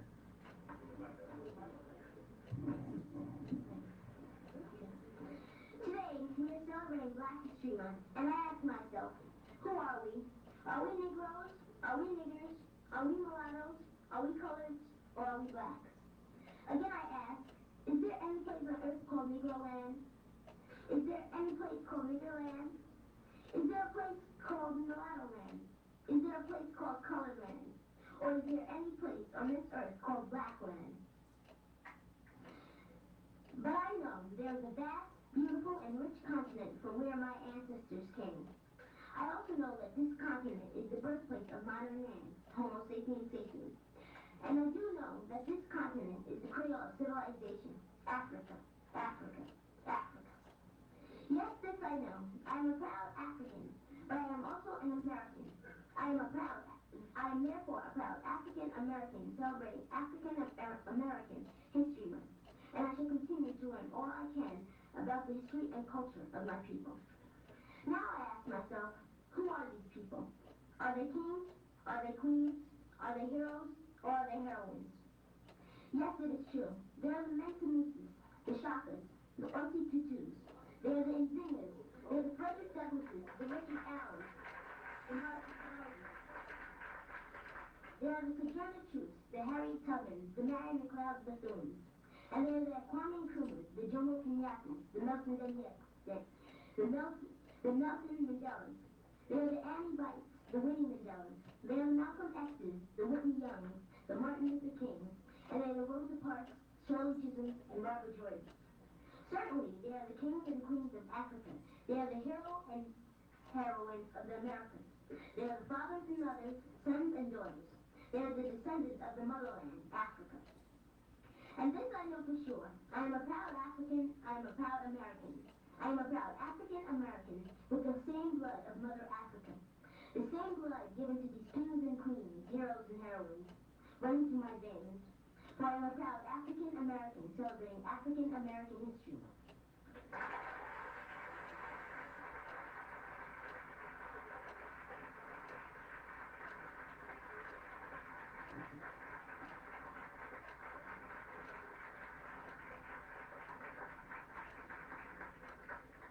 I want to thank Brother Ayen. Ladies and gentlemen, we're going to have a question and answer period. And having that question and answer period, if you have a question, I will call upon you. And if you would just indicate who you are directing the question to, either Dr. Ben or Dr. Clark, or to the two brothers. Before, I'm just trying to give Dr. Ben an opportunity just to rest for a moment, but I do want to say this once again, that on Thursday, February 11th, we will have Dr. Adlai Sanford and Dr. Donaldson, and at the present time, we will be meeting in this room. But if there are changes from that, we'll certainly post it on the door directing you where you ought to go. And I also like to, I neglected that, when you start mentioning names, you always get into trouble. But I certainly want to thank the members of the NOAA staff for all that they've done to make this Black History Month possible, and for just really being there, because it's very difficult putting these kinds of things together. I want to thank the students in the NOAA program who helped send the Black History announcements through the mail. Most of you received something in the mail, and it took someone putting that in the envelope and getting it to you. And I also want to thank our brothers John Matthews and brothers Terrence Fudge for all they've done to make this Black History Month possible here at Oxford University. Without any further ado, we'll have your questions and their answers. Any questions? The gentleman standing in the back. And you'll have to speak just a little bit louder.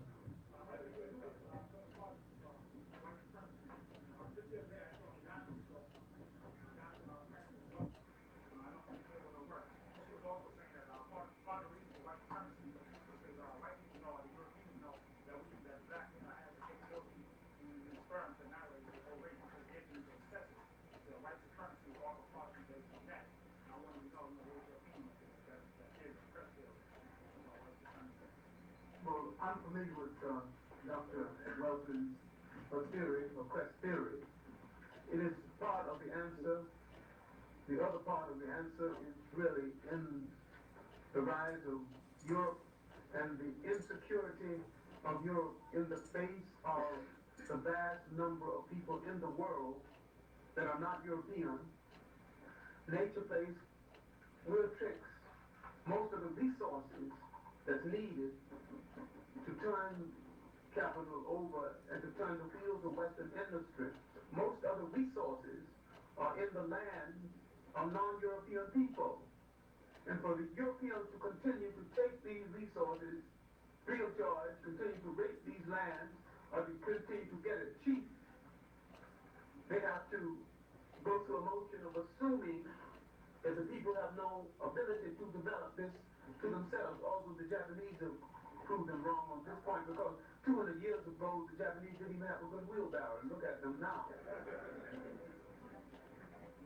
It also has to deal with the maintenance of a concept of color prejudice that started in the 15th and the 16th century, the assumption that there was something special about color, and the Europeans made a virtue out of a physical defect, the absence of color.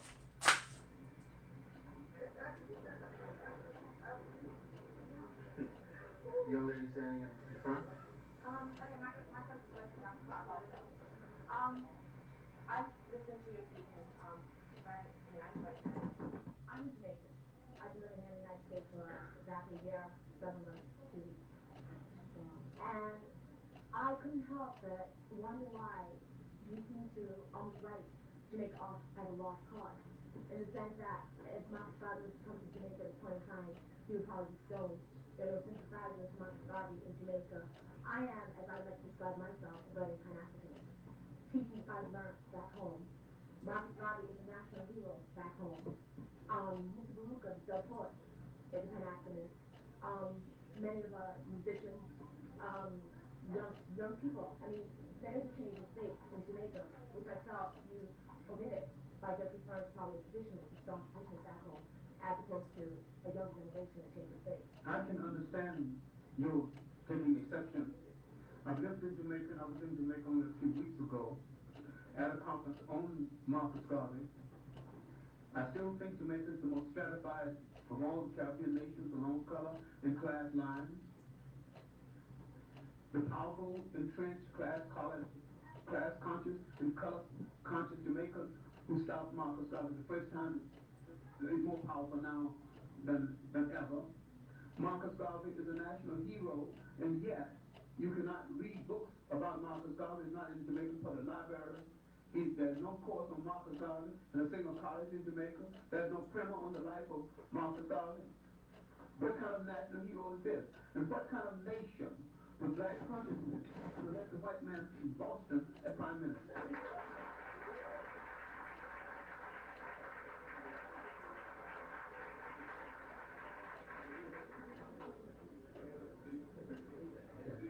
Gentlemen.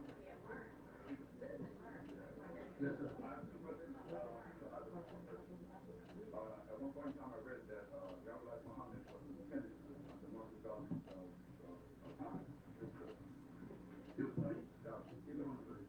That is correct. Before, when he was still a minister of the Baptist Church, he was a lieutenant in Garvey's movement. When he became in his own movement, when he was calling himself Muhammad at the time at 128th Street, he was still in the movement. He left the movement when he went to the Moorish times. And after Moorish times, then he established his version of Islam. Second question, would you say that he carried on the same thing? No, he carried some aspect. The economic aspect was basically ideas from Garvey. I would say other than that, it was a rubbish departure. In Harold Cruz's latest book, he talks about the development of the Black political convention movement of the 1970s. What do you see as the potential of a Black political party in the U.S., and why do you think there's some of the problem? Look, I'm familiar with Harold Cruz. We grew up together intellectually after the war. Harold Cruz is an uncanny genius in choosing good titles for books and writing full books behind the titles. Both of his books are misleading. This one is called Plural But Equal. Interesting title. But we were not brought to America to be equal. It is a plural society. I'm not in favor. All whites are not equal. Let's get something straight about this country. This country was found as a haven for free white Protestant males, middle class and up, those who agree with the prevailing political status quo and who own property. Everybody else in the country is second. Catholic, Jews, everybody. Second to that, women too. Women got to vote day before yesterday.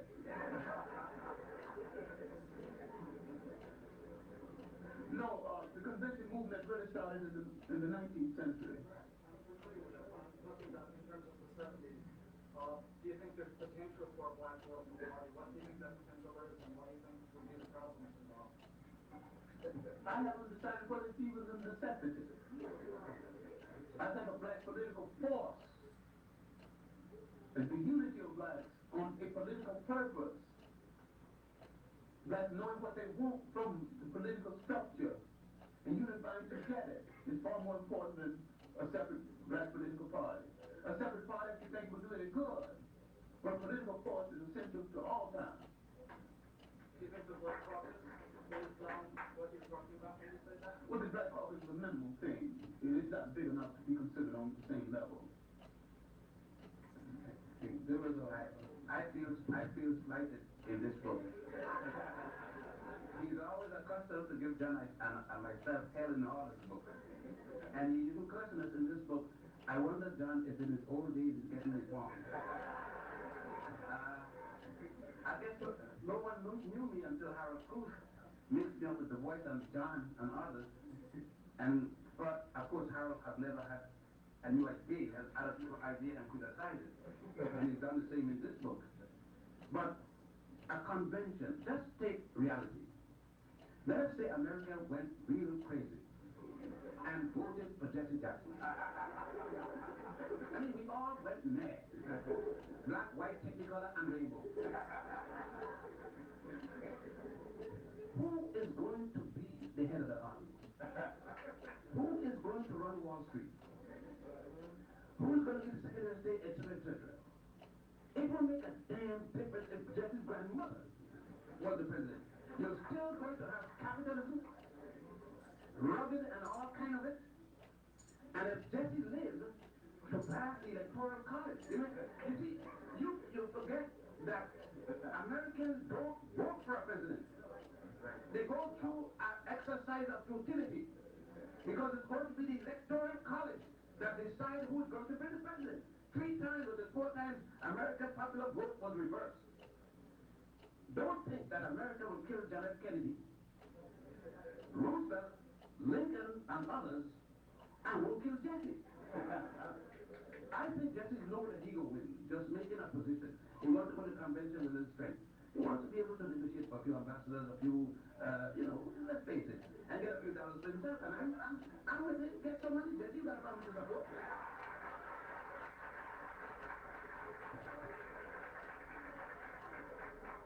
I'm a practical and impractical dreamer on the situation. I want Jesse to get so many votes, they have to throw it in the house. Then when they throw it in the house, I know they're going to steal it from him.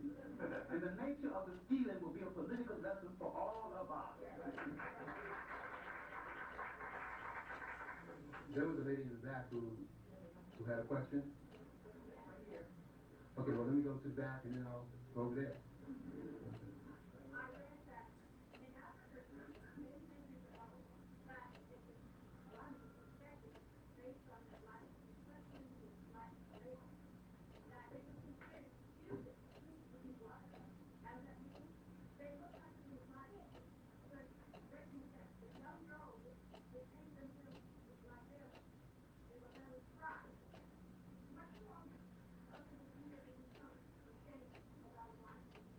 White images starting with the Bible, white Jesus, starting to give us a disrespect for the black father in the home, missionary concepts of color, propaganda, cause us to lose faith in ourselves. seen people in Africa, black and proud and beautiful, in the Sudan, and I've seen some blue black people. Most beautiful blackness I've ever seen in my life. Velvety looking blue. No apology. When Nkrumah came to power, I was head of a culture unit of the anti-poverty program.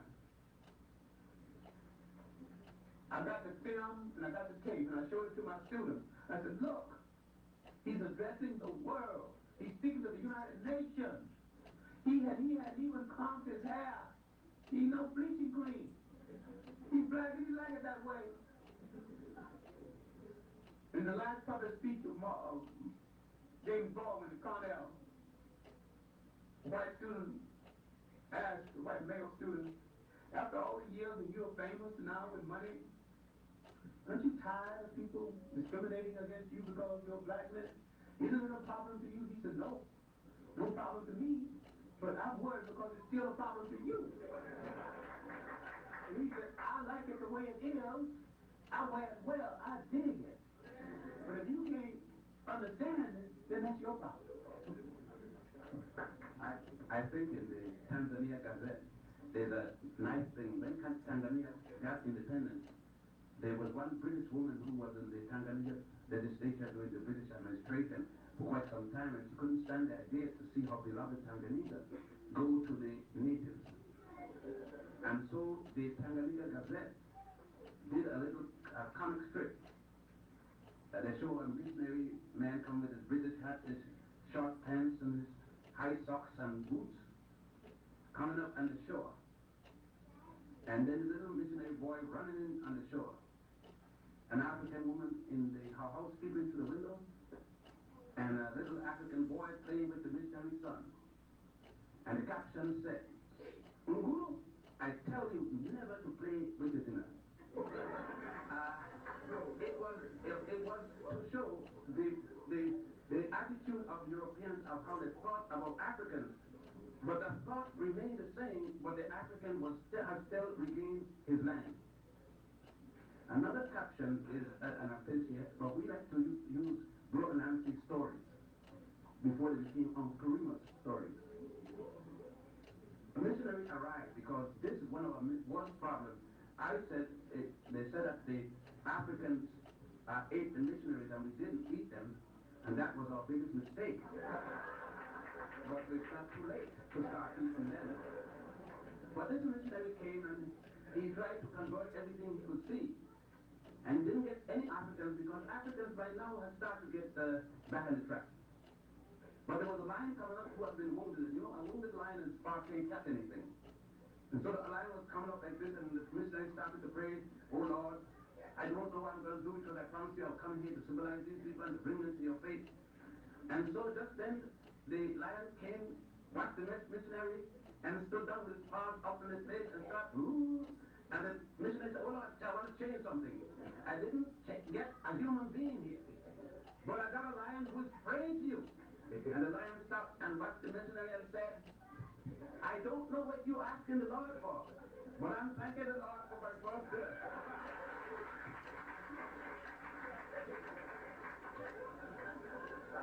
Someone on the side here has any question? Yes, sir. Excuse me, Dr. Benson, I'd like to ask you a question related to education. I think everyone in the room is not them, but the children go to school in New York State. And I believe New York State Department of Education mandates or dictates the curriculum taught to various schools throughout the state. And my question to you is there any formal course or courses given with regard to Afro-American studies in the social studies of our schools? In some schools, you can still have, but it's dependent upon the teacher. And you know, even at the college level, there is such a thing as a curriculum committee. That's the fellows that chop up your course or say can't go through. But nobody can stop me from teaching what I want under any title.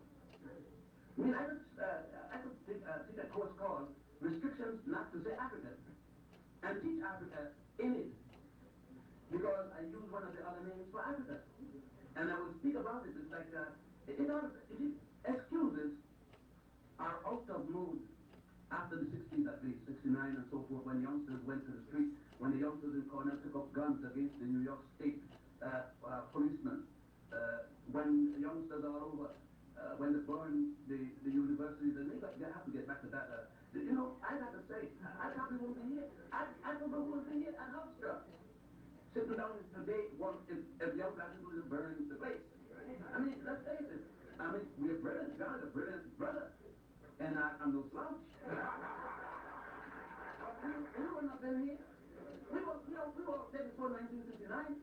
We had to pay people. We were paying at 310 Lennox Avenue with Richard Moore. We used to pay people 25 cents to come upstairs to hear the lecture. That was enough money. 25 cents, we got 3-4 dinner for the divine. And we had such people as Langston Hughes, John, Richard Moore, and I could go on and go on. And for entertainment, we had the first Skyler, then she was a child genius, which went out of mind. And then all those different things. And no one, people didn't want to come. We had to literally kidnap people and carry them upstairs to listen to their own history. So it was never a time we had Dr. Seifert and his institute. There were a number of academies, even J.A. Rogers writing in the Pittsburgh Courier, and other people. There was never a time when we were short of telling our people our history. Of course, you know, Marcus Garvey was loaded with when Jason Randolph, all those fellows were with Garvey. Randolph were with Garvey, and a number of fellows who turned the other side, became Norman Rockwell, socialists, Marxists, and all kind of things like that were with Garvey. It doesn't say that they didn't know. If those men stayed with Garvey, they went to look for a better bread. Like most of us with our PhDs. I remember when John was teaching in how you act, literally in little, how the project, in the little room there. I was lecturing in front of a chock full of nuts. And 125th Street and 7th Avenue with a ladder, and Thursday, Friday, and Saturday, and Sunday afternoon. Coming from Teachers College as a professor teaching on the corner. My members of my own family won't speak to me. Young members of the family will speak to his wife, or wife won't speak to him. We were crazy. So I'm saying, if we put our mind to it, and I know, let's face it, we don't run New York City Public Schools. And people don't think for others as they think for themselves. It's a reality. Don't expect that other people want to leave their personal interest for yours.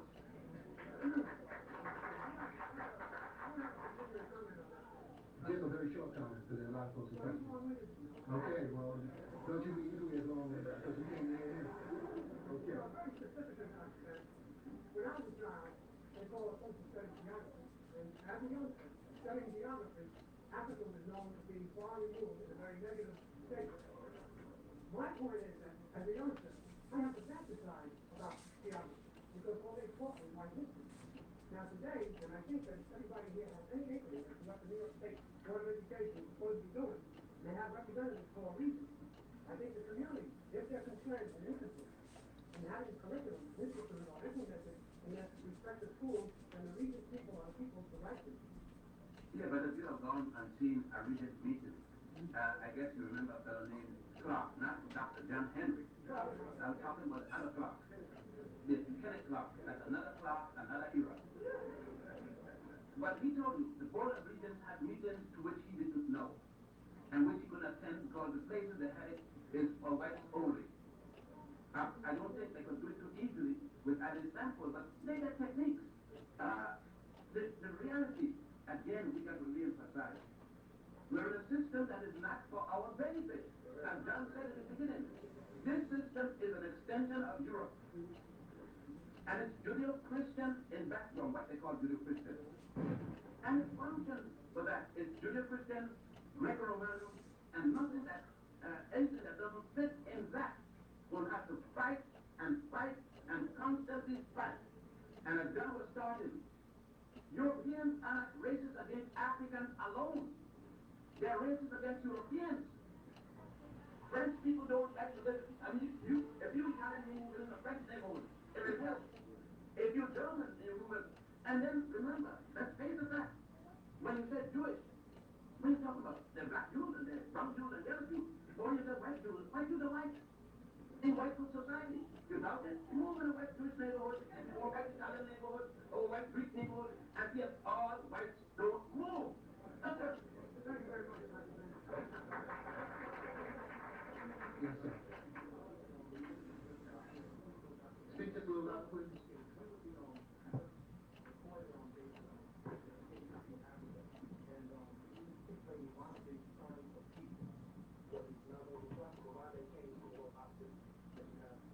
Nobody, no one knows what was the first day of education in the continent of Africa because you're talking about 11.3 million square miles.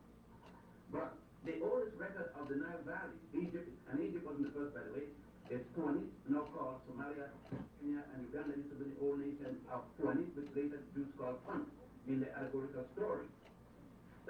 Our records, we have archaeological records of pyramids, which shows writing that goes back to about 25,000 writings that we could decipher now. If you go back to the Brunandis and others, you have other writings there, the picture writings. If you go into the Tassili Mountains with the fresco there, you have writing, the symbolic writing that goes 450,000 years ago. That means Adam and Eve built it. So then, we don't know when education started. We know though that the granddaughters of Saqqara, and Saqqara started with at least the third dynasty with Imhotep and Judah. That at that place they had what they called the lodge, the Grand Lodge of Temple, where education, but remember, education must have been way before that because since a man had to stay 40 years in school after entering in school at age 7, being circumcised and then started, at 40 years later you get your priesthood designation. Instead of a state, you get the name of priest. And you know all the subjects there were. So it was, I could say, education in Africa started before Adam and Eve. There was no Adam and Eve mentioned any place when education, because Adam and Eve started with the Jewish Hebrew concept coming out of the Sanhedrin. And you don't have no Hebrew before Abraham, and you don't have no Sanhedrin until 700 BC.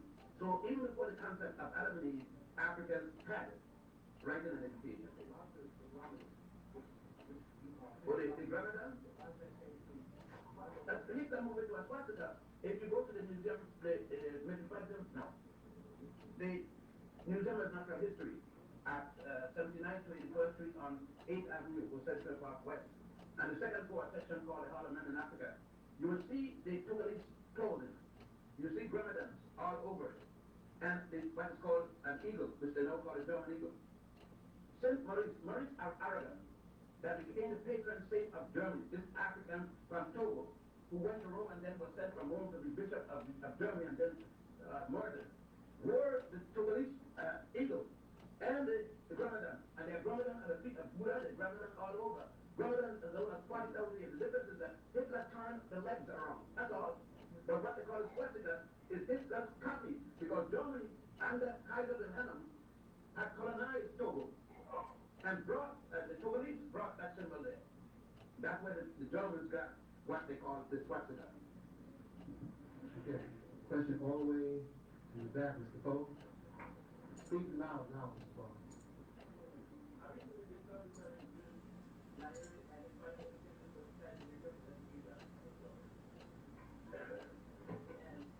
I was wondering, it seems to me that Marcus Garvey and Judas Nyerere had similar beliefs of self-sufficiency in Africa for Africa.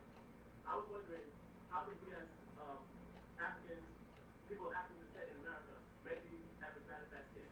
I have to disagree with you both, but not Judas Nyerere. Judas Nyerere does believe in integration. Marcus Messiah Garvey would have died rather than integrate with anyone other than an African woman.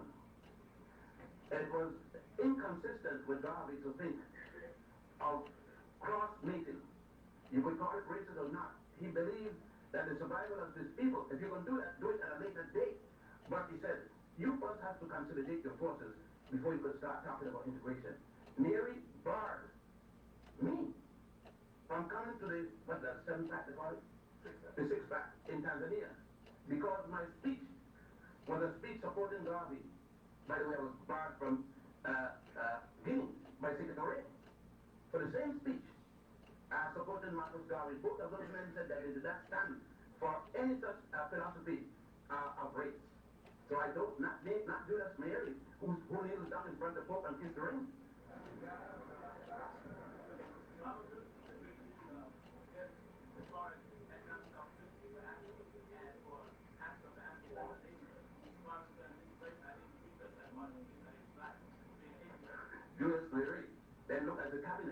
Look at the role of the Indians in Tanzania.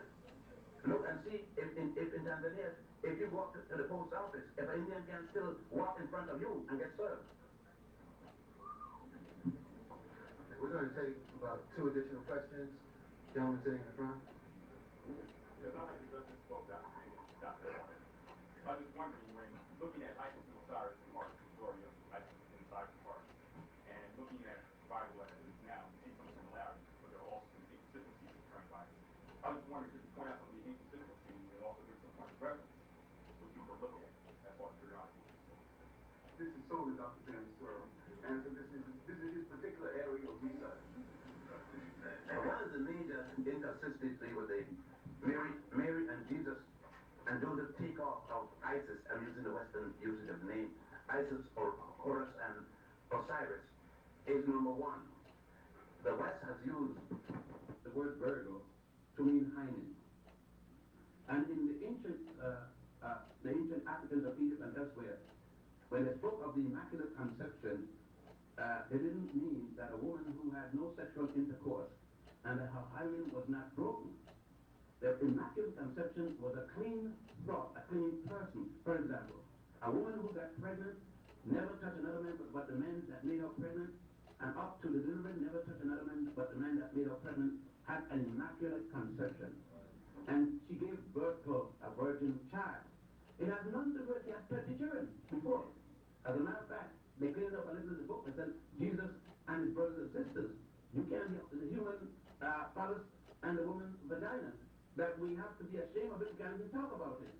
And in those days, you go in all the temples and you see Goddess Mut naked, you see God Mim naked, the god of fertility. You see Goddess Mut giving birth even to the sun from her vagina, and the sun coming out in the morning and going back. The Western concept of the Romanized concept of this is even to deny Jesus the act of manhood. 33 years old, and you don't know what sex is in a polygamous country.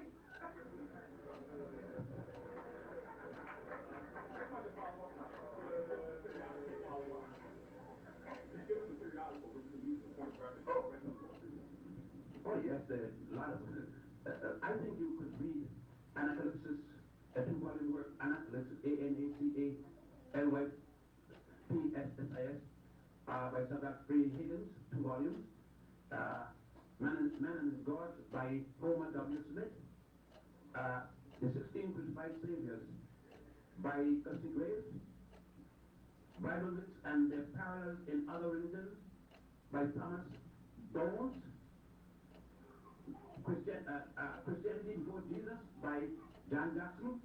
Also by Annie Besant. There's equally 2 people who wrote that. I mean, 2 different books by the same name.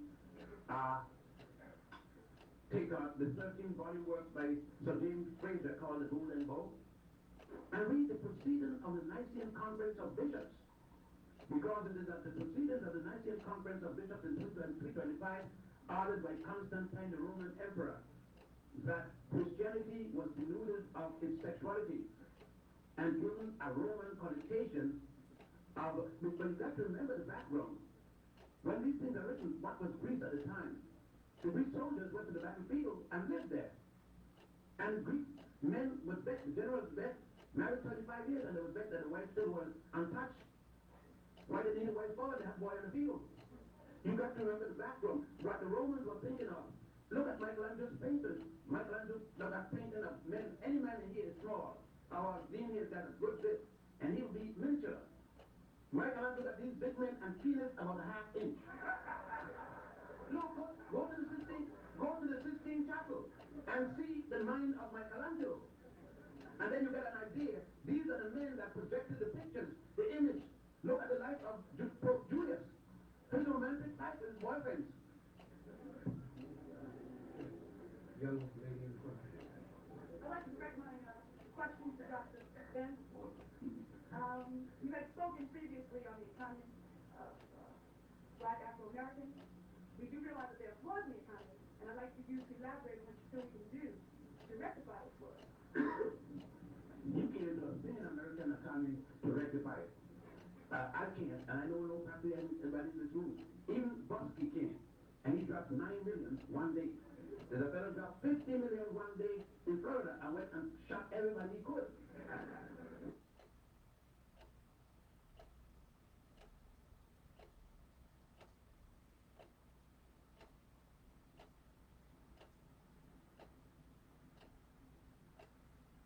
We get to the lesson, but we're into something we need to go deep into, because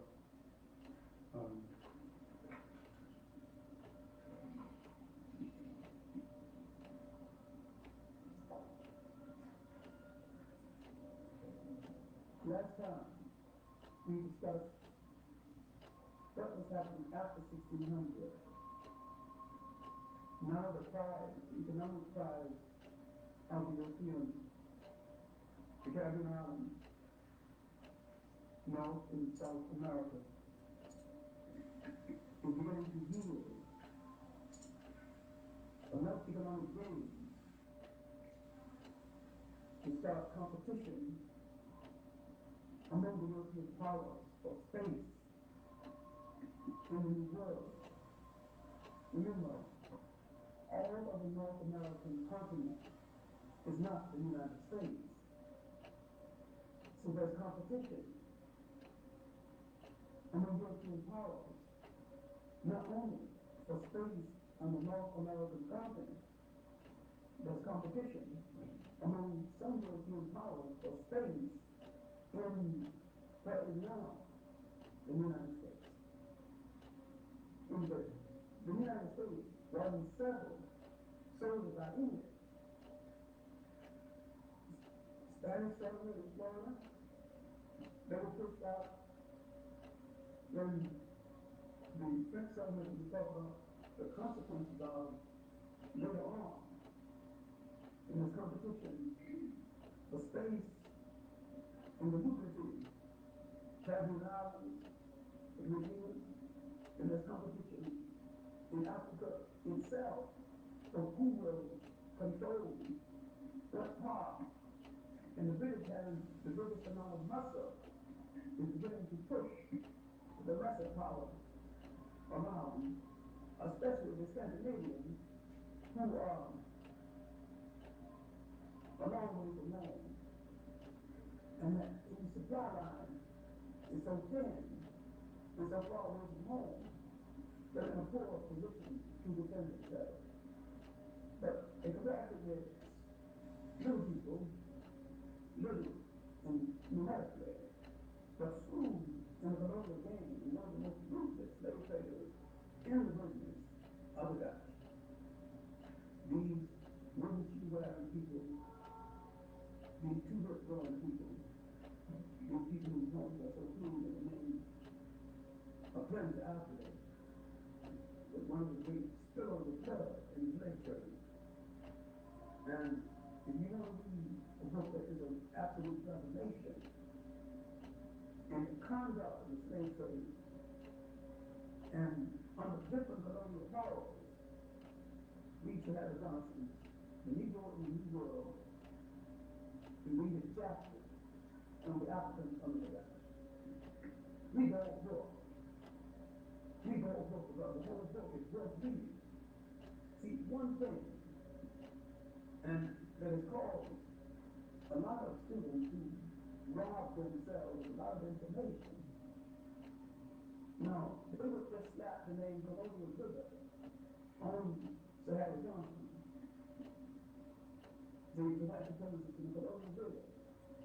And factually they would be right. But if you miss reading Cerda Guzmán, you have missed some major information. This white supremacist and this colonial figure was a master researcher, and he could write well. His analysis of almost a catalog of what slaves were brought to the New World, what slavery was advising not to have brought at all. The fighting tribes, the guys who came, pretended peacefulness until they kind of got the lay of the land and fought later.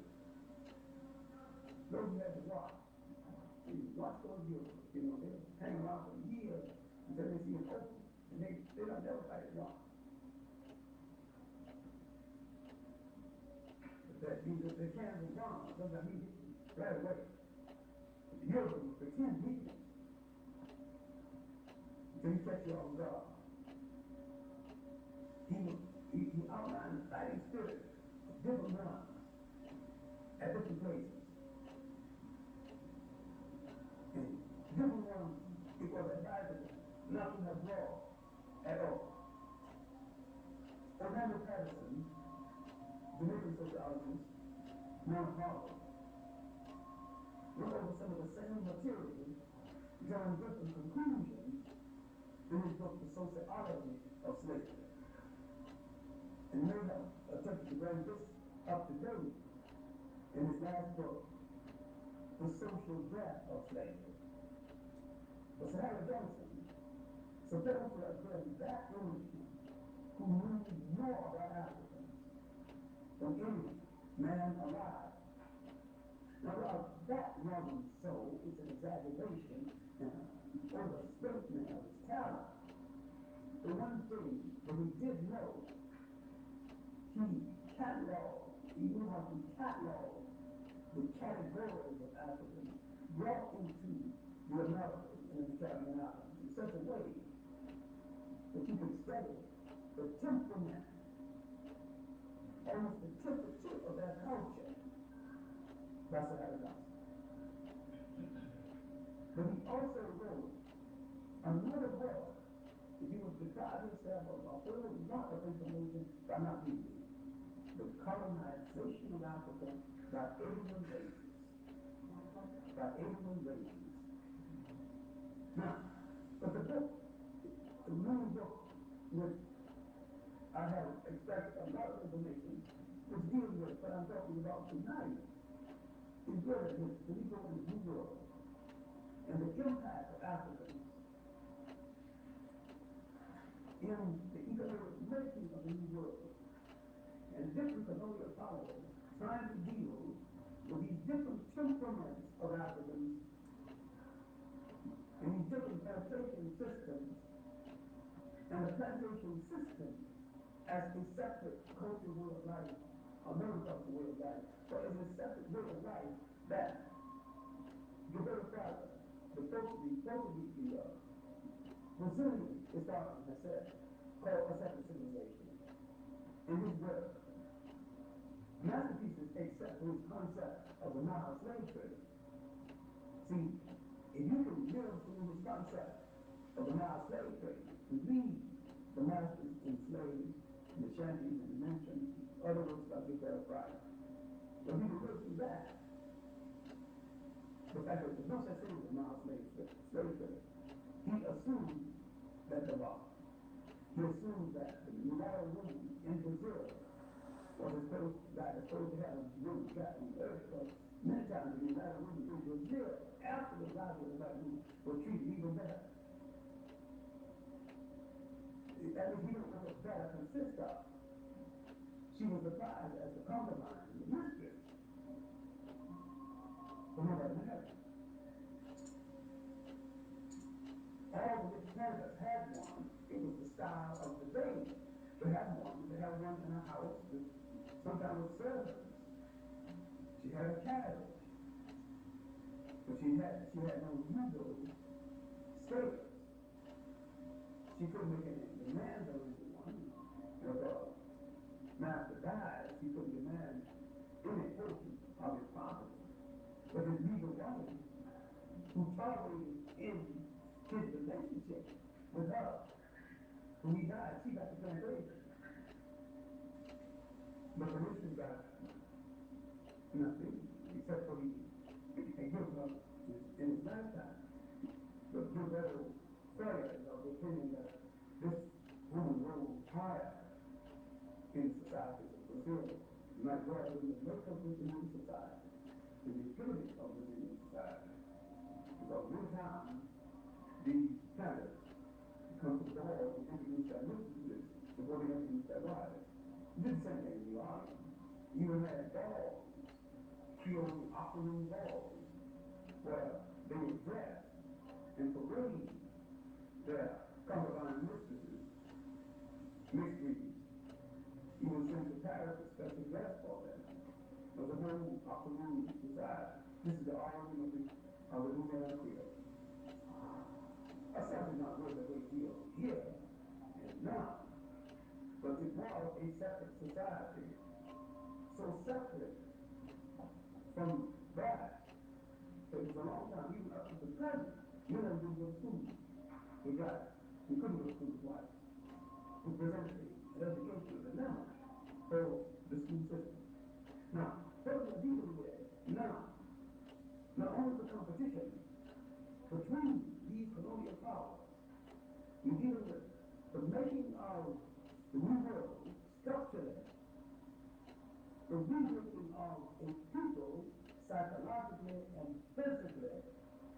And when you talk about slavery and the Africans in the world, we want to talk about the fact that here is African people, and in order to manage them, they had not only to break the will of so many of them, they had to bastardize them in large numbers and turn the masters against certain factions and create fear and suspicion one against the other in order to weaken the concept of revolution and use one to spy on the other. Now this was effective in the West Indies and effective in parts of South America. This same system was not effective in the United States. Because in the United States, the crude slave master, who still cruising the same way, so all the colonizations in one bag, shook them up, and put one name on the back. You know what the name is, so you know what it is. So the lightest of the lights, the almost lights, if they were poor, still next door to the black and the black. But in the United States. But in other places, they got the same privileges. I'm not saying that they were privileges in the United States, they got different kinds of privileges. They got privileges in colleges, they got privileges in the facilities, and the sororities, and the local society. But such privileges that they got in Brazil, such privileges they got in Jamaica, almost a separate society, separate neighborhood, separate job categories, privileges they got in Rio and Haiti, to this very day. They didn't get that kind of privilege in the United States. And yet the United States occupied Haiti. The United States played on that scenario left out of France to rule Haiti. The period of American colonialism in Haiti. You got that America occupied Haiti by 1915, then you can look at that before. And then America moved the country between that region of color, once again, one gets the other, far more ruthlessly than they've ever done here in the United States. But in the United States, America not cared too much about to be color about the animation. This is same like the light skin one is bigger than the other. So now we won, declared one.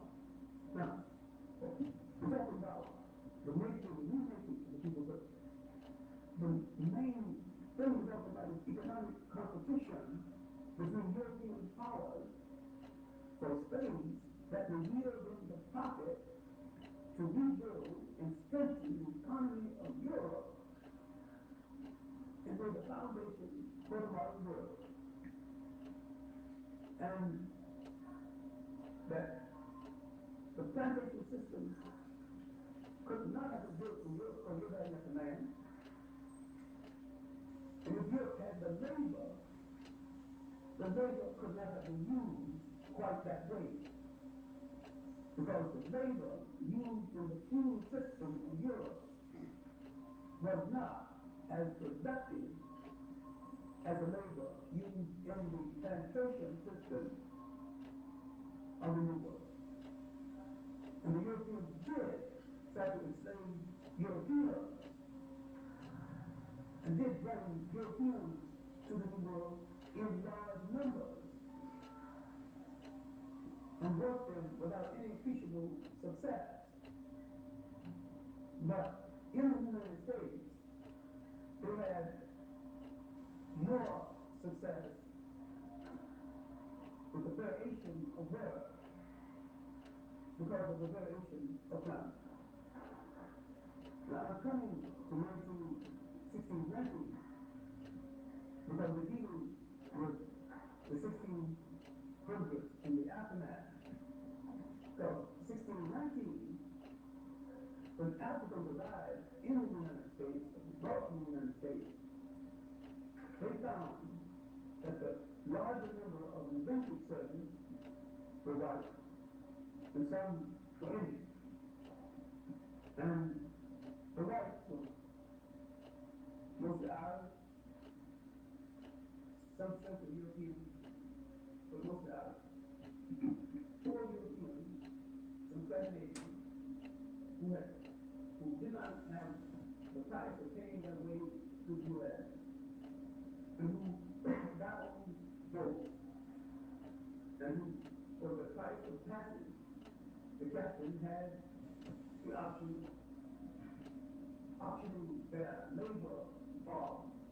So the people who were purchasing their labor really had to pay the back.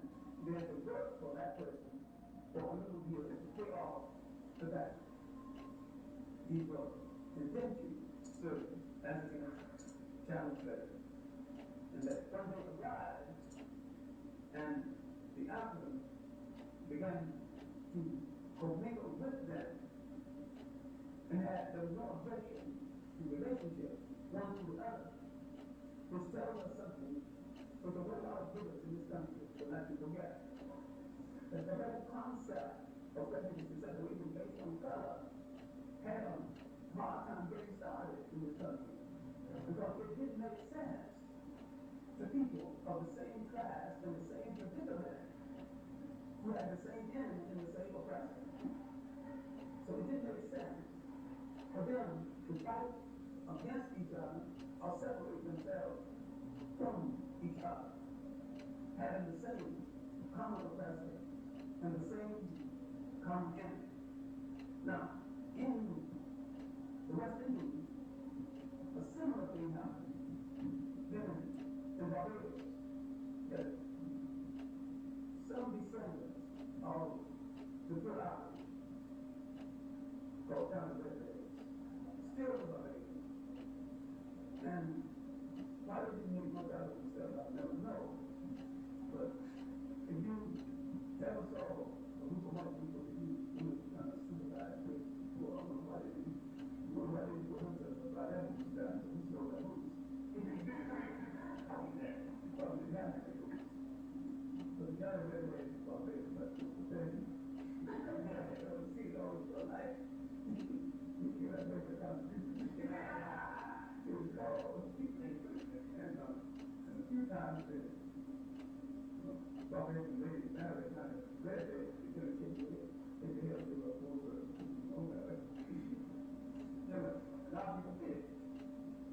Because these were pro-life who didn't work their way up to women. And who descendants in Barbados to this day are still depressed and still poor. While in America, the pro-life did work their way out, did work their way up to something. Many drivers, slave drivers, managers, plenty something or another. Anyway, they did work their way out of that predicament. But in the West Indies, a lot of it were English. A lot of it were English. Overused that privilege, drank too much, gambled too much. Now it's excess. No money they ever had in their life. Not in a position to resist. Some of them took up that temptation too much. Some of them quit smoking, might as well cut a drink off well and sleep. They didn't know that. And the passage of that group of petty craftsmen from England brought over to fixed England plantation basic mechanics. The passage of that group brought into being some skilled slave laborers, blacksmiths, wagon masters, fix the machine on the sugar plantation. This is all you know, the Caribbean freeman. Because the Black American freeman was coming to being about the same time and about the same way, but not exactly over the same way. The slaves in New England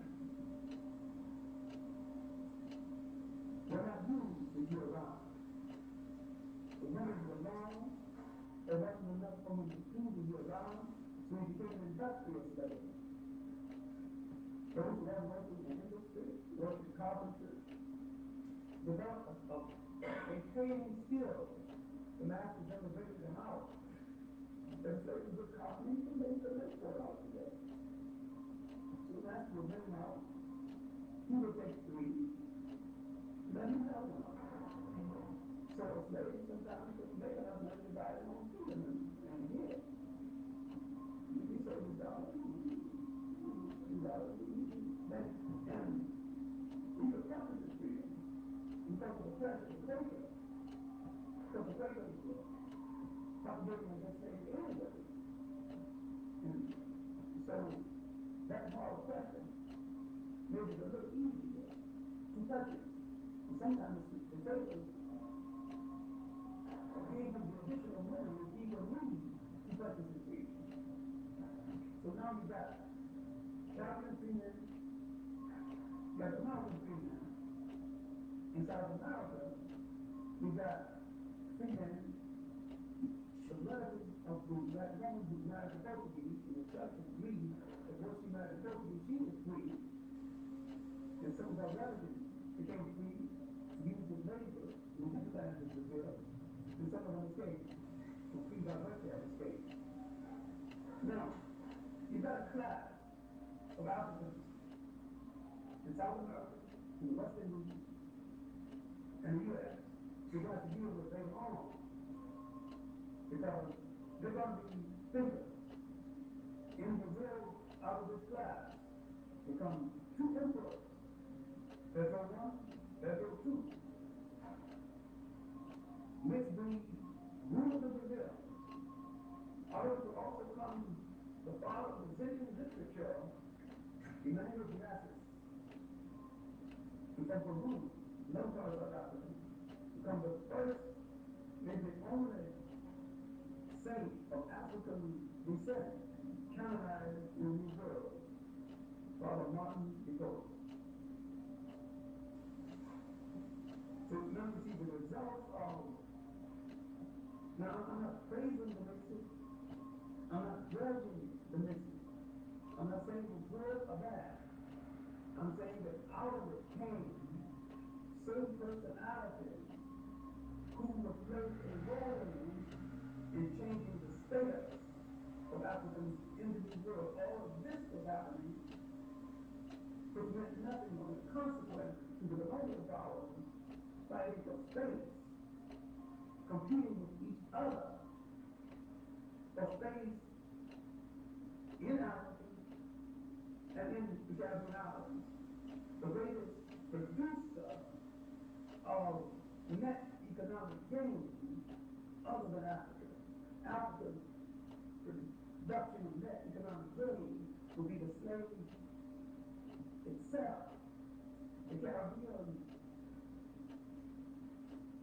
producer of net economic gain will be the product from the plantation system that is now beginning to feed Europe and get the profit from it. Now, sugar is beginning to be a marketable product. The leather, the cows, etc. The mahogany, to make their own handle. A large mahogany forest has been mutilated right now, but they make it as a normal heavy mahogany. The law will stay attacked for 20 years, give the trees a chance to grow back. But Brazil still has large mahogany forest. We have long for the Americans, but they're not cutting like food, not planting that. Haiti won't have a large mahogany forest. Because the rest of the world, the Europeans need. But the British brought over a lot of furniture from England, and Termites in the New World that use that, ate that furniture for the zinc. The wood was so soft, they just smacked that nickel on that. And so the Africans had to take local wood and reproduce that furniture. Because the termites just having a holiday eating up that soft wood. And if you go to the Jamaica today, you will see some of the furniture. They made replicas of the British furniture that came over. Now I go into a home in Jamaica, someone pointed to a bed and said, my great-grandfather was born on that bed, my father was born on that bed, I was born on that bed. And you can put a truck on the bed, it's so soft. You put Marlon and leg, Marlon beside, Marlon and everything. But to make that clear, you put Marlon on the time. Before they cut it down so fast until the baby you can't cut Marlon at all in Jamaica. So African craftsmen now working and reproducing replicas of British furniture. We're not talking about raw labor, we're talking about skilled craftsmen. Many of these Africans were skilled craftsmen who wood workers before they were captured as slaves. In fact, you got too many people overlooked. They think this is from wrong people running words nobody can understand. Two of these world came along about skillful people, including iron workers, who revolutionized the iron workers. A lot of people iron work in New Orleans, most of them with their railway fences and the fine iron work of the forces in New Orleans. A lot of it being taken down, some of it being preserved for museums. Now all this is happening outside of Africa. So within Africa itself, there is resistance and the continuation of slavery. Africa is still being drained of slaves. The Portuguese having fought in Zunga, and the Zunga having fought in law, they're taking over in gold. Remember now, you got two Portuguese slave trades. One takes care of Lisbon, Mexico. The other slave trade is taking care of the needs of Brazil. So you have group of Portuguese who pull away from the mother country and who need slaves for the Brazilian market as against the general Portuguese market. Now the Portuguese who taking slaves from the East Coast in partnership with the Arabs, they are selling the east side. They are dumping some of that slaves into the British market, or not to the Arab market, going to the east. Now, if you understand the early Arab slave trade starting in 600, but you got to go even further back. If you understand that Hatshepsut started a relationship between Asia, China, India, during the Emperor Canaan, 1500 BC, and this is all documented with information on the items that the Chinese took out of Africa and information on what the Africans bought from the Chinese. And that is a little book on the last phase of the trade called The Capital of the Iberian Sea, written by Greek Gazetteer. And this tells you instructions for sale all down the coast of East Africa and Red Sea ports of the Chinese all along this coast. Now when you go to a book like Anacalypsis and read about Africa looking God-fearing emperors on the throne of China, none of it makes no sense. Now how they got there, I don't know. We got to be taken to China and India during that period. So now, but that's not what I'm really talking about. I'm trying to get to after 1600 and the competition between European and European that's going to lead to a change in the method of trading that's going to be really a preface to another form of slavery that we have to deal with. And that's going to be colonialism. Because chattel slavery itself is going to become top class. And the change is going to come not because anybody loves anybody. It's going to come because it's going to reach a saturation point. It's going to reach a point where everybody's going to have only one, for the third one, and then the thing will start. The campaign will get rid of the traffic at sea. Then the British abolitionists will go, grant your job, you get a quick reputation, and begin the slave trade. People think they're humanitarians, they're not. Because neither one of them fought against child labor in England. Neither one of them fought against the abuse of women in England. Neither one of them fought against the fact that women in England picked up off the street and then they brought to America to be auctioned off to men in America who, because of the old supply of men and the shortage of women. And in the Western movement, most of the men, when it was extreme shortage of women, they were brought. The early trains moved to the West, when it was brought for that purpose, to be desired of the mates of those men at the end of the trade yard, and at the end of the trade, the cattle trade. And this was auctioned off, just like the auction of in the bit. Once the story of the United States is told, once the story of servitude is told, and once the story of what happened to the female in America, that's on the other side. I think you're going to have a women's movement that might make a whole lot of people run the cover. Because my view has been rather sad. But be that as it may. What we're trying to get to is that competition between these slaveholders. And we look at slavery as a labor system is now making them reconsider the structure of the system. And the rebellions are costing so much that to a great extent it is not worth it. Brazil was left out of the history of rebellion.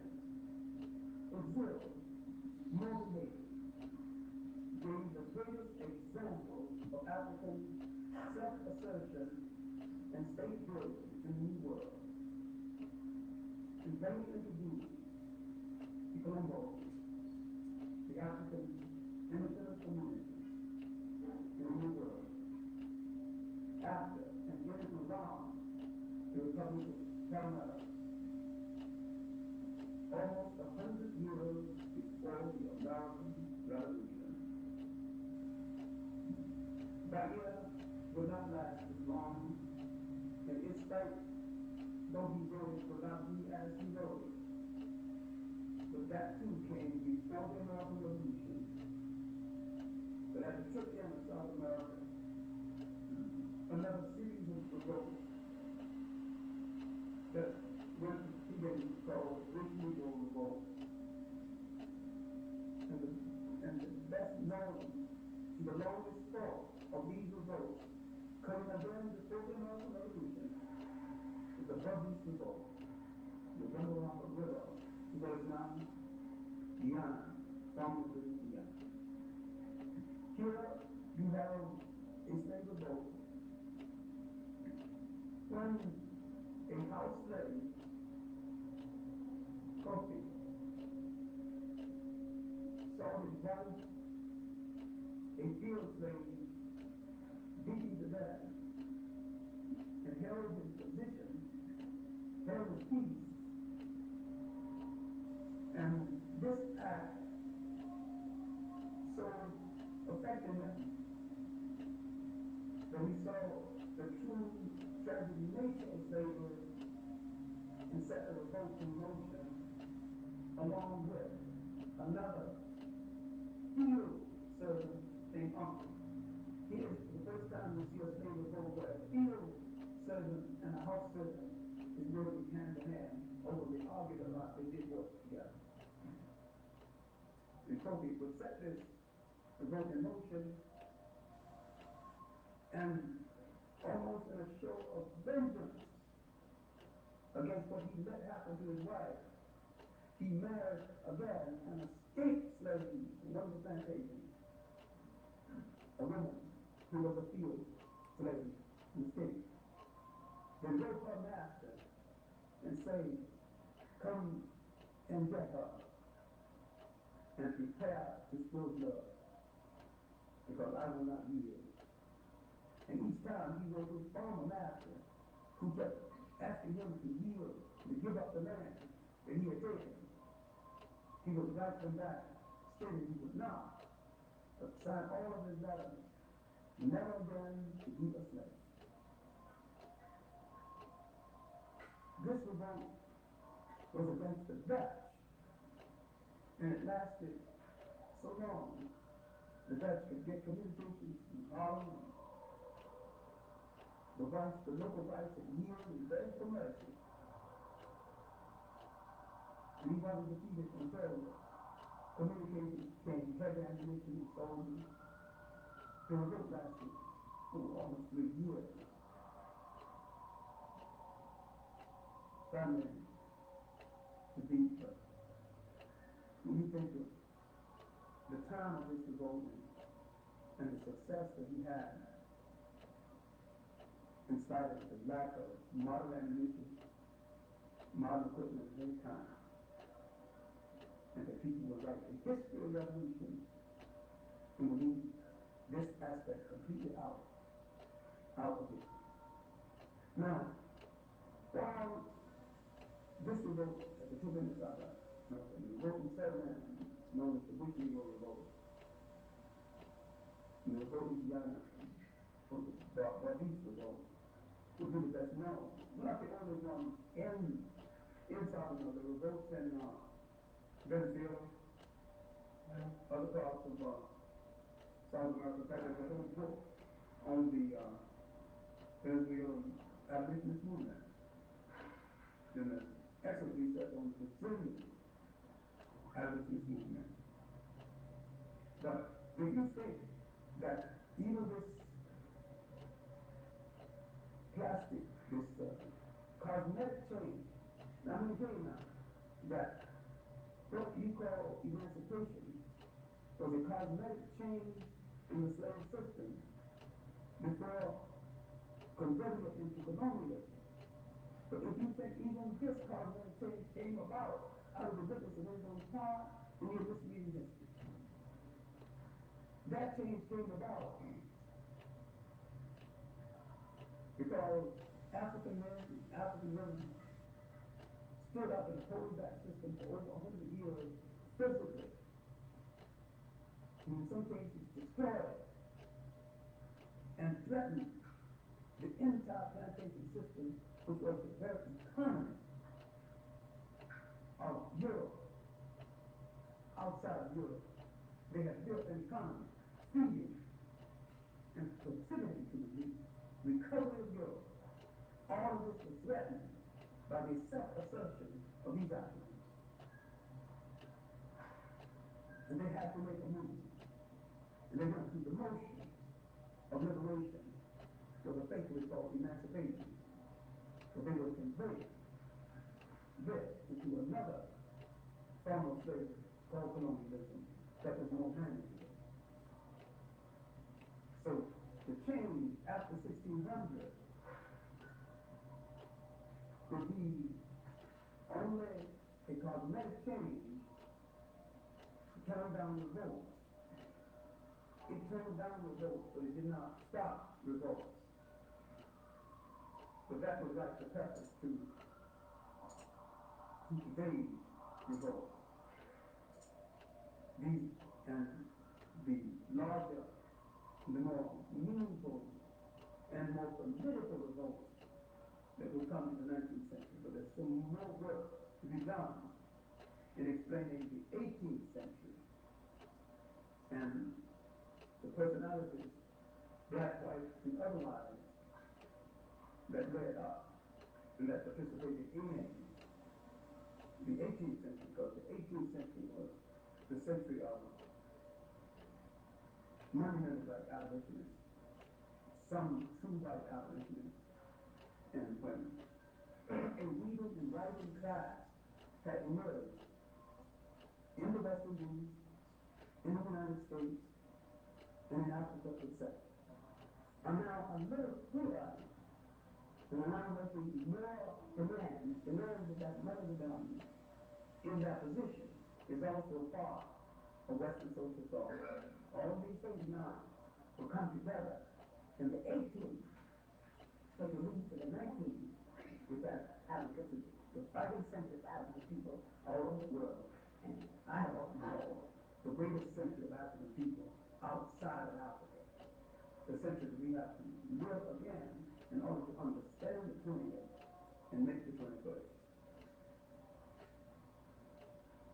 Because until we understand that 19, we will not understand that in the 20th century, we actually slowed down. And we don't make the 21st. We don't realize we have to study the men and the women of the 19th.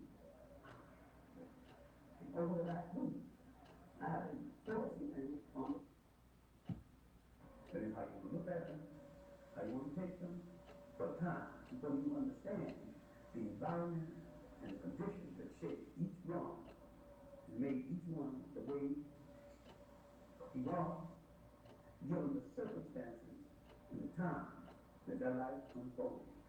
You remember, he lived almost a century himself, and he spanned so many ages, and he rode the tide of those ages.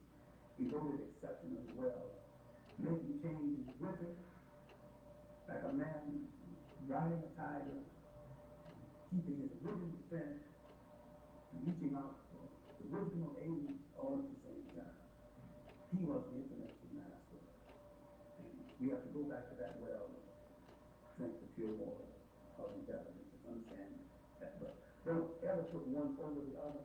Don't ever prefer one to the other. But take each one based on his individual contribution.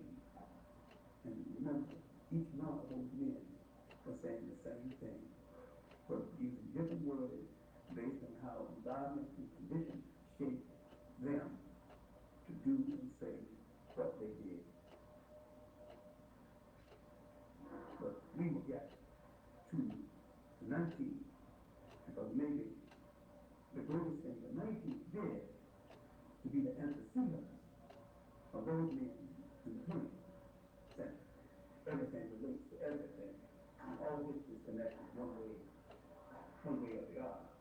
That's going to look far ahead, because we just finished the 16th going to the 17th, because the 17th century and the 18th century might have been the most tragic and difficult century for the slave trade and the slaves.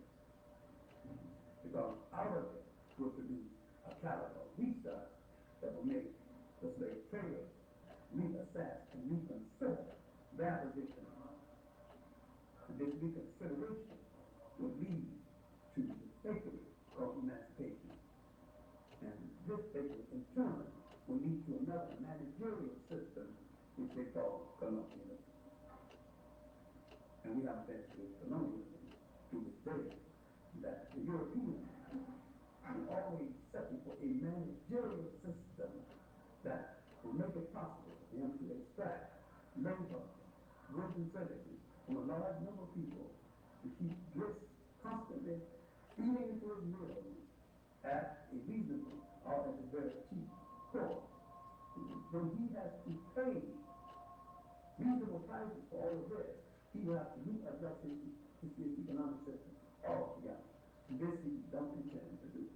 So now, if I keep on talking, you will understand the struggles to yield South Africa.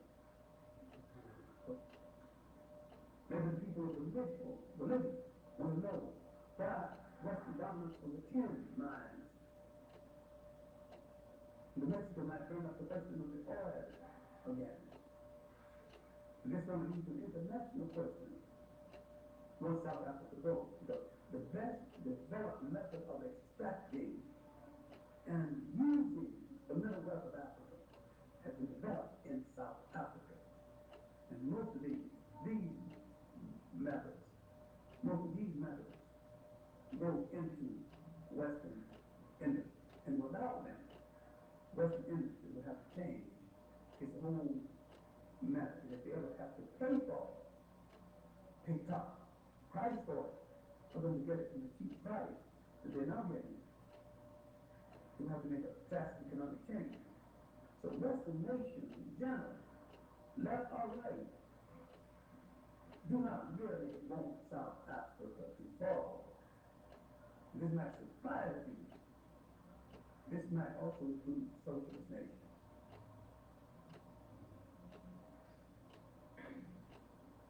Europe is Europe. And do not think racism stops at the door of communism and socialism. Unless you got losing. Racism is racism. Europe is Europe. They are clear about it. If there's any confusion, it's your confusion. Any illusion, it's your illusion. They are clear about what they want. They want to dominate the world forever. You got confused about partnership and humanity and, humanity. You got that dream. Our Christian brotherhood, Martin Luther King, you know Christian, I think he said it's so beautiful. You didn't think you believed it. But you got it. You got it. You know what? Who else do you see propagating? Anybody other than Jesus propagating it? No, I mean, other than us in common.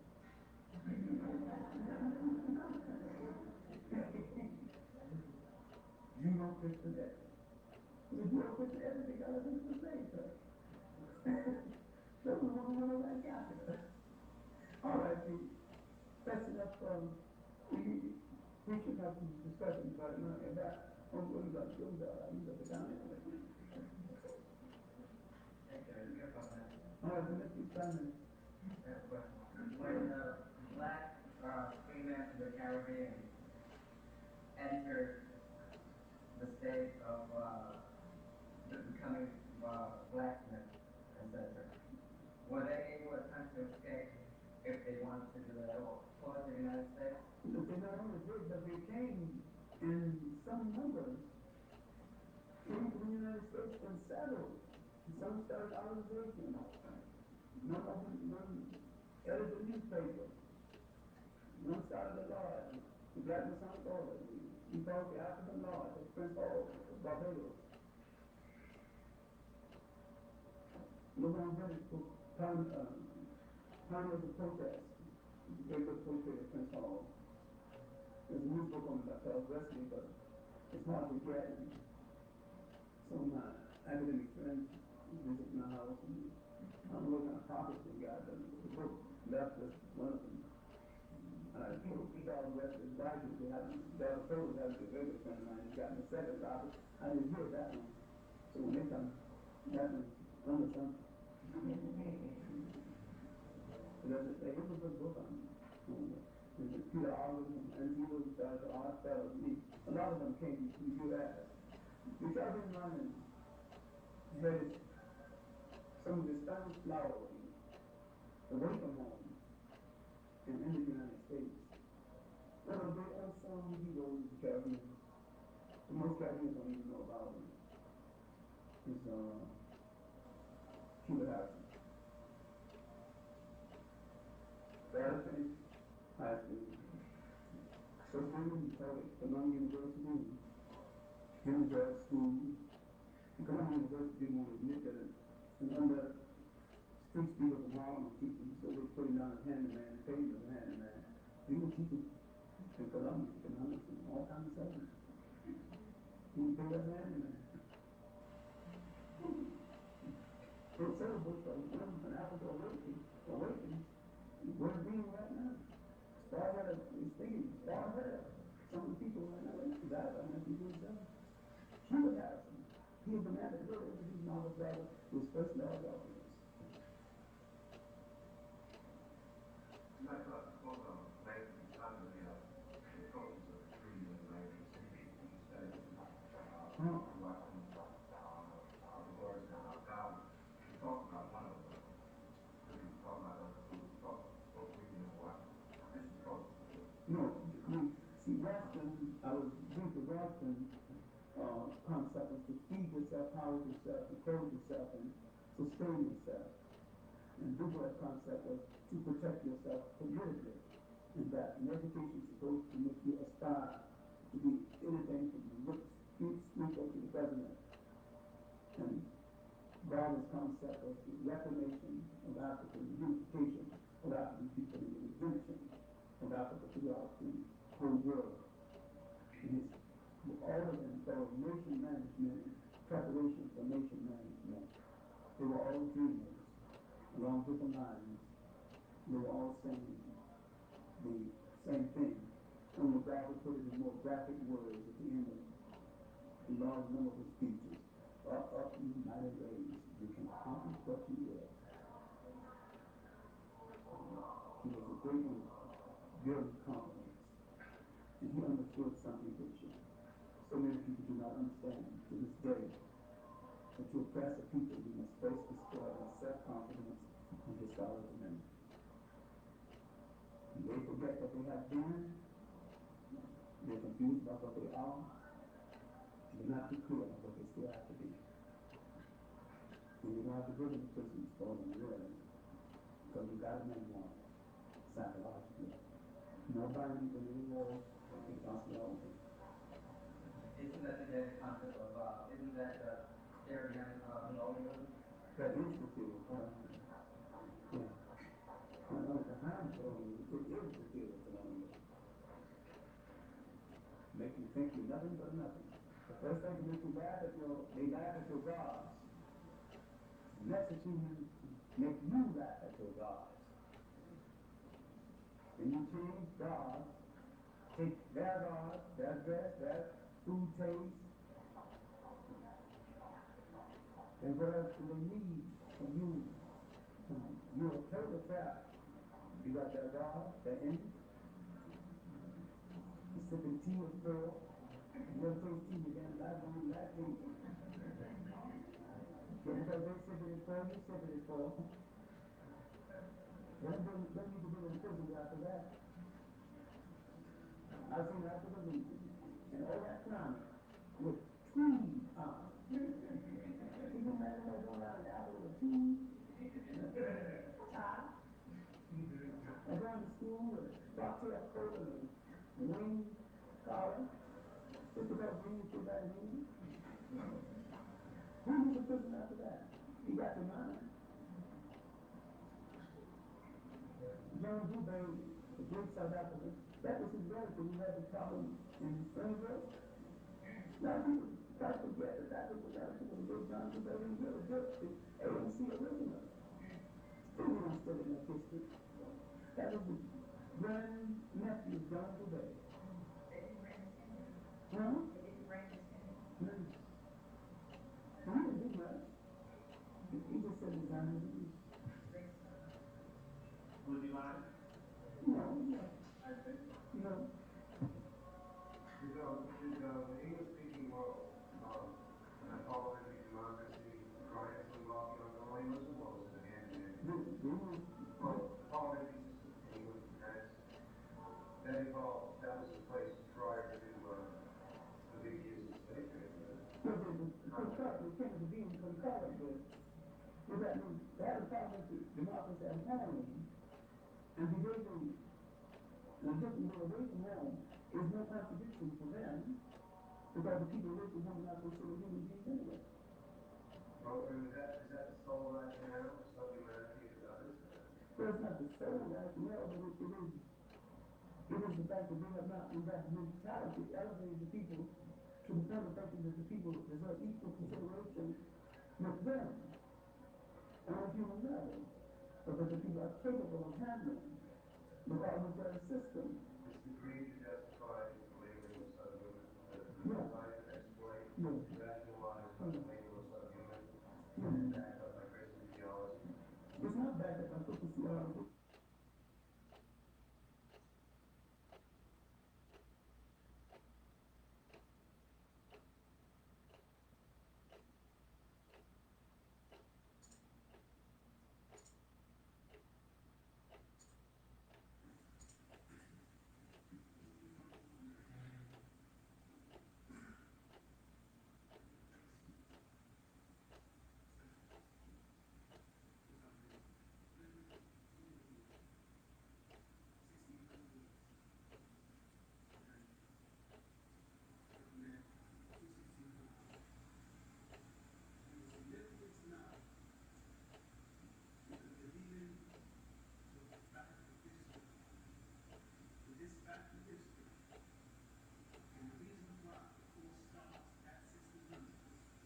famines and plagues of Europe are over, but the scars are still there. The conflict within the church is still there, but the method of dealing with the conflict is intact. Feudalism has been modified, but feudalism is still intact in Russia and in other parts of Europe. But it is obvious that feudalism will have to give way to something a little more humane than what the young lords conceded to the few, to the serfs during the Crusades, which was the right of first night. Now, briefly, as we explained before, during the absence of old laws during the Crusades, and the old laws that established literally the right for someone to marry on their land, the right of sleeping with the bride the first night, a right that the laws had. The young lords had given up that right without their permission during their absence. Now, this sounds so totally insignificant. It is out of clue that they would have assumed this right in the first place. But what you have to understand that the European dehumanization of the rest of the world had started with the European dehumanization of the Europeans. And that the mentality, literally the rehearsal of the European taking over vast areas of the world and treating people as less than human had started in Europe. The Europeans treating Europeans as less than human and denying them their basic rights. And when the Europeans, including many who came to the United States, crying about persecution, it was an argument, it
in the midst of all of this, Africa's going to produce something. Without men, heroically, in number two, Mutinga will be fighting the last of the wars against the Portuguese in the 1600s. Just a little after the 1600s.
Thank you very much.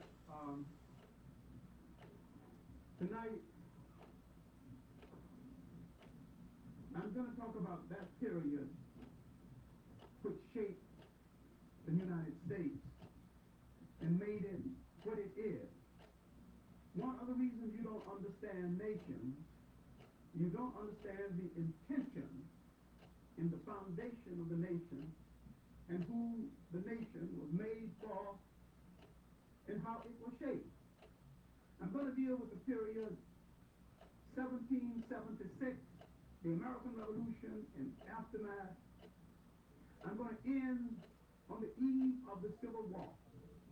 This is the period when the intention of the nation was shaped to be what it is today. You have a lot of assumptions about this nation because you have not understood how it was shaped and who shaped it and what they shaped it for. All right, let's look at the American Revolution and see what the American Revolution was about. It was not about the liberation of anybody. It was a family dispute between a younger branch of English-speaking people and an older branch of English-speaking people. And the younger branch seemed to have had enough energy to win the war after almost losing the war. Now, how did the American Revolution come about? England was so involved in wars at sea, internal religious wars. England had just become a Protestant country that had not settled down. England was in turmoil and could not hold all of its outer flank colonies intact. Now, well, there had already been a revolt in its black colonies, Jamaica, and in the outer colonies of the Caribbean. They did not have the military support to bring off a complete revolt that would free them from British domination. And besides, not being white, they did not have access to ammunition from Europe, other European nations, and did not have sympathy from other European nations, themselves slaveholders. Remember now, during the American Revolution, Lafayette came from France. Lafleur, the French architect, came later to design the city of Washington, left in a hut, and a brilliant black mathematician who was looking over his shoulder, Benjamin Banneker, remembered the plan, put them together, and really Benjamin Banneker, not Lafleur, is responsible for the design of Washington, D.C., one of the few American cities originally designed for some kind of traffic. If you look at Washington, the center of Washington, you can see the streets can take traffic. The smaller streets in these outer areas, it wasn't in the original plan.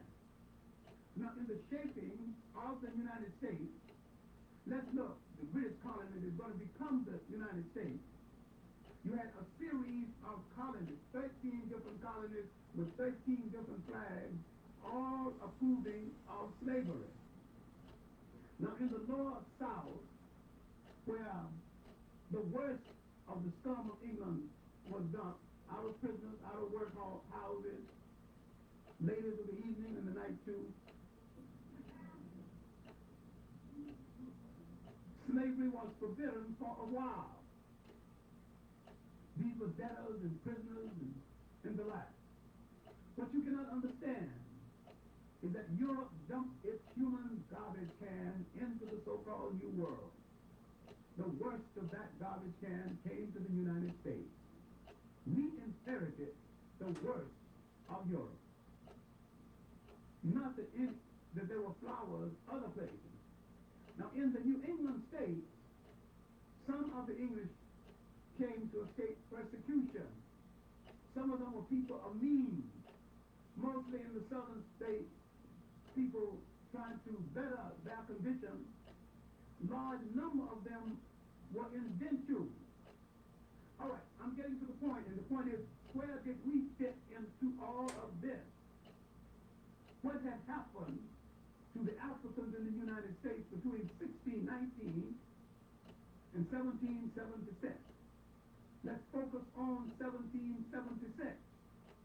Because during that period, on the eve of the revolution, there had been contact between the Caribbean freeman and the black freeman of New England. And if you look at the biography, Russwell, Jamaica, Prince Hall, Barbados, Robert Campbell, Jamaica again, Peter Ogden, Antigua.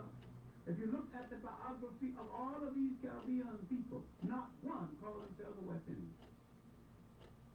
Everyone thought of himself as an African person away from Africa and saw the plight of one African person identical with that of other African people. All right, now the revolution comes. The alleged hero, I'm using the word advisedly, the alleged first man to give his life in the American Revolution was Christopher Adams. All right, I would not take a black hero out of history unless I got 10 to replace him. I'm going to put him in proper perspective. Christopher Adams, drinking with his Irish cut buddies, hanging out, everybody boasting about what they're going to do to the British. And he just stumbled out of the bar ahead of the rest of them.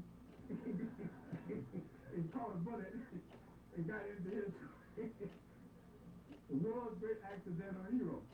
All right. Because white people say so many bad things about us, it's not true. When they say something good is not true, we might as well let it ride. Okay. Christopher Adams, of course, was one of the early casualties to the preface to the American Revolution. But as a matter of historical fact, the revolution hadn't started when he was killed. So to say that he was first to die in the American Revolution is stretching a point. He did die. All right, let's give him all honor due him. But he didn't die in the American Revolution because there was no revolution at the time. Okay. There were other black heroes in the American Revolution, and I wouldn't take him out unless I was going to put him in. There were genuine heroes in the American Revolution. So at first, Washington didn't accept black Americans in the American Revolution. But there were several families, the Brazil Lou family, the descendants still alive, some in Chicago and some around Boston. I've actually talked to someone on the telephone and greeted those in Chicago. Because they were light complected, Washington couldn't tell where they belonged. So they fought right straight through the American Revolution. But now, the second brutal winter, Washington turned to a black friend, James Fortan. James Fortan was a tent maker and might be the first black middle class person of considerable wealth. And he told Fortan of the difficulty of the last winter, and he looked at some of the heavy wax matter tent cloth. He said the tent cloth you are using is much better than the cloth in our breeches. Now, Jim, suppose you make some breeches out of that cloth, and the breeches made by James Fortan helped to save Washington's army during the second and the third, the last winters of the American Revolution. Peter Salem saved his life at one point. Near the end of the Revolution, there was an attempt to poison Washington, and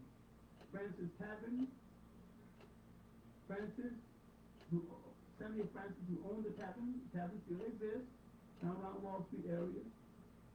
was of Caribbean descent, a Caribbean free man, and his daughter Phoebe noted the attempt to poison Washington. Well, that's where Washington went to eat. And she told Washington's intelligence, and that saved Washington's life. Okay, Washington took a liking to Francis. Francis, after Washington became president, and he became steward to Washington, and Francis, being a good cook and restaurant man, began to invite people to the White House to have special food on Washington's birthday. This is the origin of Washington's birthday. By this Caribbean restaurant man. Now, because he was light complected, the assumption is that he was white. There's no proof that he was white. His daughter Phoebe seemed to have taken more from her mother's side. There wasn't much question that she belonged to us. But she saved Washington's life. And when some major tried to play up to her romantically to cover up the secret of the attempt to poison Washington, she wouldn't buy that angle. All right. Now, the second year of the war, Washington began to accept blacks in the army. And they began to distinguish themselves in a number of the battles in the American Revolution. A woman, Deborah Gannett, disguised as a man and fought in the American Revolution, a black woman, 9 months. And when they discovered her and discharged her with a pension, all this is recorded, they gave her a certificate of virtue. I'm saying that was the worst thing they could have done for her because her virtue wasn't even being questioned. And she didn't need the certificate. No one had thought about that one way or the other. She had to have same quarters with men and same bathing facilities with men, and for that 9 months, they said that she behaved like a lady and kept herself in a manner befitting the best of ladies. I don't know why they had to say that. They had to left it alone. Nobody would have thought about it. But be that as it may.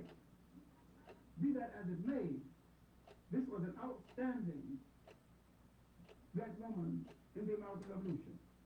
Also of mixed parenting. Now we have to do something which we haven't done.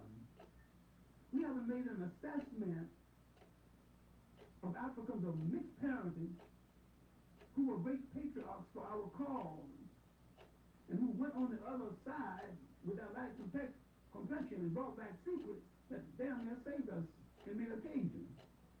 We have been dealing with the cop-outs so much. We haven't even dealt with those who endanger their very lives in behalf of the black side of the family.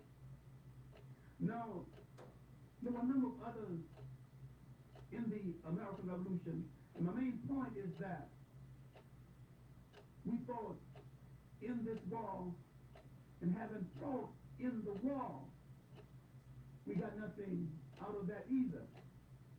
When Washington proposed to some of these families that they send someone to fight in the war, when some of these aristocratic families did not want to send one of their sons, they sent a slave instead. And they sent the slave with the promise that after the war, the slave would be free. Now, while we know so much about this, there is an almost classical book with the title that offends me a little bit, called The Negro in Colonial New England by Lorenzo Turner. Now, and yet it's the best documentation on the subject. The most scholarly documentation could be Benjamin Quarles, The Negro in the American Revolution. But here you have case histories of blacks who fought in the American Revolution. It is from one of these case histories that I get the story of Manny's Sam. This black New Englander fought in the American Revolution.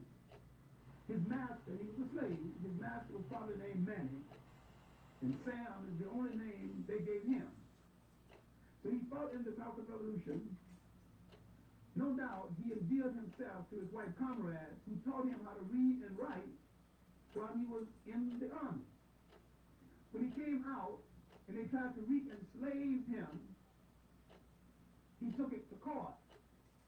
And all of the veterans who had fought with him came from Massachusetts, Connecticut, and all the states around to be moral support during the trial. All he needed was moral support. And with his rough-used language they had taught him, now he could read and write. He petitioned the Massachusetts court for his citizenship and his right to be a free man. And his petition is a great piece of American literature. It could be printed separate and distinct from the trial and read as a piece of literature.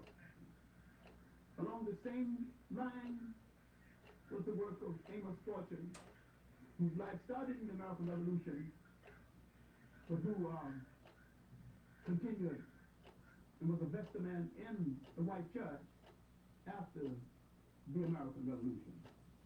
All right, we have been the people who made the first overtures to get along with other people. Now let's see what went wrong and how it went wrong. The making of the Constitution. It is now the 200th anniversary of the Constitution. Now, who made the Constitution? Who were they talking about? What were their intentions in the making of the Constitution? Now, because we dream so much, we do not understand that the American dream was never dreamed for us. The American promise was never made to us. And if you face this reality, you might understand what you have to do. Now, they're making a Constitution. 52 days of deliberation in Philadelphia. They produced a 2 or 3 page document. Jefferson wants to bring up the problem of slavery. Benjamin Franklin tells them, don't open this can of peas. Jefferson, a double-dealing liar, he writes so eloquently about liberty in the Constitution. He's had liaison with several black women and had several children by black women, Sally Hamer being the most consistent one. I think he had 7 children by her. And if you go to Monticello, the Jefferson home, I talked about this so much they closed off that stairway. There's a stairway leading from his bedroom to her bedroom. And yet, Jefferson talked so much about liberty and justice and democracy, he never freed Sally Hamer, the slave woman who bore him 7 children. See, democracy for us was tainted from the beginning. Now, in the making of the Constitution, the Southern makers of the Constitution had a large non-voting constituency. Now, the Southerners were elected based on that constituency. They would not give the Southerners full credit for the slave, so they declared the slave to be 3/5 of a man. There is nothing in American literature, there is nothing in the amendments to the American Constitution that ever said you are a whole human being. Every black man, including me, who ever paid taxes, is paying taxes under false pretenses. We should never have paid any taxes, because it was taxation without representation, and still is. Now, in the whole concept of 3/5 of a man, many Southerners came to office based on the fact they had so many slaves in that constituency, those non-voting. So we see now, the nation is shaping itself. Now, in essence, who was the nation shaped for? And remember this, and I'll repeat it if you don't understand it. This nation was made for originally free white Protestant males, middle class and up, those who agreed with the prevailing political status quo and who owned property. And when they say in this country, liberty and justice for all, that is all they are talking about. And they are not talking about women, they're not talking about Catholics, they're not talking about Jews. Now you can play behind and be a servant to the power of the white male Protestant, but he will always be the dominant power in the country until he acknowledged and put in law and action that this country was meant for someone else other than himself. When someone asked recently whether the Constitution still prevails, Robert Harris, the professor at Cornell, answered, I hope not. I hope it don't still prevail. I hope there's been some changes. All these amendments, they still mean what they said originally. The president means what they said originally. This debate over this judge is what they said originally. But there are non-Protestant whites or pseudo-whites who many times get a leverage by supporting the Gentile establishment and by rendering a service managing us. And they endear themselves to the Gentile establishment to the extent they keep us in line. Now you see what it started. Now you can see what other ethnic groups come in and manage your community, manage your stores. But the government even gives them money to assist them in doing it. And while you are not the resident entrepreneurs in your own community. Now I believe you can take back all of this community, any community, once you're organized to do so. And once you understand the global importance of African people in the world, you can actually do it. But you're so mesmerized by other people, you assume there's something magic about running a store, marketing food, and turning wheels in clocks and mechanics. And you forget that you did it first before they had shoes or lived in houses that had windows. What people make you forget, especially what you was, and your historical memory, generally controls you right now. Okay, the revolution is over. Where are we? In the South, still slaves. There are some free blacks in the South, terribly restricted. No vote, no public accommodation. There's some free blacks in New England, really, where the voice of the free blacks got heard.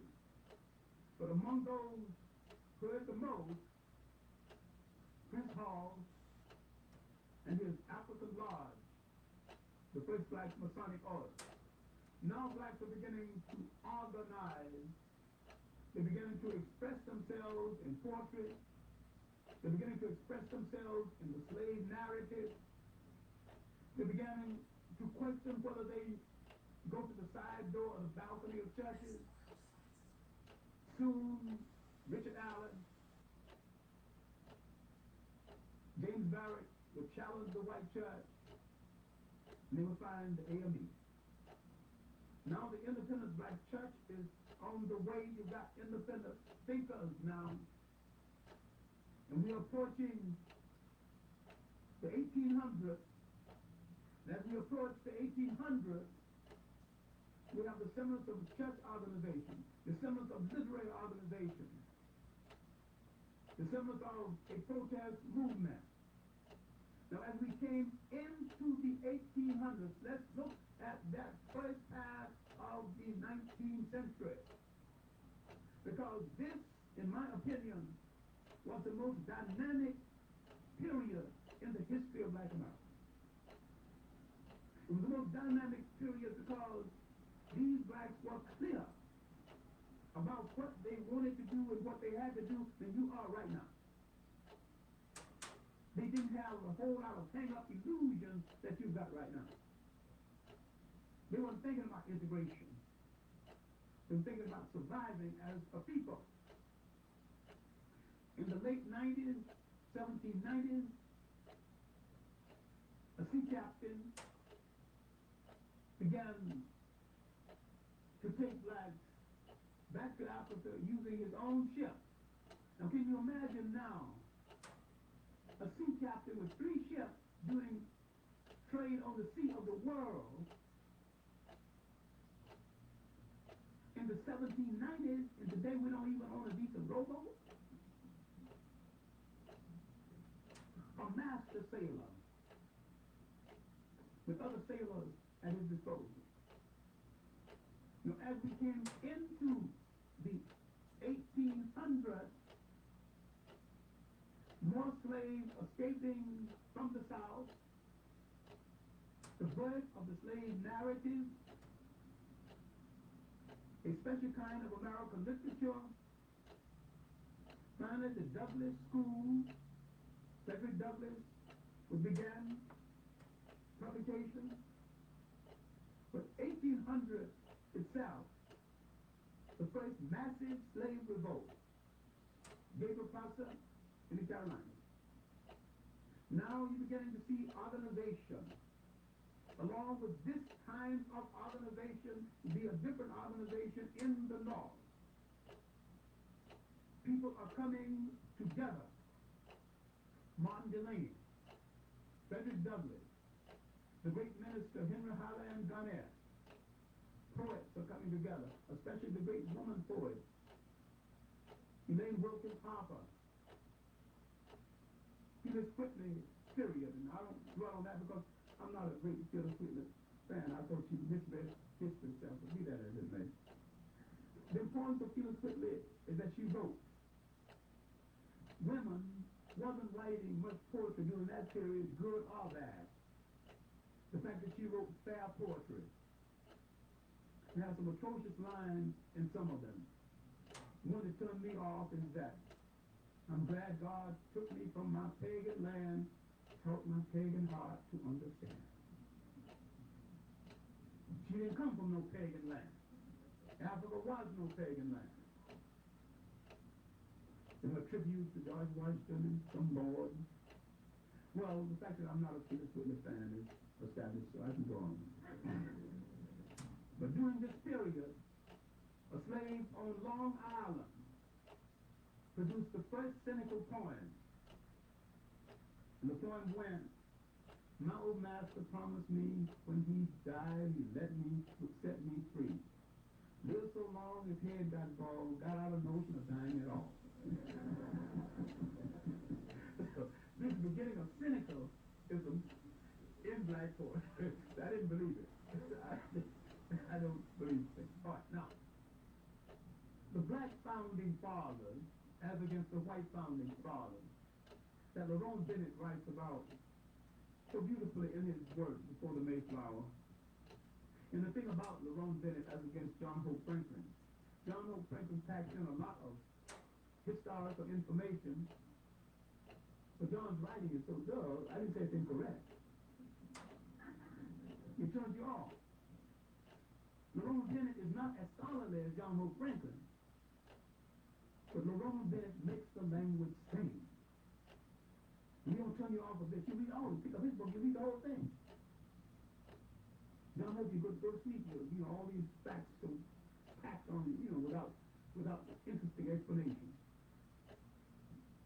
But I think in Lerone Bennett's work,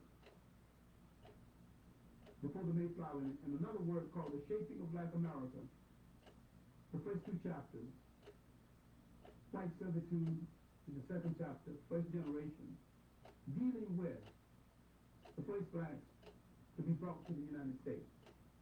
All right, now, let's look at the early period of Douglass. Let's look at the black giants, the people that Lerone Bennett calls the black founding fathers. Better men, stronger men, true to democratic promise than the white founding fathers. Douglas, Allen, who founded Independent Black Church, along with James Barrett, the founders of our large organization, Chris Hall, the role then of the Caribbean free men who came to the United States, the nationalist writing of Martin Delany, sometimes referred to as the father of black nationalism. He said that to Douglas, I'm glad God made me a black man. And Douglas, as far as white, said, I'm just glad God made me a man. All right. Now we're into the period where we're finding our voices. We're into the period when Douglas would write his famous narrative. Other slave narratives were being written. Now there's another famous slave revolt, this time in Virginia. Denmark Vesey, a black free man who had known languages. An unfortunate circumstance would literally hold up the revolt. When you study slave revolt in this country, this was the best planned slave revolt. Everything worked against it. The horses that were supposed to be in one place stampeded and wasn't in the place to take them into another place. Rain and the bridge got washed out. You couldn't contact the people on the other side. The circumstances tend to work against them. The secret keepers, while they kept the secret, they themselves couldn't connect. Yet when they caught him and tried to force a confession out of him, he told them nothing. And from his silence came the spiritual. He never said a mumbling word. In other words, he didn't give nobody's name away. Now, black expression is taking a new turn. It would take a dramatic turn 1829. Here we need to pause a little bit because this is a neglected aspect of our history.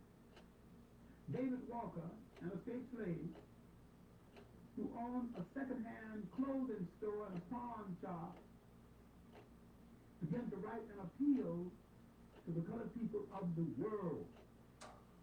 Now, David Walker could well be the first Pan-Africanist in literature. Not to the colored people of the United States, but the colored people of the world. And if you listen to the record that Malcolm X made last, one of them, called Message to the Grassroots, and read David Walker's appeal, David Walker was the forerunner of a Malcolm X. David Walker appealed to all blacks to take up arms against that slave master and to take your chances, because continuing in slavery was a more difficult chance than gambling with your life with the hope of freedom. Now, David Walker's appeal enhanced some people and frightened some other people. Douglas did not associate himself with the appeal, though Douglas wanted freedom and thought there were less violent means to obtain it. David Walker, owning a second-hand clothing store where many of the sailors would come and pawn their winter clothes in the fall, in the spring, and pick them up in the fall. So he wrote his appeal. He would put a copy in the pocket of these sailors. This is how the appeal got to England. Someone opened a copy and took it to an Englishman who published it. Now the appeal is becoming worldwide. And David Walker would mysteriously die soon after. But this was something that I've said repeatedly. Anytime a black man shows his people the real face of power and what to do about it in this country, he's either driven into exile, driven to suicide, or assassinated. And there is no exception. You can trace it from the mysterious death of David Walker to the death of Martin Luther King. There are some lesser known ones who died, who got killed, that didn't come to public notice. But one of three things are going to happen to you in this country if you show your people the real face of power and what to do about it. Now, so long as King was advocating nonviolence and sticking to that, he was comparatively safe. But when he engaged in simply for a garbage strike and began to advocate a poor people's march on Washington, uniting blacks and whites, this is the basis of political power. We're now challenging this nation in its direction. And we should have put a guard around him 24 hours a day, all sharpshooters. Then somebody to watch the guard. We are people lacking in suspicion, overly trusting, they're always the wrong people.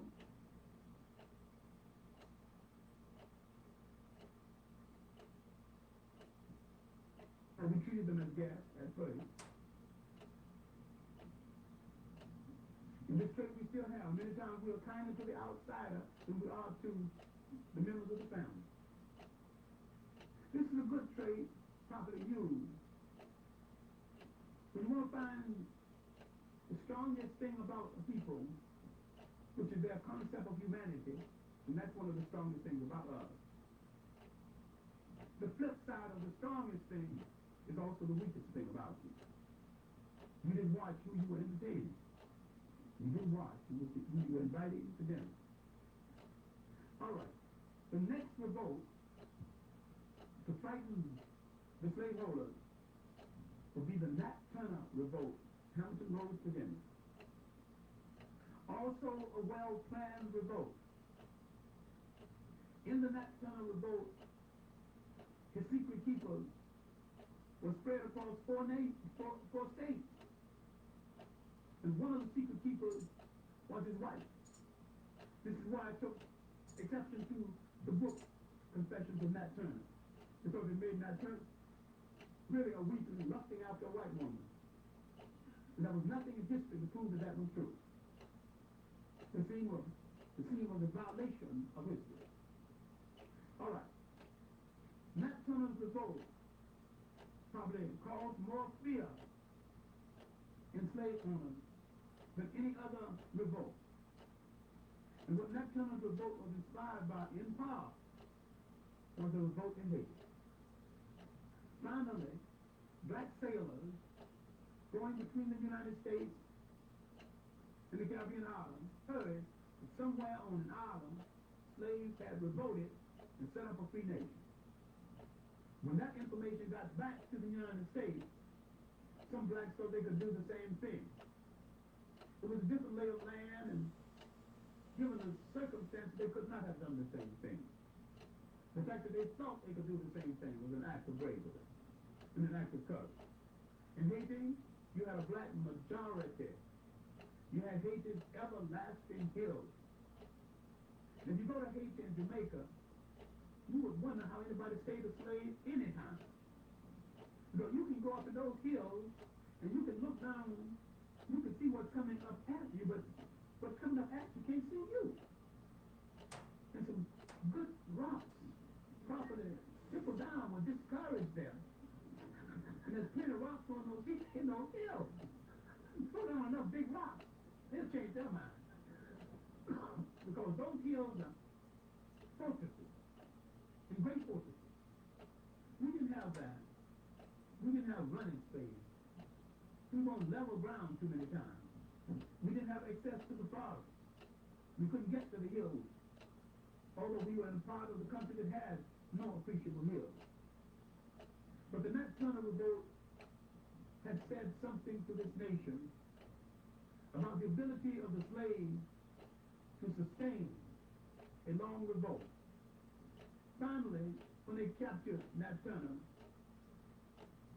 tried him, the most unique thing Nat Turner did was his bogus confession. In this confession, he told about every member of his group that he knew was dead. And he was absolutely sure he was dead. He talk about it. But if he was escaped and still alive someplace, he didn't have nothing to say. When this white man who took down the confession, who hated his guts, kept pumping him for more information, asking him, are you sorry about all this? You know how many people got killed? You kept emphasizing they were white people. And he let it be known that the consequences of a revolt, some people get killed black and white. And the man persisted. Near Nat Turner in rags, blood dripping all over him, was like trying to beat him to death so he could get the gallows up while he was trying to build the gallows. Finally, they took him to the gallows, had the rope around his neck. And this white man is still pushing him for questions. Don't you think, aren't you sorry about what you did? Do you understand that you're going to die? Nat Turner bravely tilted his head and looked at the fool and said, didn't Christ die? That was it. He just went on like a man. No weeping, no crying, no begging. Nobody could spare his life at all. He said, didn't Christ die? Then they hung him. He ain't hung no crying man. He ain't hung no man begging for his life. He gave it up for a cause. He understood that before he started. But he would have to give it up. Now, the Nat Turner revolt brought into being large numbers of laws, black codes, all kinds of codes. Douglas's voice is stronger now. A period in black America often forgotten is emerging now. The convention period. What is called the Negro Convention Movement. We have always been and still are the mutinous people in this country. We began before slavery to call meetings. And those free blacks were calling meetings, debating things. They created a literature, they created a church. Now, they've created a convention movement. Let's have a convention. Let's eat and talk. And then it's what they began to do. Part of the talk was about whether we would stay here or go back to Africa.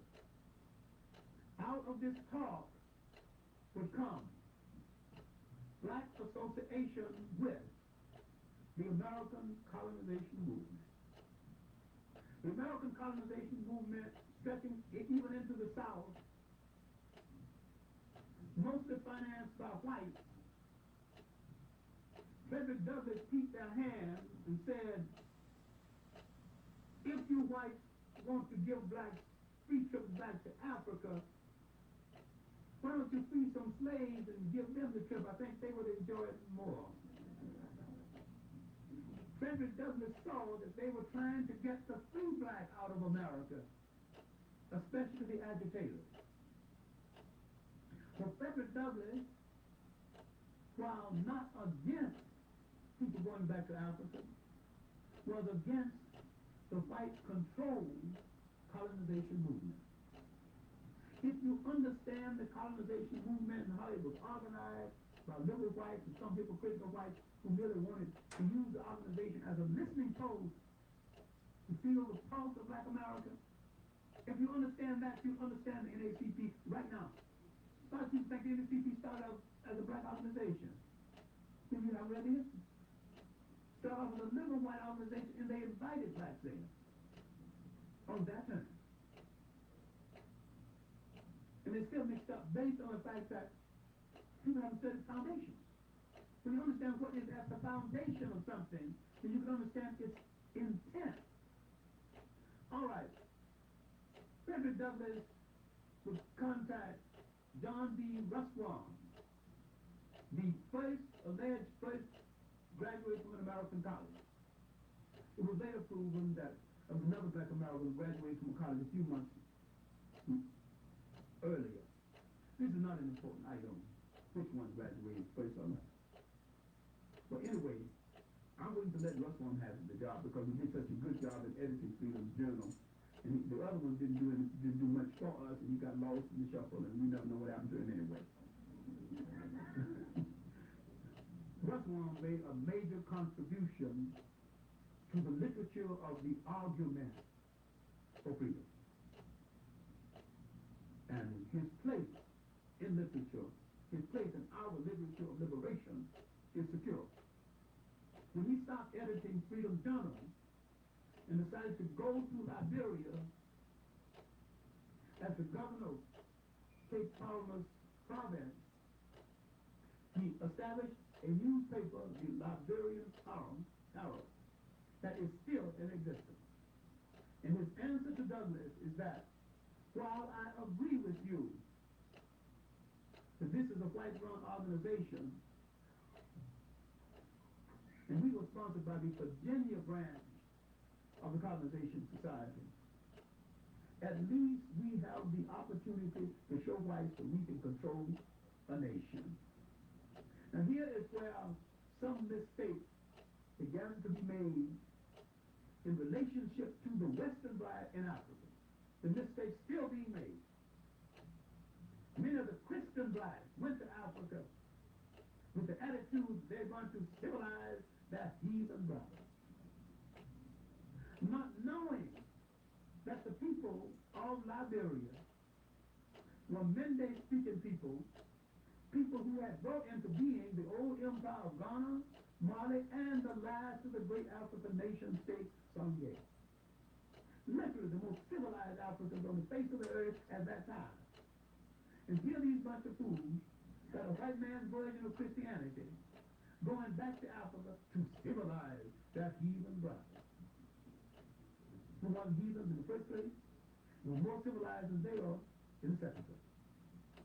Now, the American Liberian, the Caribbean Liberian, because they went from the Caribbean and from the United States, mostly church-oriented.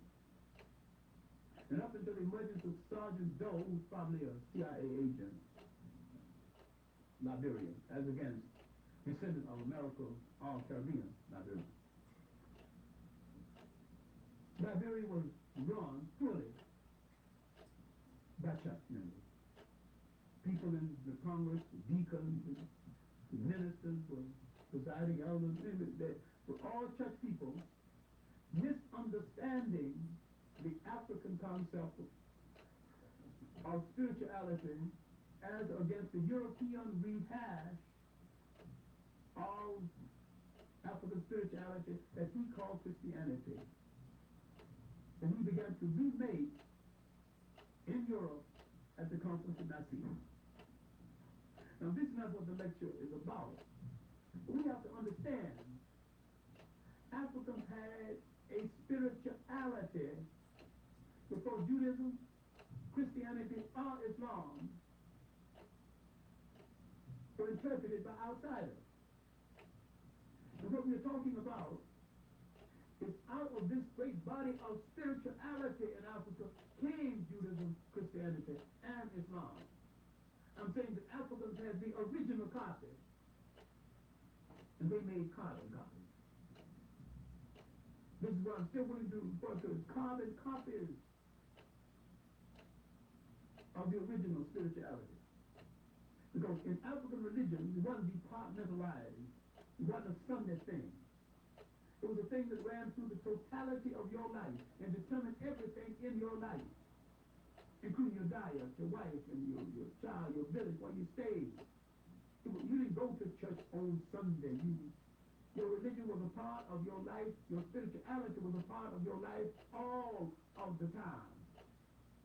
And in this, Africans respected all living things. Everything was right, got respect. Including the cosmos, including the trees, including one running water. You go to Egypt today, they had a god of the Nile called Happy. The Catholic Church was able to break this down into saints. The African had an overall spiritual force, and the God had many helpers. All the Catholic Church did this to call them saints. Because Happy was the God taking care of the Nile. The woman was the goddess, Luke, taking care of the sun.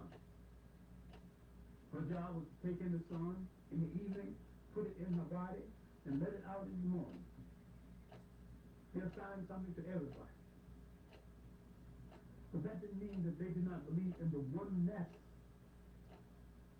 of the spirituality that men would later call God, and create denominations that would fight among themselves. There wasn't but one overall spirituality taking care of everything.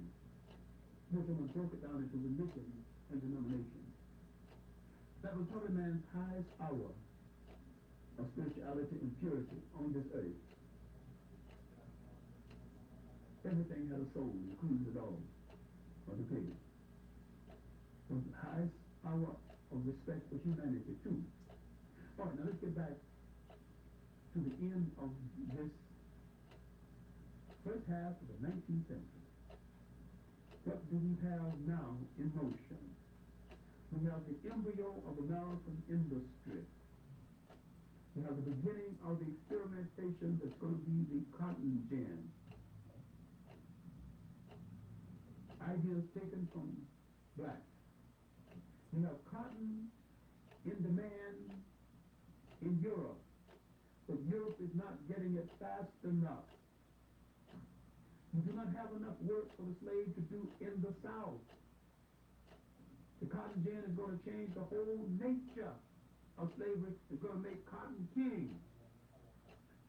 Now, by the time the cotton gin was invented, the abolitionists, mostly New Englanders, black and white, had started the campaign for the liberation of the slave. Now the South would answer them truthfully, a truth that we're still not willing to deal with.